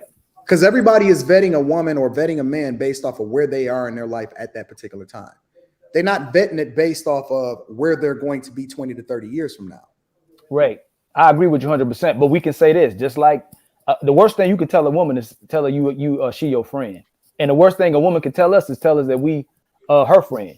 Why? And Why I think you say that? Why you say that? because you're a filler. You a filler. If I tell a woman, in our experiences, if I tell a woman you my friend, that don't go. She don't want me to be her friend. She don't want to hear the word friend. Well, here's the key though. Then that means that that's not the woman for you.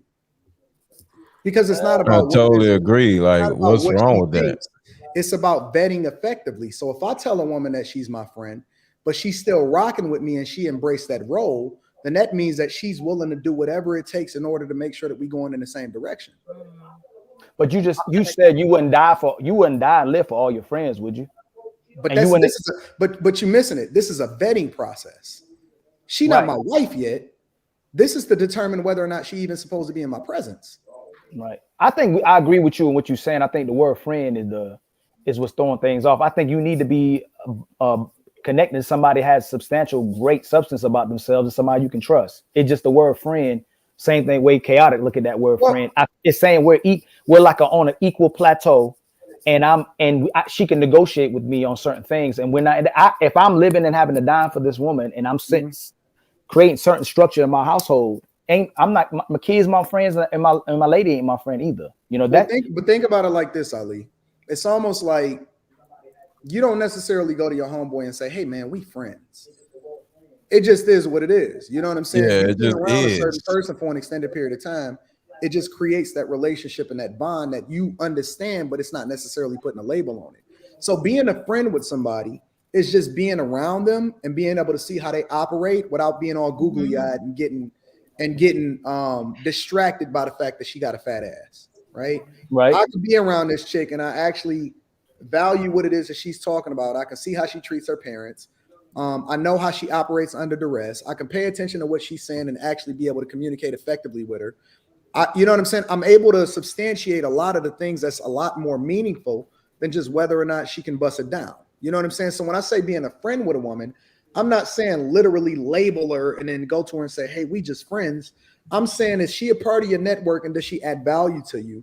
And then are you able to see how she operates based off of things that's meaningful without having all of the other things that we usually see during the dating process as far as people trying to put their best foot forward and just impress one another?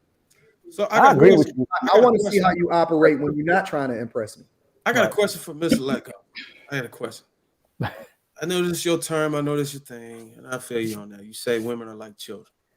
If women are like children, I remember you saying you in a video you posted, you can't be friends with your kids. So how can you be friends with these women if they like children? Okay, I like how you brought that up. So you can be friends with your kids. You could be friends with anybody, but it's about the role that you have in their life. One of the things that I actually had to do with my oldest daughter, which I talked about last week, is to actually be more of a friend to her than her father, because she needed more of a friend and less of a father because she's grown. It's certain things that, you go through that you need certain sides of a person versus the other side of a person. If you being this and that, and you got to understand, my kid is grown. So I'm not talking about being friends with a 9-year-old, you know what I mean? But at the same time, even with a 9-year-old, you got to get on the floor with your 9-year-old and play with the cars and shit, and stuff with your kid, So it goes back to what Anton said. It's not that you can't be friends with your kid or a woman or whatever. It's you're never just going to be saying, "Hey, we're friends." It's about the identity that you have with that person. I'm not your friend, but we have a friendship. You know, so it's something that you gotta, because it's about roles. You know, does that make sense? Yeah, I think my main thing. Anytime people broke up. I'm sorry, can I? Yeah. I was saying go ahead, but it's just Anytime people are broken up, I've never seen no woman stay friends with a man. And I'm not taking anything away from what Anton's saying. All of my friends is childhood friends and people I'm taking the life in friendship. If you see people get to 25, 30, 35 years, and when they break up, they don't talk anymore, man. I've broken up with a few women, and you know, we're not best friends. So when I say friends, so I just want to categorize this. I'm not saying besties and we're on the phone together or we're hanging out doing all the other stuff, whatever.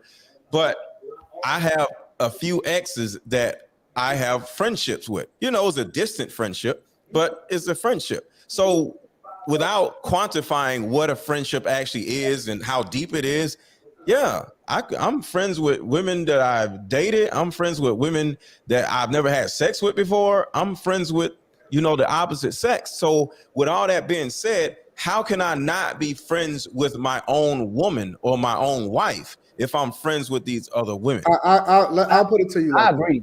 Well, let me longevity forever. If something was ever to happen, let's just say, God forbid, hypothetical situation, something physical, my chick was to get paralyzed, anything like that, right? I would be loyal to her, and I would be even more dedicated to her than I ever have been, whether or not she can give me sex or not. It's beyond sex, bro. Like, it's beyond the lovey-dovey stuff. It's beyond any of that. Like, I love that girl like more than her mother ever could. You know what I'm saying? Like, my loyalty and my dedication to her, and you know, being fierce in a way that I'm going to make sure that she is always taken care of, is beyond anything that she can give me at this point from a business perspective. And so it's more than that now. You know what I'm saying? Like, I think like you, but will most women return that favor? Will most women operate in that nature of that how don't men matter, bro. I only had to get it does right matter because we're friends. If it's I only got to get it right once, though. Come on, man. We just got to do what we got to do as men, not worrying about what the other person doing. Specifically about the person. Mr. Lego, ain't nothing to go this way about. It's seeing the reality of what happened. Men typically stay on their duty. That's what I'm saying. And you're saying what I'm saying. Yep. Anton is an extraordinary guy who will still love women and children, even if the relationships fall apart. What I'm saying is friendship is reciprocated. So if it's true friendship and something goes wrong, most women should reciprocate it as well too. But there we go with the should thing again. We got to do our jobs as men. We're talking about friendship, Mr. Lego. Everything went wrong at my lowest. She was like, I don't care what happened. We ride or die till we die. Mm-hmm. It did not matter what happened. That's she real was shit. Ride or die till we die. And I could tell it's some stories that I can't even tell. Because I don't want to, you know what I'm saying? It's some stuff that I just can't say online. But the point that I'm making is that she would die for me without even blinking, without even batting the eye. So that becomes so when you're family with somebody, every family is not good or whatever. But when you're family with somebody, you're friends with them too. It just becomes a deeper quote unquote friendship. I don't know why you saying like the family thing is non-existent. I did look up the verse that you were talking about. And in the definition, it says that it's like a companion, and a companion is like family. So all family is no good. I agree. I have family members that burn the crap out of me. I don't look at them as like, cool, I'm gonna go like, you know, be friends and continue a relationship if someone does me dirty. But I was just saying family is just a stronger connection than just saying a friend, even a best friend. Family is like your child is your family, right? That connection you have with her is not a friendship. So I'm saying I look at my husband in a way of family, not friends. I don't look at friends as like in that way, like the term friendship. Family is stronger. No, I think that friendship is stronger than family. No, people destroy friendship is stronger than family. No, hold on. So that's because all of us, I assume, had dealt with family members that are no good to us. It does not mean the word family is destroyed. Like, let's be real here. It's just that the people that we associate ourselves that are family members, uncles, aunties, mothers, dads, are no good. Okay, cool. They no good. But Anton, she's asking, is your closest relationships in your life someone you view as family or friend? I know it might be synonymous, but like It's someone friend. you view as family. I could have told you that. He look at his success and all It's that friends. stuff. You don't And lose you friends gotta at that Look level. at the fact that All family, we don't have a means- choice. All We don't have a family choice means, with you know, family, you are but we have a absolutely choice right, with Mr. friends. Lego. You absolutely right. All family means is something that you can't control, and a lot of times you can't control it. We attach ourselves to people just based off of that's all we knew when we grew up. When you have the option to choose for yourself, how loyal are they? Are they willing to die for you? Just based off of the fact that they are with you and not necessarily because of something that they can't control. Will they choose you and will they hold you down based off of factors that goes beyond just the fact that y'all were born together? But that, like I The said, that's still friendship is negative. a conscious choice that you're making to bring a person into your life for a long period of time, and there's no attachment to that person. That person is giving of themselves, and you're giving of yourself to that person, and it's a That's what marriage is. Hold choice. on. Marriage is a natural attachment. So that's what family It's a is. choice, Y'all, though. like I said, How is family it a destroyed people in the sense of the ones that do us wrong that are family members made that family term wrong. Like when you are married, that is your family. I don't understand how. But look, let me say this though. I'm saying that's more of a friendship. Like, And my ex-wife leave is your marriage. still my family, even we're not together. So I can understand what you're saying, but no, like your the most child. Look at important. your child as family. I don't get. You don't get your child as a damn But friend. the problem, We're but no, talking no. about What people you we grew up with, I not don't our get. I children. don't get it. What y'all saying? Your child is a sense of duty. Yeah, that's different. Right? Sacrifice. That is something that you We talking are about not moms, supposed to even aunties, have any cousins. choice. You're not supposed to have any choice as to how it is that you're supposed to raise your child or give them everything that they need in order to be successful. But even with that, even the word says that you're supposed to leave your mother and your father and cleave to somebody that is not a part of your bloodline, your wife. Yeah, you don't want to incest. Right. Okay. Right. Exactly. So family can change So that's the anytime. point, Lady Di. No. Think about that.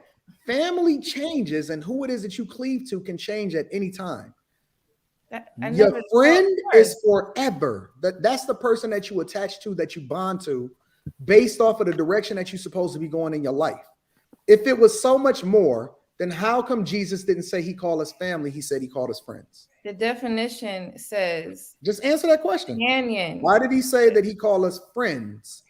And he didn't say he called us family. There's a deeper definition to friends. explain it to Friends in America as friends. I'm not talking about America. We're talking about in the biblical sense, right? In the definition, Well, it says. Hold on, Ali. Why did he say that he calls us friends and he didn't say he called us family? So I'm gonna keep saying what I said. Don't have the same blood. He upgraded from servant though. He called them servants before he called them friends. So now that they accepted the word, he gave them the word of God and he knows God's business. They upgraded from just being servants to friends. Well, the reason that they were servants was because they were supposed to be doing his will, right? You had to petition. In order to even get to God, you're supposed to go through Jesus, okay? It's a hierarchy. It's an order, right? And so you're supposed to be doing his will. Once he died for our sins, and then he said, greater things you will do than me, then you became his friend because he said, if you suffer with me, then you'll reign with me. He keeps nothing from you. Right. He gives you all info. He's not trying to little bro you. He's not trying to son you. He's trying to give you everything you're supposed to have in order to be successful and more and live in abundance if you abide by his word and you go ahead and you suffer with him. Suffering, we can debate that or whatever all day because that's a completely different conversation.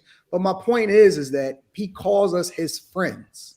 So when you separate from your wife or these guys that separating for these I was about to say, you can't refer to that to me. I'm just saying, do they just say, oh, look, we're not friends no more? Or those people? No, she's still I don't believe in separating from your wife. Well, I'm just saying though, like, I'm not talking about what you believe in. Why can't I? Because the foundation by which I live my life and even how I operate within my marriage was the vows that I took at the altar, and I take them seriously. It's till death. Hold on, wait. It's till death do us part. It's not conditional. Bruiser, your ex-wife isn't a friend or a family member to you? No. Now? Have you ever heard me say that divorce? I'm not friends with her no more. Have you ever heard me say that divorce is on the table? I said that I'm never getting divorced. I didn't ask you that though, Anton. But what I'm saying is that the question don't apply to me because I don't. It can't apply to him. Why would you ask him something like I was that? asking that. That's an open question for anybody. Oh, my bad. I thought you was asking. When y'all break up, like when y'all go to these layers, like the topic said, you go deep. Y'all like just friends, like y'all die for each other. So whenever that divorce decree come out, where the hell are all that shit go? There's certain levels to that, but like I don't understand how a person can't. Okay, it's like this. Hey, we got to start trying to wind down. All right, you love a person, right? And then next thing you know, you're not friends with that person. It's just something that I'm just never going to understand. Like it's still something there. And let me just say this last thing, JR. No. I'm gonna end it, JR. Look, at this particular time, I actually shut the hell up and just sat back and just listened, right? And I learned a whole lot. And just so you know, that don't mean you get to get extended time. So let's go ahead and get 1 minute. I want to learn to shut up more because I learned a lot in this little section Please right here. learn that, Aaron. Please. Shut your ass up. You about to get your ass whipped, boy. But yeah, I did. So I'm gonna shut up more because I learned a whole lot. I'm sitting back like, damn, I got to catch up on my Bible. You do. Yes, please. Yeah. And I don't believe in divorce either. But no, real talk. I learned a lot in this section. I'm gonna shut up a little bit more. Good. Whew. That's a win. I got some for you, lady. You stay right there. All right, we'll get these super chats and get up out of here. You want to get them out, Tommy? All right. John the Baptist $5 says a husband's a leader. You gotta have Mommy 3 read them. You don't submit to a friend, you submit to a leader. Salute to you. John the Baptist again, $5 said, why submit yourselves unto your own husbands as unto the Lord. Ephesians 5:2 KJV. Dave $5 well said, Bruce. Sometimes it truly amazes me how very similar two different people can think of the same thoughts. Blows my mind. Bob says, CT, I agree 100. Wolf Stacks, $2. Men can be your confident. Can be your what? Confidant. Confidant. He spent. Yeah. I ain't never used that word before. John the Baptist $5 says, in a marriage, the husband is the Lord and wife is worshiper. Friendships is not required, just faith in your husband. Ronnie 199 says, Anton, the king holder on marriage and money talk. Super Saiyan Sketch $5 says, but I have called you friends for all things that I've heard from my father. I made known to you. John 15:15. John the Baptist $5 says, think not that I am come to destroy the law or the prophets. I am not come to destroy, but to fulfill. Matthew 5:17 KJV. John the Baptist again $5 says, Anton, think not that I am come to destroy the law or the prophets. I am not come to destroy, but to fulfill. Matthew 5:17. Do I have to add context to help them to understand what that means? No, not right now. Dory Thomas $10. I'm shocked Mr. Lego has been quiet for over 10. Sack 1128 $2 says, is Jesus God, Anton? John 5:26 plus 5:30. Mark 10:18. SP 199. Deacon Ali spitting bars in the church tonight. To go $10. Anton, your head is Christ. Christ's head is the most high God. A woman's head is man, not friends. God put you over the woman, but we are supposed to treat our wives like Christ treated the church. Dave $5 says Western imperialism really messed up the African Americans. You can't this up. They choose friends over family, only blacks. I can't name no other race. Art Score 499 says the Greek word of oikos which is your tribe, people, friends, family. Your OIKOS are those you spend 1+ hours a week with intimately. Our score 199. There's being friends and there's being friendly. $2 super chat. Appreciate you on that. What's this? Who put this in there? I threw that in there as a caveat. All right. Stephen Vidal says, now Anton has a point when the word says, greater love hath no man this that a man lay down his life. Come on, radio guys over there. Marquise Keys, 499, is also a member, says, Mr. Let Go, yo. And let me just say, this is head. Jeffrey Willon, 492. A good start to 2023. Man.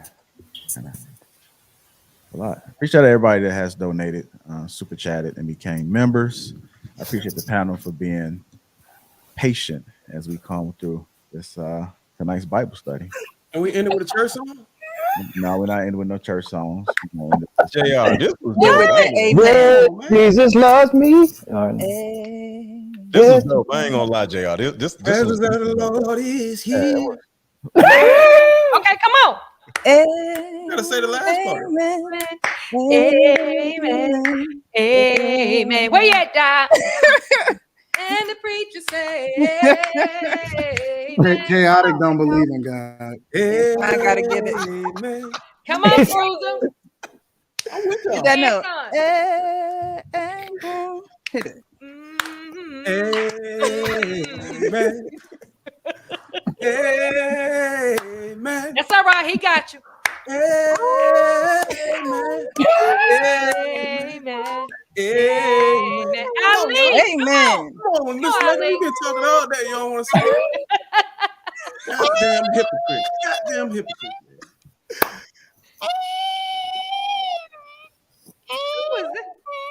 That's JR. Chaotic, where you at? Where you at, Lady Doc? Chaotic? Come on. What do you mean? What do you mean? Where I'm at? I'll let y'all sing. Then the preacher say, go ahead, Chaotic. What's the superior Negro gospel? Chaotic? What gospel song does the superior Negro sing? I don't know, man. Wait in the water. Wait in the water. Children. Wait in the water. God's gonna trouble the water. He said, come, just follow them stars. Man, boy, I used to like them choir girls, man. I'd make sure I get in the back of the choir. I'm like, yeah, man. See, there you go. Thought you was healed. Dress was shaking, right, Bruiser. You need some therapy. All right, man, we got chaotic. Right there, bro. That's my therapy. Man, we got the proud American yarning, man. Man. Appreciate you guys. Hit the like button and also make sure you guys subscribe to the channel. Appreciate y'all for all that extra time. Be safe, man. Thank you guys. Thank you.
That's the name.